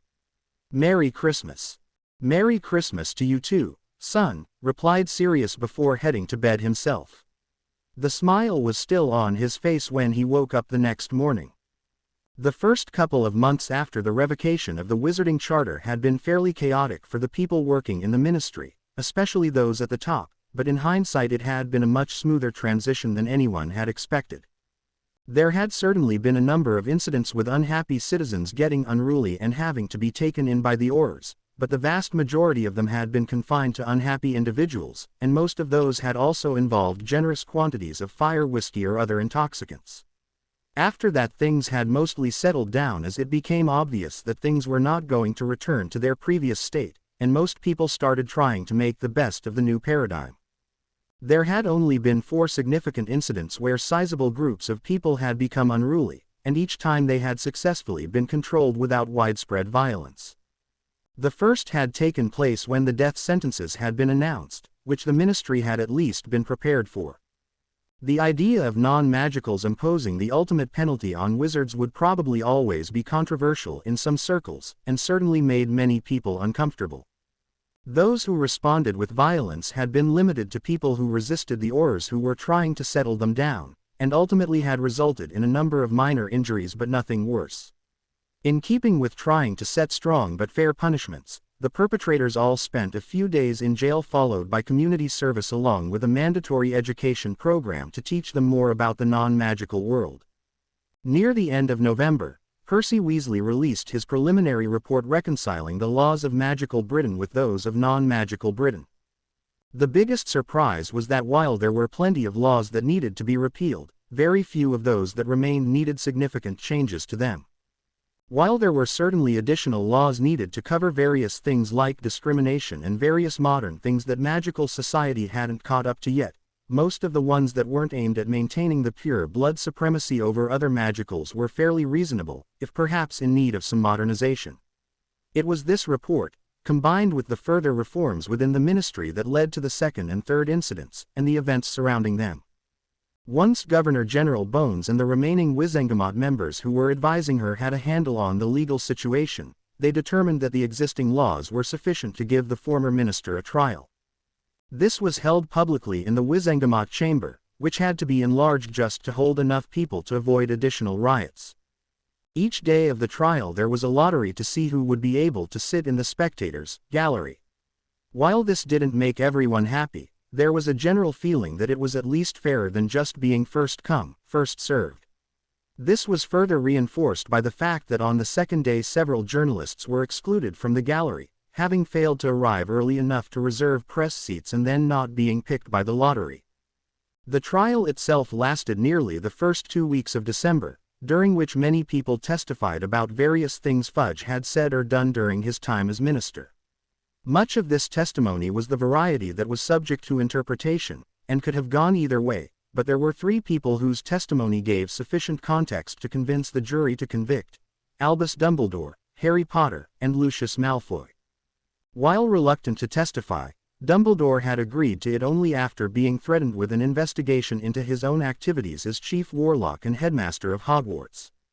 He knew he was already on thin ice with the Queen, and that his tenure as headmaster was likely coming to a close, and worried that he might find himself not only losing his job, but also whatever he had left of his reputation and even his freedom. Still, he limited his testimony to the direct facts, refusing to speculate on Fudge's motives, while at the same time not leaving much wiggle room for Fudge's barrister to exploit. Harry was called to testify the fifth day of the trial, and after overcoming his reluctance to speak publicly, he didn't hold anything back. He'd spent the previous day working with Sirius's magical solicitor to go over what he would say, and in the end he said it all. Starting with his first experience with the minister taking Hagrid away to Azkaban because the ministry had to be seen to be doing something, he then explained about the minister's refusal to even consider the possibility of Sirius's innocence at the end of third year, which nearly saw his godfather killed. Next, he recounted the minister's reaction to Harry saying Voldemort was back, along with having Barty Crouch Jr. killed before he could be interrogated while calling it no loss. Finally, he explained about his trial and the events that led to the revocation of the wizarding charter that had led to this trial in the first place. By the time he stepped down, it was clear to all that even under the best of interpretations, Fudge's actions were highly questionable. But it was the final witness that removed any question about Fudge's guilt. Lucius Malfoy, under very heavy guard, was brought in to testify as to the various times he had influenced the minister in one way or another.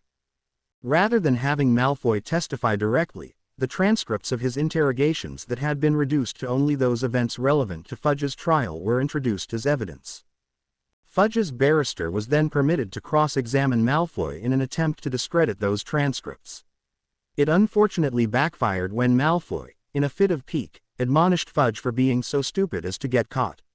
Nothing he said after that made any difference in anyone's opinion, and he was quickly excused. What nobody at the trial realized at that time was that it would be the last time Lucius Malfoy would be seen alive in Wizarding Britain. It was the morning of the second to last day of the trial, the day Fudge himself was set to take the witness chair in his own defense, that the news broke about the hanging of the convicted Death Eaters, along with former Senior Under-Secretary Umbridge. This caused the first of two incidents during that 1 week, and many of the same people who were upset about their initial conviction and sentencing chose to vent their displeasure again with the same results as before. There were even a few minor incidents of people attempting to disrupt the trial, but they were also dealt with quickly, and received similar sentences of community service and education when they were eventually tried themselves. This event also led to some serious concerns about Fudge's possible penalty, as it was looking more and more like he was going to be convicted of at least something when the trial concluded. However, their concerns were assuaged quickly, as shortly after the Death Eaters were hung, the Queen announced a moratorium on the death penalty. She also announced that she was beginning the process to have it repealed altogether, which went a long way to calming some of the unspoken fears that had been raised by the executions. It was this last step, the elimination of the death penalty combined with the effective removal of the Dementors from Azkaban that led to a shocking reversal from Fudge. Rather than testifying in his own defense, he had his barrister broker an agreement that he would plead guilty to about half the charges in exchange for limits on the maximum sentence he could get. It took nearly a day and a half of wrangling, but in the end, Fudge publicly admitted guilt to multiple counts of misfeasance in public office, receiving bribes, and beeping the course of justice. In exchange for his guilty plea, he was sentenced to a minimum of 5, and maximum of 15 years in Azkaban, along with a hefty fine totaling nearly all of his assets. After the guilty plea and sentence was announced, there were large demonstrations in the Ministry Atrium and Diagon Alley, as many people disagreed with some part of the result or another. While the demonstrations were mostly peaceful, there were occasional clashes between supporters of Fudge who felt the trial and/or sentence was too harsh, and those who felt that the former minister had gotten off lightly for everything he'd done. In the end, the only arrests were actually of people who had drunk too much and gotten rowdy, rather than just demonstrating, and they were all given reasonable fines and a night in a cell to sleep it off. The fourth and final incident was the most violent, but in the end it had far-reaching positive consequences that nobody could have foreseen. It all started with the ministry's pilot program to protect werewolves and the public from each other by securing werewolves during the full moon in exchange for giving them the same rights as wizards during the rest of the month. While it took several months to get the major details worked out, once they were announced the program proved so popular among the werewolves that it could not be expanded quickly enough to secure all of the volunteers each month. Combined with the fact that many wizards were slow to accept the idea of werewolf rights, and it inevitably led to a confrontation on the steps of the ministry between a couple dozen members of each side just after the first full moon of the new year. Before the Aurors could sufficiently intervene to break things up, 7 werewolves and 3 wizards had been seriously injured, along with numerous lesser injuries on both sides. Amazingly, it had been the werewolves who showed more restraint in dealing with their foes than the wizards, and while 2 of them had ultimately been sentenced to several months in prison, they had both pled guilty rather than forcing a trial. On the wizarding side, 6 people were awaiting trial on battery charges, while 2 more were being held for attempted murder, the latter 2 having cast cutting curses at their opponents' necks, and only luck and a thick skin had saved the victims. The fact that the wizards had been determined to be the attackers, along with the werewolves who were charged with crimes taking responsibility for them immediately, started the process of changing the minds of all but the most recalcitrant members of the magical community. But it was what unexpectedly happened after the next full moon that really swayed public opinion towards the new Werewolf Protection Act. When it became clear that the ministry was serious about helping werewolves out in exchange for nothing more than ensuring that they were prevented from spreading their curse during the full moon, the Pax in Great Britain realized that this was what they had all been wanting, a chance to be a part of normal society rather than being ostracized. While they were still cautious, as was reasonable, they had all sent representatives to enroll in the pilot program, and then sent more when it became clear that the early representatives were not just participants, but also were helping to shape things to work better for the werewolves. By the end of the year, the Pax had nearly unanimously voted to support the new ministry initiative, and those who voted against it mostly did so to try and slow things down rather than actually opposing them. With one exception, Fenrir Greyback. Greyback was a proponent of forcing the ministry into submission rather than working with them, and nobody who knew him was surprised when he spoke passionately and violently against cooperation with them. Greyback had always been a fan of violence for the sake of violence, not to mention having a nearly incurable lust for turning others into werewolves to further increase the strength of the pack. For years he had ruled not just his own pack but many of the others, daring anyone to oppose him and putting them down violently when they did. But now, with their ultimate objective not just within reach but actively being promoted, members of every pack were openly defying him in sufficient numbers that he couldn't just kill them off to cow the rest into submission. Faced with the near certainty of losing what little grasp he still retained of his position as alpha, and emboldened by the confrontation between werewolves and wizards that had just recently occurred, he attacked and kidnapped several of the more prominent participants in the ministry's pilot program, hoping that the ministry's promised response of hunting down program violators would convince the rest of the pack that the ministry couldn't be trusted. Instead, the Pax took it as the ultimate proof that Greyback was refusing to put the good of the pack before his own desires, and banded together to do something about it. Albus Dumbledore sat behind his desk as headmaster for the very last time. School had been out for a week now, and today would be the day he stepped down and handed the reins of his beloved Hogwarts to someone else. The fact that he still didn't know who that someone else was bothered him, but he'd had to live with that for nearly a year now, so he'd at least gotten used to being bothered by it. The one thing he did know was that it wouldn't be his choice of successor. Minerva McGonagall had made it clear on several occasions that while she would be honored to take over as headmistress, she had been told that it wasn't going to be her who replaced him. While she hadn't said it outright, she had hinted several times that she did know who it was going to be, but she wasn't telling anyone. And while not knowing was killing him inside, he knew better than to pry any further. A year ago he wouldn't have had any second thoughts about doing so, but after his total dismantling at the hands of Her Majesty he had finally learned his lesson. It had been a rather hard lesson to learn, but in the end the overwhelming amount of evidence presented to him had finally overcome his own mental inertia. The fact that he had been so wrong, about so many things, still weighed on him though he was slowly learning to let them go. His interpretation of the prophecy, his placement of Harry with his relatives, his treatment of Harry, along with many other students over the years, his failure to try to push a friendlier agenda towards non-magicals, not muggles, he was still getting used to that one too. All things that he had resisted admitting to himself, but in hindsight were true. And then there was his greatest mistake, one he'd never fully admitted to anyone lest he be damned even more than he was. He had been certain the Voldemort had made Horcruxes, up until the moment when the Queen had told him that the prophecy had been fulfilled.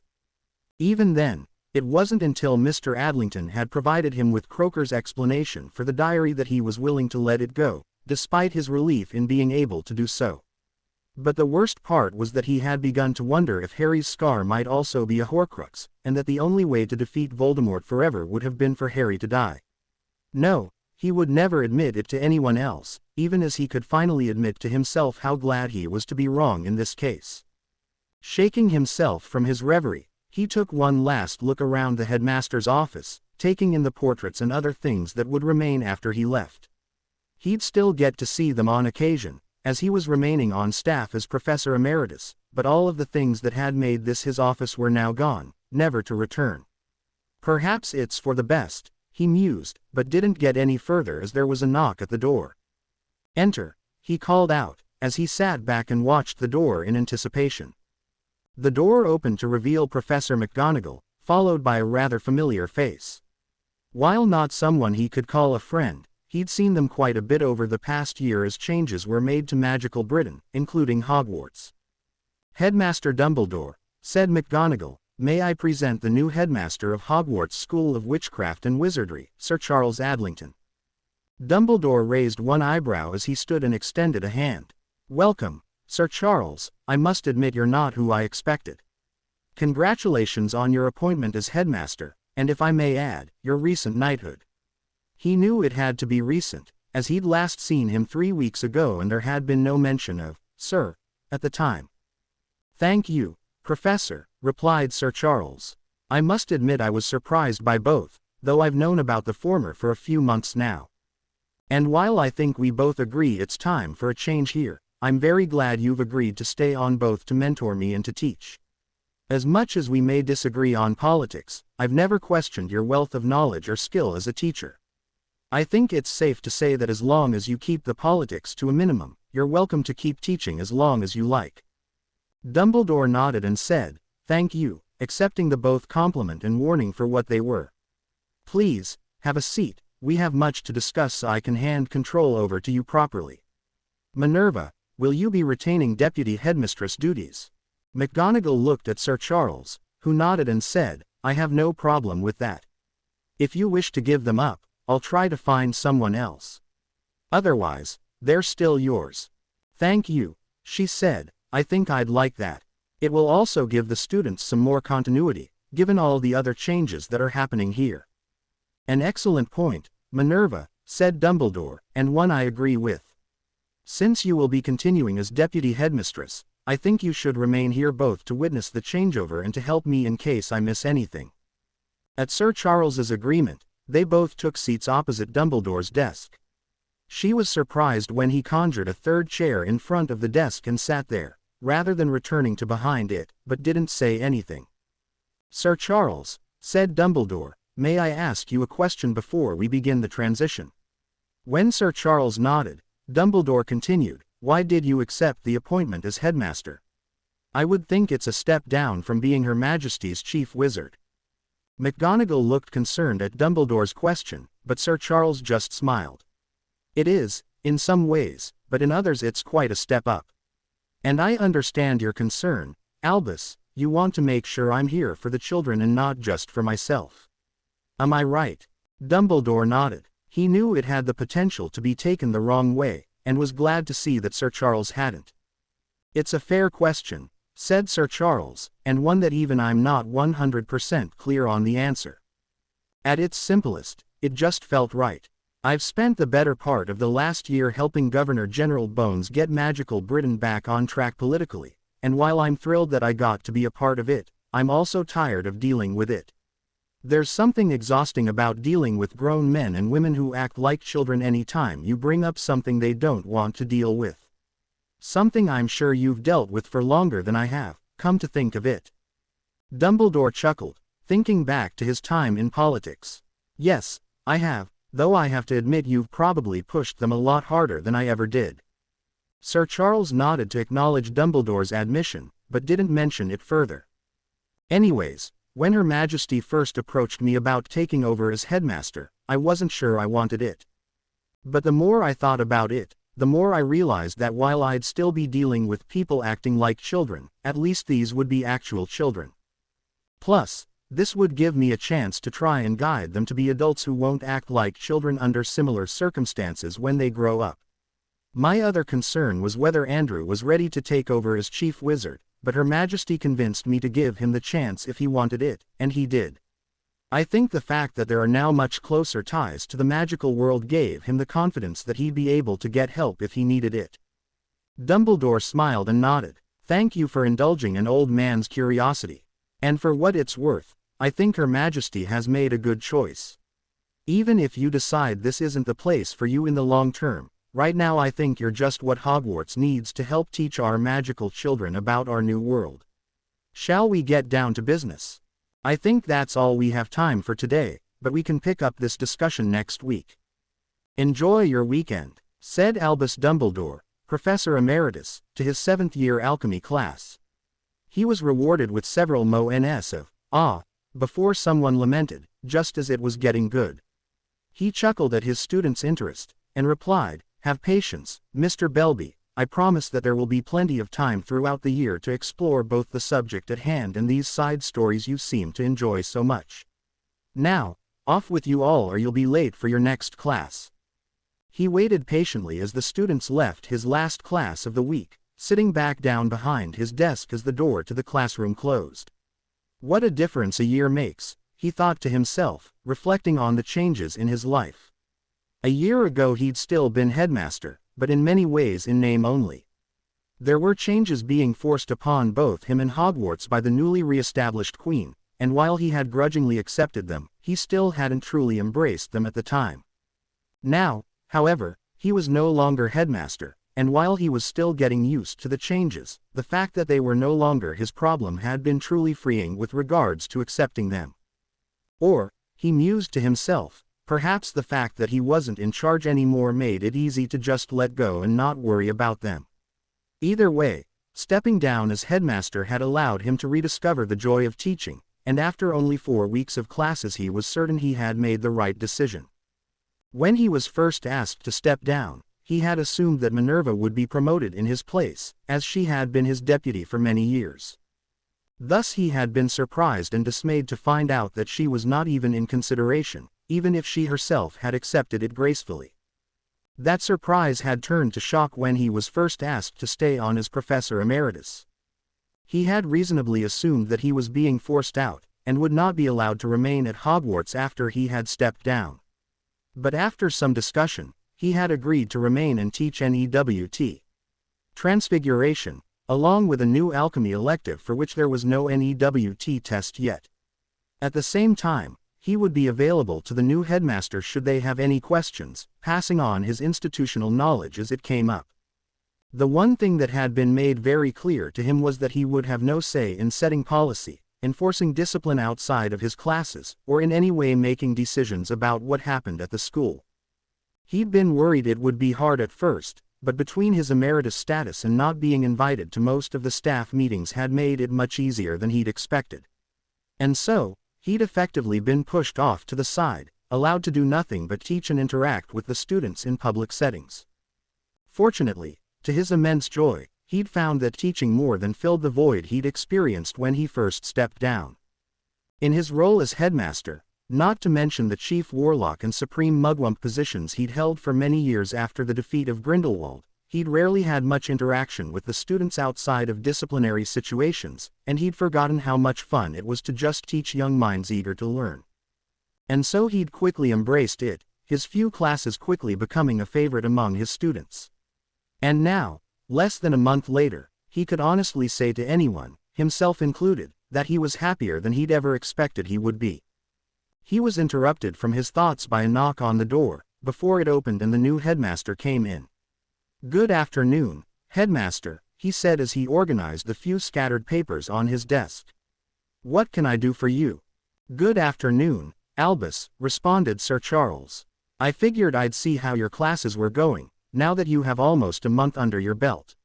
From what I've heard, they certainly seem to be going well." "I was just thinking about that, and I can honestly say that I had forgotten how much I enjoyed teaching rather than administrating. It really is a privilege to shape young minds towards their future." Sir Charles gave him a pointed look and said, "I do hope you're sticking to the class material, and not venturing into areas we'd agreed to avoid." Dumbledore raised his hands in surrender. "No, nothing like that. I'm talking about how the children in my classes are here because they want to be. They want to learn the subjects I'm teaching, rather than having to learn it because it's core curriculum. I will admit to going off on the occasional tangent here and there, but it's all related to the topic at hand, and in some cases makes the subject that much more interesting for all of us. Why, we just had a most enjoyable discussion about how Golpalot discovered his laws this last period, to the point that several students were disappointed when the period was over. I'm sure some more difficult topics will come up at some point or another, but I have no intention of raising them myself. The past 4 weeks has shown me that despite all the changes over the past year, there's still a place for me at Hogwarts if I want it, and I most certainly do." Sir Charles relaxed and nodded. From what he'd heard, Dumbledore's classes were possibly the most well-liked by any of the 6th and 7th years, and he really did have a wealth of knowledge to share with those interested in the subjects he taught. "I'm glad to hear it," he said when Dumbledore finished speaking. "I will admit to having had my concerns about you remaining in the castle, but thus far they've been proven unfounded. Truthfully, I shared those concerns, but not anymore. Between the steps you've taken to minimize my ability to overstep my authority, and my newly rediscovered love of teaching, I think I'm learning to just let it go and not worry about all the changes that are happening around me. I may never truly embrace them, but I think I can at least keep out of the way and let them happen." Sir Charles smiled, and said, "And I would be more than satisfied with that. Change is hard, and the older we get the harder it is to change. The fact that you're willing to try is good enough for me, and Her Majesty. I wasn't going to even raise this for another month or so, but given your attitude I think I'm willing to take the chance and do it a bit sooner. I still think it best for you to skip the bi-weekly staff meetings in general, but I'd like you to come once a month as an observer and share your insight on the students in your classes if appropriate. Let's start with the meeting on the 12th, and every 4 weeks thereafter. Will that work for you?" Dumbledore nodded, his eyes shining as he was unable to come up with any words to express his surprise and gratitude. He finally stood and extended his hand to Sir Charles. "I'd like that very much, Headmaster."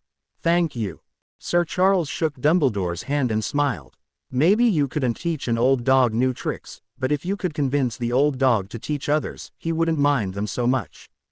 Wednesday, the 1st of October 1997. It had been over 2 years since Her Majesty the Queen had graced the halls of the Ministry of Magic, but this time her presence was both expected and welcome. Over the past year the Crown Wizard's office, along with Governor-General Bones and the partially reconstituted Wizengamot, had been working on a new wizarding charter, and the time had come to make it official. While it would not completely go into effect until the new year, once signed Magical Britain could begin the process of rebuilding the ministry and the Wizengamot in preparation for when it did. If nothing else, elections would need to be held, for both the new minister and to fill the remaining seats on the Wizengamot. But first, the charter had to be signed, and for that there was to be an elaborate ceremony in the Wizengamot chambers where the previous charter had been revoked. In the days prior to the ceremony, the entire ministry had undergone a security sweep in a manner similar to when the Queen had first taken over the Wizarding Britain, but this time the sole focus was on ensuring that Her Majesty would be safe during her visit. Now, accompanied by a squad of MMS soldiers, and knowing that there were several others spread throughout the building, she made her way from the Crown Ambassador's office down to the chamber where once again her chief wizard had taken control of the wards. But whereas her previous visit had been met by disbelief and anger, she now entered to polite applause, though some of it was clearly less enthusiastic than others. The chamber was full, and contained what was probably the widest variety of attendees it had ever held. In addition to the current members of the Wizengamot, there were representatives of every department in the ministry, including a large Auror contingent providing security. Assisting the Aurors were a group from the MMS along with a smaller number of Crown Wizards, including the relatively new Chief Wizard, Andrew Halford. Filling the gallery were a dozen or so members of the press, as well as several hundred lucky members of the public who had won seats for the ceremony in a lottery similar to the one used for Fudge's trial. But the most astonishing group were the representatives of other magical species, who were seated in a VIP section on the far side of the Wizengamot seats. Present for the ceremony were the assistant director of Gringotts and his assistant, 4 elder members of the werewolf packs, and 2 house elves. Of the latter, one wore the house elf uniform that had been instituted for the house elves at Hogwarts, while the other wore a more traditional tea cozy, albeit a fresh clean one. These represented the groups to whom the Governor-General, at the behest of the Queen, had already begun improving relations with in some way or another. And while there was by no means universal agreement on doing so, the Queen had invited their representatives to witness the signing of the charter, and so they were here. After settling everyone down, Governor-General Bones gave a brief welcome speech before turning the floor over to the Queen. Standing in front of the assembled members of the ministry, the press, and the public, she inwardly nodded to herself and began to speak. Citizens of the United Magical Kingdom of Great Britain, today marks a great day in our history, a day we, but especially you, have worked towards for the past 2 years. When we first learned of the true state of our magical realm, we were very disappointed to hear of the great injustices that pervaded its society. Though there was much wonder to behold in it, there was also great strife and inequality, much of which was entrenched in its institutions. It was because of these great injustices that we were forced to act, and reclaim our authority by revoking the Wizarding Charter of Great Britain and taking direct control over our magical government. Since that day, we, along with our duly appointed representatives, have worked to right the wrongs, remedy the injustices, and build the foundation for a better magical society for all. Today we are happy to say that not only have our goals for the past 2 years been achieved, but they have been well and truly exceeded beyond all expectations. While there is still much to do, you, the people of magical Britain, have embraced many of the changes that have been asked of you and given us great hope for the future of all our subjects, whether they be magical or not. As a reward for your accomplishments, we are proud to offer a new Wizarding Charter that will return much of the autonomy to magical Britain while ensuring that we do not drift apart as people or societies, and that the previous problems cannot happen again. As a part of those measures, there will be 3 groups working to ensure that the lines of communication between the magical and non-magical worlds remain open. First, we are officially reopening the Crown Ambassador's office. The ambassador and their staff will be available to everyone, be they ministry workers or members of the public, and will also help to facilitate coordination of governmental resources between the 2 sides. They will be aided by the former Muggle Liaison Office, which will be renamed the Non-Magical Liaison Office in accordance with our directives. Second, the Minister of Magic will report to the non-magical Prime Minister on a regular basis, and a sub-department under the Minister will be responsible for coordinating intelligence briefings on both sides so that neither side is kept unaware of what is happening. Finally, the Governor-General's office will remain in place, and take on a role similar to that held in our other territories.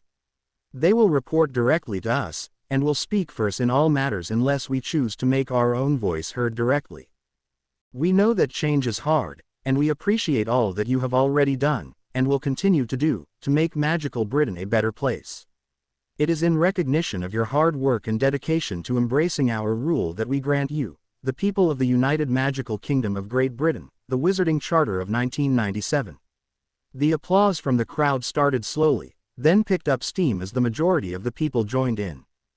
After a moment to let it die down, the Queen walked over to the table that was set up nearby and sat, before picking up the quill that had been placed there and using it to sign the new charter.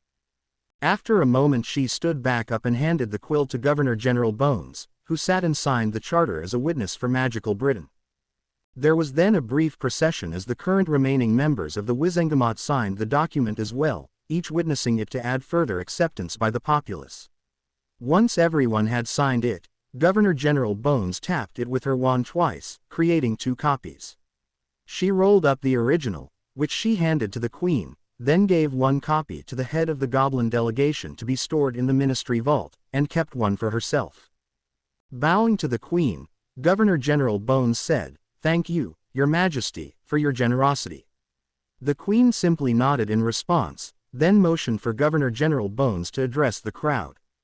Bowing again, she turned to the crowd and announced, "While the new charter will not take full effect until the 1st of January, 1998, we have almost 3 months to start the process of holding to its requirements.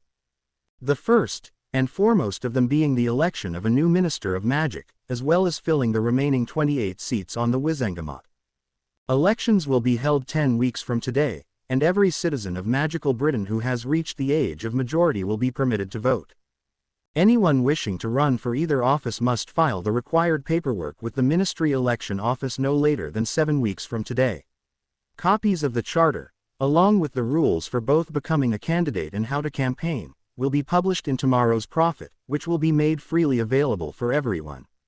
Additional copies of all official documents can be obtained from either the election office or the ministry archives, also starting tomorrow. I, along with several members of the Wizengamot and the Crown Wizard's office, will be available to the press for questions once Her Majesty has departed. I ask that you all remain seated until she has done so that we can avoid any accidents." Turning back to the Queen, she bowed, and most of the VIPs did so as well.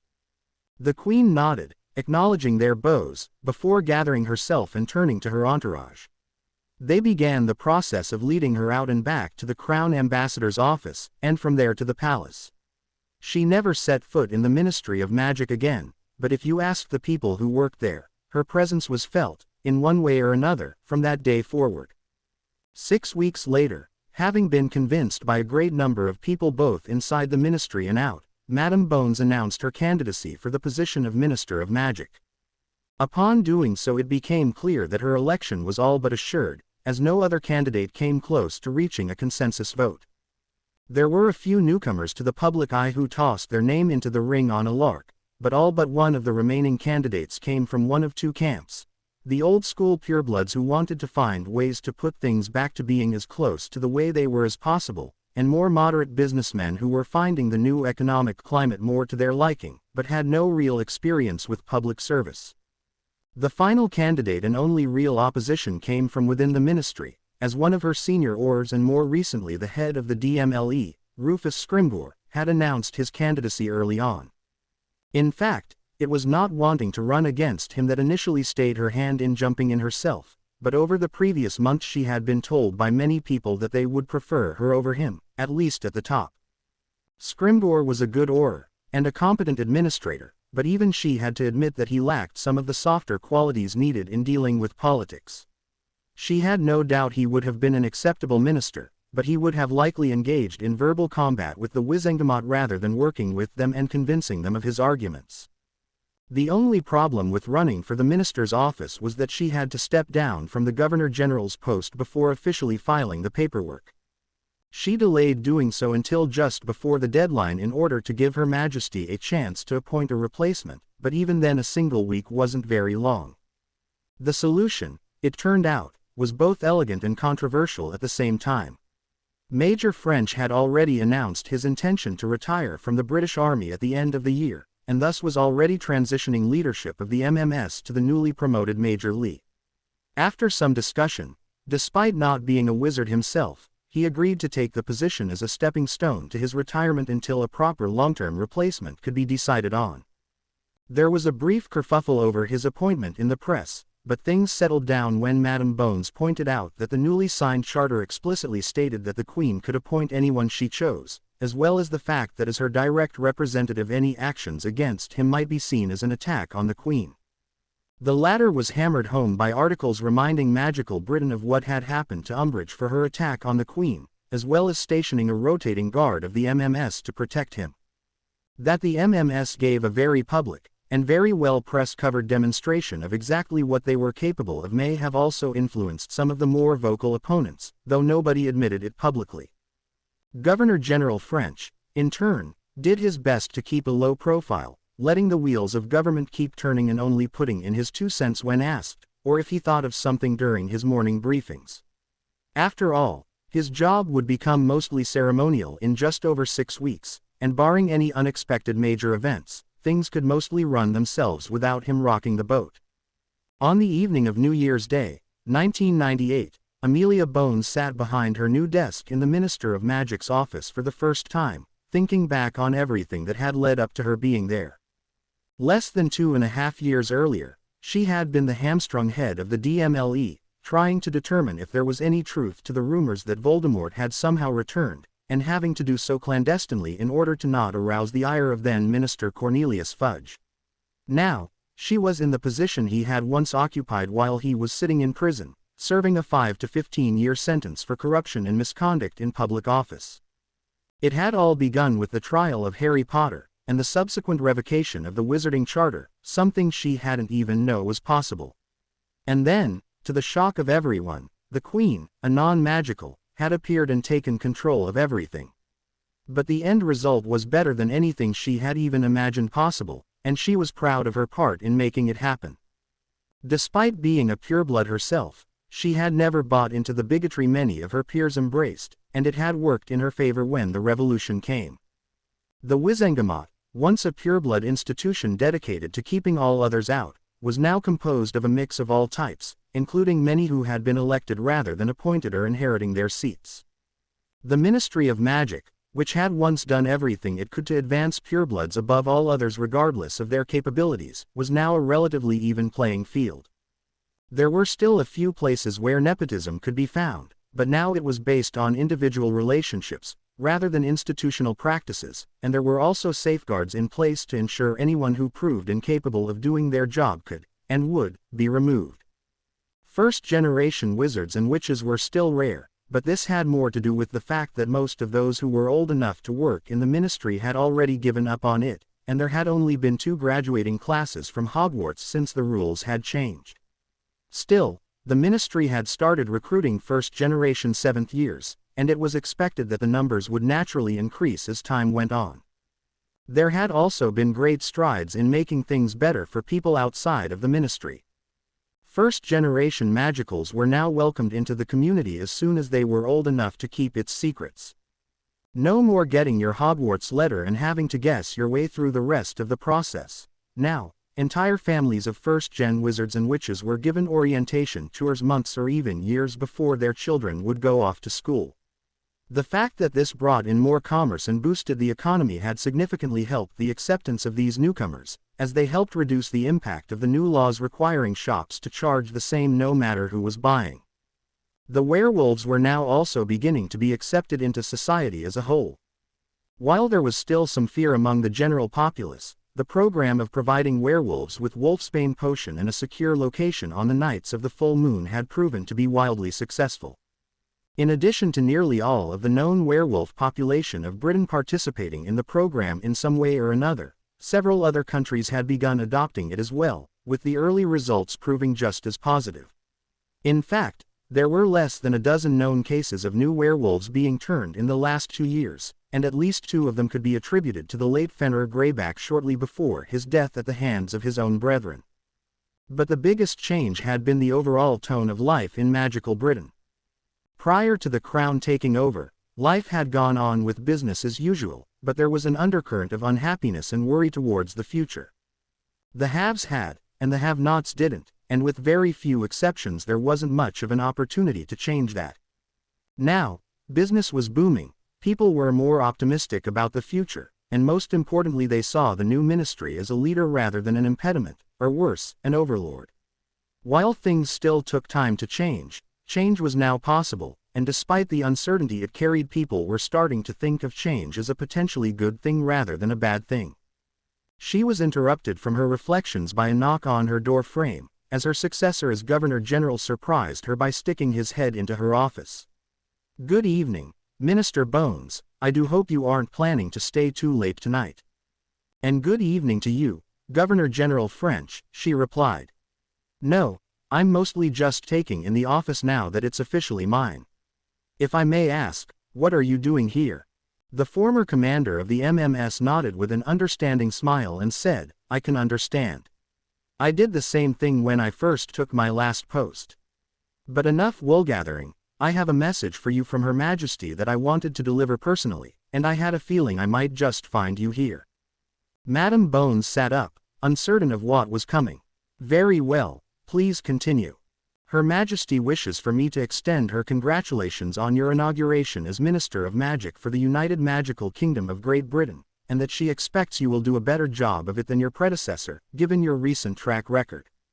Madam Bones smiled and nodded despite understanding the implied warning from the Queen.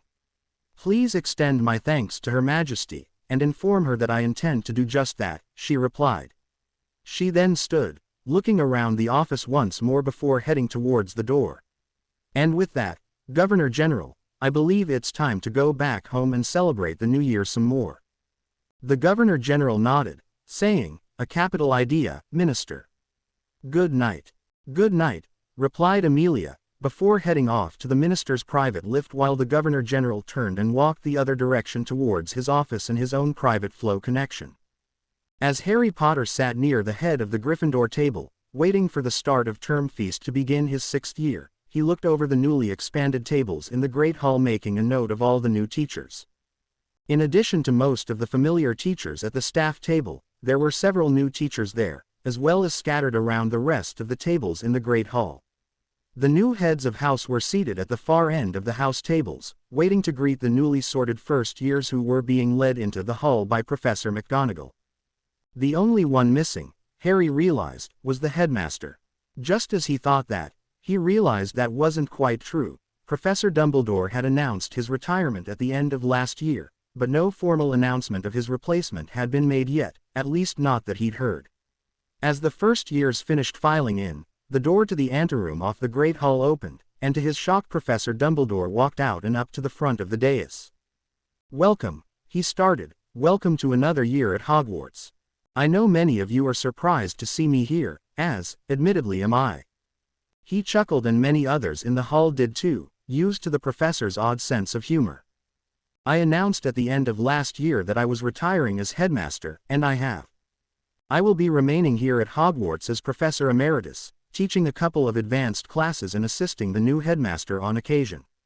As such, he has asked me to come out here and introduce him. While I formally handed the school over to him this past summer, I now do so in front of all of you, so that there will be no question about who is in charge.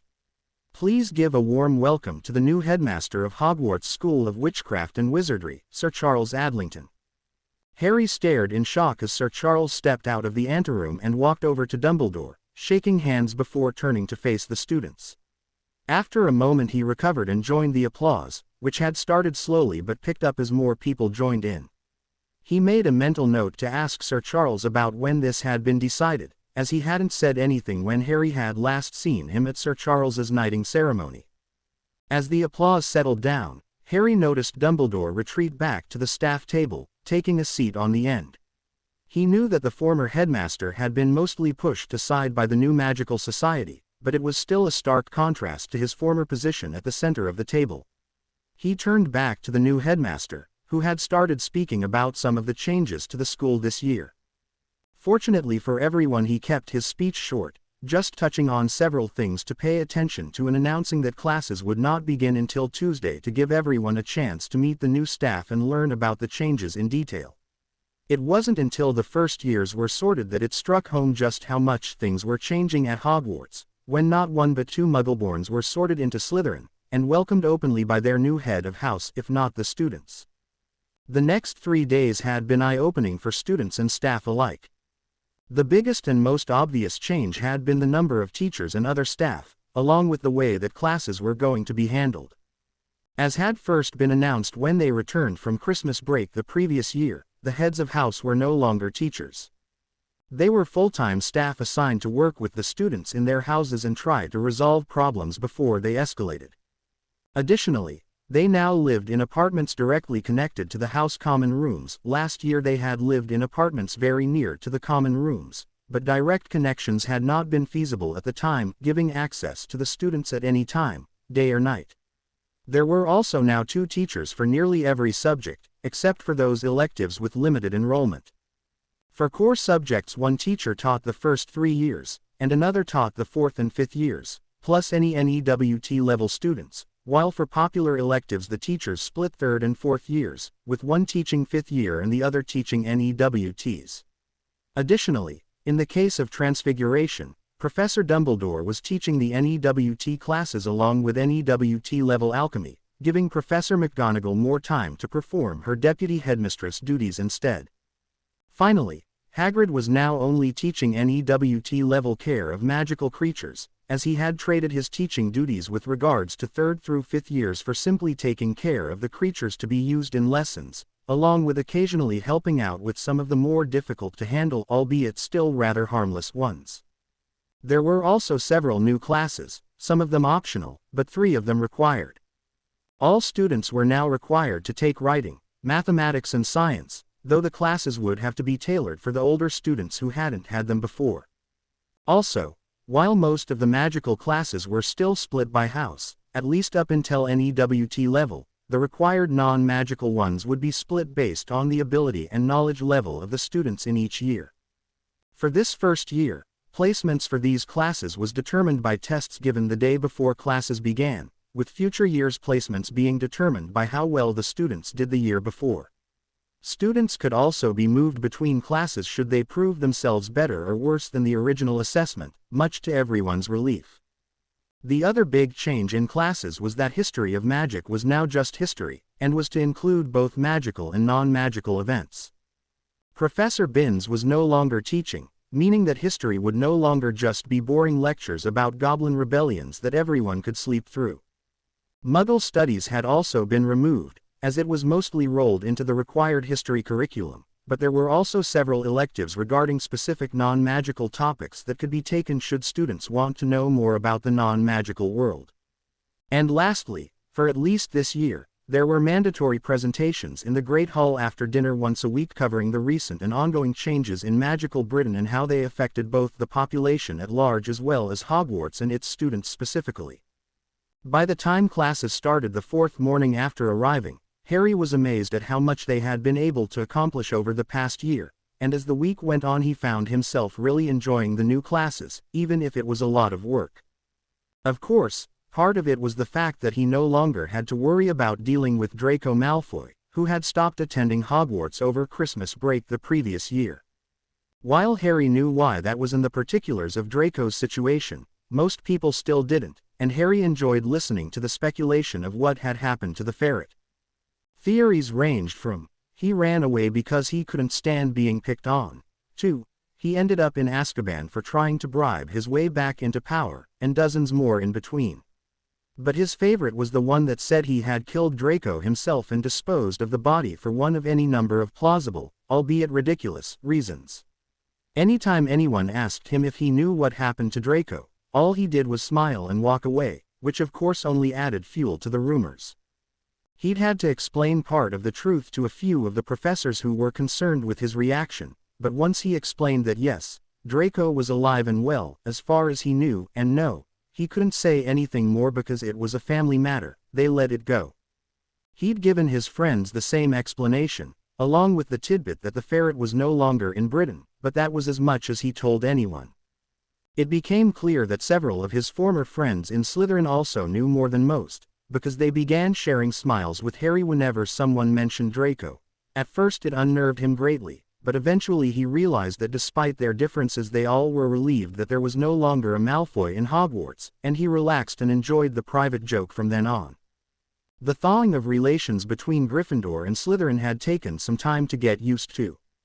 Over the course of his 5th year the new rules and lack of favoritism that had been displayed by Snape, combined with the fact that many families of deceased Death Eaters were keeping their heads down plus the loss of Draco as an instigator halfway through, had taken their attitudes from pure animosity to a more normal level of school rivalry. This was also helped along by a number of significant punishments for Gryffindors who were either unable or unwilling to let go of the previous tensions, as it allowed some of the more distrustful Slytherins to back off and let the system work, rather than taking the law into their own hands, as it were. While they'd likely never be truly friendly, by the time Harry's class graduated there was polite respect between the members of the two houses barring enmity between individuals. Harry's final 2 years at Hogwarts were blissfully free of the dangers and excitement that had plagued his first 4. 5th year had been mixed, though certainly not as bad as the previous ones, to the point where he found it hard to believe he was still in the same school. While there was certainly a fair amount of typical school-related problems over the course of the 2 years, almost none of them involving him, the Orrs only had to be called a handful of times to investigate incidents, and the only one they ultimately deemed actionable didn't even involve the school, other than that the girl's head of house had suspicions that had warranted calling them in. Harry's relationship with Professor Dumbledore also improved greatly during this time, though mostly towards the end of 7th year. After the complete tear-down of his beliefs by the Queen, the headmaster had issued a short, albeit real-sounding apology to both Harry and Sirius, and then done his best to leave them alone. They'd spoken only a few times before Dumbledore had stepped down as headmaster, and most of them had been early in the school year when things were still settling down and people occasionally tried to blame Harry for something or another. 6th year had mostly been more of the same, though with the former headmaster teaching NEWT Transfiguration, Harry had seen him in class several times a week. Still, other than limited interaction in class, Dumbledore had left Harry alone. He seemed much more interested in connecting with the younger students anyway, and Harry was happy to let things go. It wasn't until Halloween of 7th year that the two of them finally sat down and had a one-on-one chat, something that turned out to be good for the both of them. Albus Dumbledore spotted Harry Potter exiting the Great Hall halfway through the Halloween feast and sighed inwardly. While Voldemort was gone, and Harry now had a loving family to live with rather than his hateful relatives, this was still a hard night for him. Thinking about all the years he hadn't done anything for the boy, he decided that this year would be different. He had finally accepted just how wrong he was about his plans and interpretations of things, and now maybe he could finally start to do something to help make them better. He found Harry sitting on a bench at the edge of the entry hall, near the corridor towards the Gryffindor Tower. As he approached, Harry looked up, his face a mix of curiosity and sadness. "I was wondering if you wanted some company," said Dumbledore. "May I join you?" After looking at him for a minute, Harry nodded, and the Professor Emeritus sat down near, but not quite next to the young man who was one of his current favorite students. Harry looked up at Professor Dumbledore, wondering why he was there. They'd had a fairly easy truce going on for over a year, not really interacting outside of class and keeping things cordial, but this was the first time since his farce of a trial that the professor had tried to have a private conversation with him. He studied Dumbledore's face for a few seconds, and for the first time in a long time saw nothing but concern for how Harry was doing. Eventually he made a decision and nodded, knowing Sirius would probably agree with him after yelling at him for doing so. Much to Harry's surprise, Dumbledore didn't sit right next to him, but gave him enough space to not feel crowded. After a moment, the professor said, quietly and without looking at him, "I'm sorry, Harry." Still not looking at him, and thus not seeing the shocked look on Harry's face, Dumbledore continued. "I'm sorry that we celebrate this day without really thinking about what it means to you. I'm sorry that I never did anything to try and make this day easier on you when I was in a position to do so before. And I'm sorry for the things I did, all of the things that I did, that contributed towards making your life as difficult and unpleasant as it was." Harry stared at Dumbledore with his mouth hanging open. He'd gotten an apology before, but it was clear at the time that, while sincerely worded, it had been mostly a matter of proper form and not because the headmaster had truly been sorry.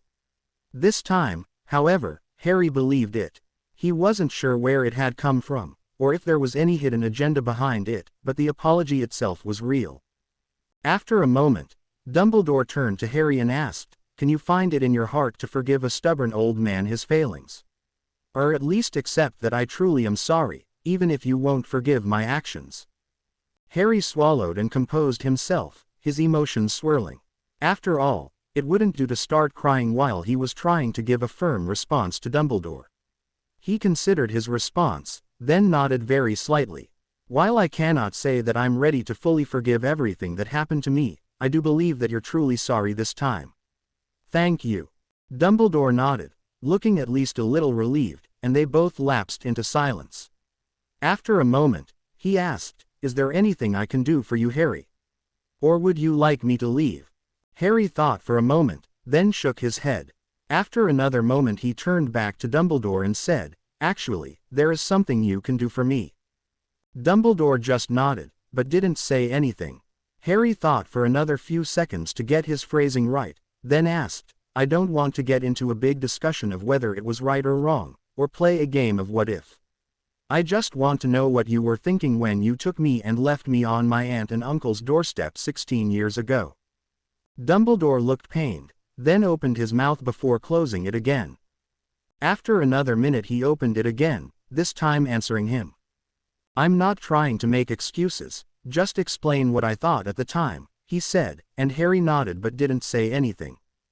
Your parents were dead, and Voldemort was apparently defeated for the time being, but I also thought that your godfather was the one who had betrayed them and that you wouldn't be safe anywhere in the magical world while Voldemort's supporters were still at large. And while I knew that there was no love between your mother and your aunt, I mistakenly assumed that her animosity would not extend to a young boy who clearly needed her support, and that she would come to love you the way she loved her own son. Plus, once she accepted you into her house and sealed the blood wards, neither Voldemort nor his followers would be able to touch you there even if they found you. He turned to look at Harry, whose face was studiously neutral as though he was just trying to listen without passing judgment. I was also wrong, Harry, he said, keeping his voice even. It took me a long time to realize I had made a mistake, but by then I had no idea how to fix it, and I compounded it by sending you back there over and over. To make matters worse, over the past 2+ years I have learned, and more recently accepted, that in my quest to see the end of Voldemort, I failed to realize that I had grown too arrogant to see that I was making mistakes, or that I had stopped thinking of you as anything other than a piece on the chessboard to be used against Voldemort. I may have been the great Albus Dumbledore, but I was also a great fool, at least when it came to you. Harry considered Dumbledore's words for a moment, then nodded. Thank you, he said. I can't say it makes me happy to hear it, but I think I needed to know. So I can close the door on that chapter of my life and move on. Do you understand? Dumbledore nodded. I do indeed. The doors to the Great Hall opened, and several students exited, heading back to their dorms after the feast. It appears that the feast is nearing the end. If you'd like to continue this conversation another time, I will be happy to make myself available to do so.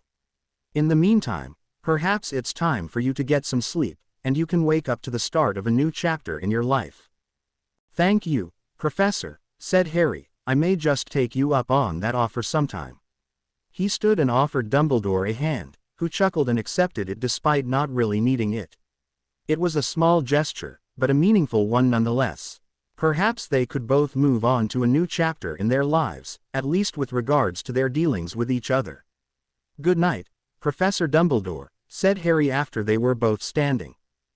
Good night, Harry, replied Dumbledore, and they went their separate ways, Harry back to his dorm, and Dumbledore back to the Great Hall to see if there was anything else he could assist with.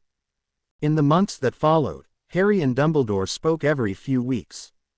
They never revisited the past, other than the professor regaling Harry with a few stories of his parents and Sirius during their school years, but mostly they just talked about whatever was going on at the time.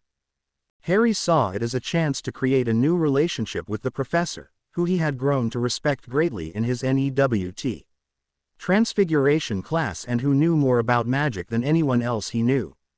He suspected that Dumbledore saw it as a way of atoning for his past sins, helping find ways to make Harry happy, but Harry paid it no mind, and the professor never brought it up.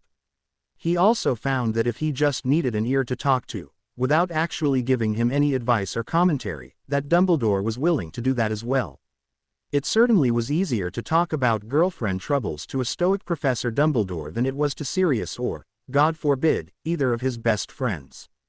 He'd dated several girls casually in his 6th year, and several more this year, but he's pretty much determined that nobody currently at Hogwarts was quite what he was looking for, at least not right now. He was still friends with most of the girls he'd dated, and there were a couple of them he considered as possibilities for the future when they were both in different places, but it was pretty clear to him that there was still a mystique surrounding the boy who lived and he wanted nothing to do with it. The only two people who didn't buy into it at all at this point were Ginny and Hermione. He'd gone on a casual date to Hogsmeade with Ginny once at the beginning of his 7th year, and by the time they got out of the carriage in the village they both realized it just wasn't going to work. They'd remained friends after the events surrounding his trial, and as time had gone on he'd thought of her more as a little sister than a potential girlfriend. Much to Ginny's annoyance, she actually felt the same way, which led to a brief period of awkwardness while they talked about it, followed by moving on and having a great day hanging out with each other and their other friends. Hermione, on the other hand, had always felt like a sister to him, which was good because she and Ron had started dating back at the beginning of 6th year.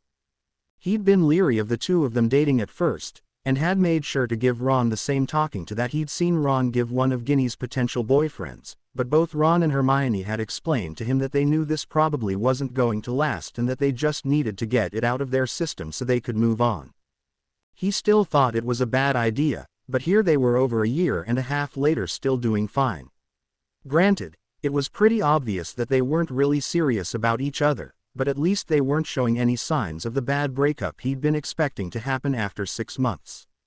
There was a part of him that was jealous of his friends for being able to have that kind of relationship. Here he was, the boy that half the school wanted to date, and yet even the ones who'd made it clear they were just looking for some fun hadn't been able to look past his fame and just see him. They'd still been mostly fun times, as he'd been rather picky to begin with, but if anyone had asked him he was looking forward to getting out of Hogwarts and finding some new people to interact with. Heck, even though he wasn't planning on leaving the magical world completely, he was already planning on spending some time in the non-magical world since his godfather was living there nearly full-time at this point. It had taken several months longer than they had hoped, but shortly before Christmas 6th year Sirius had officially adopted Harry in the non-magical world. That summer, Sirius had thrown a party to celebrate, and invited most of the neighborhood, many of whom Harry had met the summer before. He wasn't really good friends with any of them, but he'd found it refreshing that nobody looked at him funnily or treated him like he was special above and beyond being Sirius's adopted son, and he had to admit he really enjoyed it. That summer he and Sirius had talked about whether to go back to the magical world or not, and much to Harry's surprise Sirius had strongly favored spending at least some time in the non-magical world. Eventually he got his godfather to admit that part of the reason was because there were a lot more women in the non-magical world than in the magical one, and he was enjoying playing the field and wanted Harry to have that experience too. While Harry wasn't totally convinced, he had to admit that the prospect of dating someone who knew nothing about him was pretty appealing, and it wouldn't hurt to get some more education as well. In the end they had agreed to leave any major decisions until after Harry graduated Hogwarts, but that non-magical options would be a major part of the discussion. It was over, done with, finished. Harry had taken all of his NEWTs, completed his classwork, homework, end-of-year projects, and everything else he had to do to graduate from Hogwarts. Now, the morning after the leaving feast, he closed his school trunk and sealed it with a couple of spells just in case before looking around his dorm room one last time. Dean and Neville were doing the same, while Ron and Seamus appeared to be having some trouble with last-minute packing.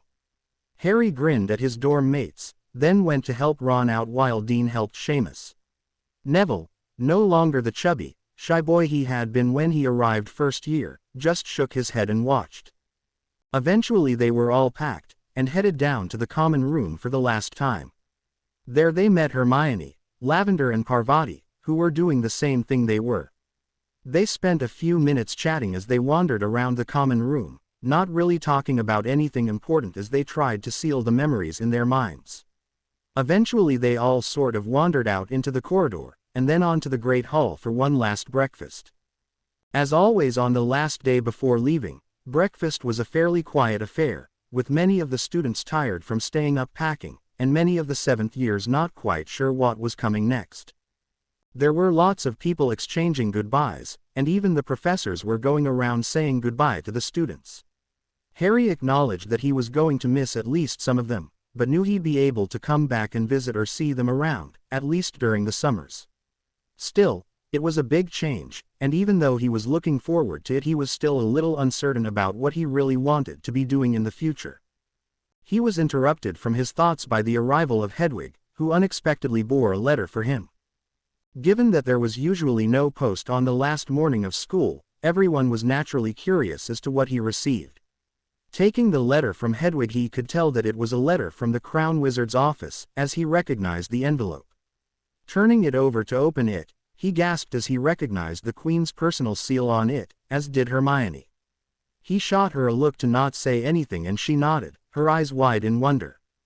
After making it clear he wasn't going to open it with everyone looking over his shoulder and waiting for them to go back to their breakfasts, he finally opened the letter and read it, his jaw dropping as he did so. The 20th of June 1998. Sir Harry, we wish to offer you our congratulations on graduating from Hogwarts. While we do not know what you intend for your future, we wish to offer you an opportunity to intern with our Crown Wizard's office should you be interested in doing so. If you are, please send your response to our Chief Wizard and let him know, and he will be in touch with you to arrange things. Whether or not you choose to avail yourself of this opportunity, they will always be available to assist you should you need anything, as will we if it is within reason. Enjoy your summer holidays and please ask your godfather if he's considered our offer any further. He'll know what we are talking about. To be continued. I hope you enjoyed this story. Also remember to subscribe and like this video. See you in the next video.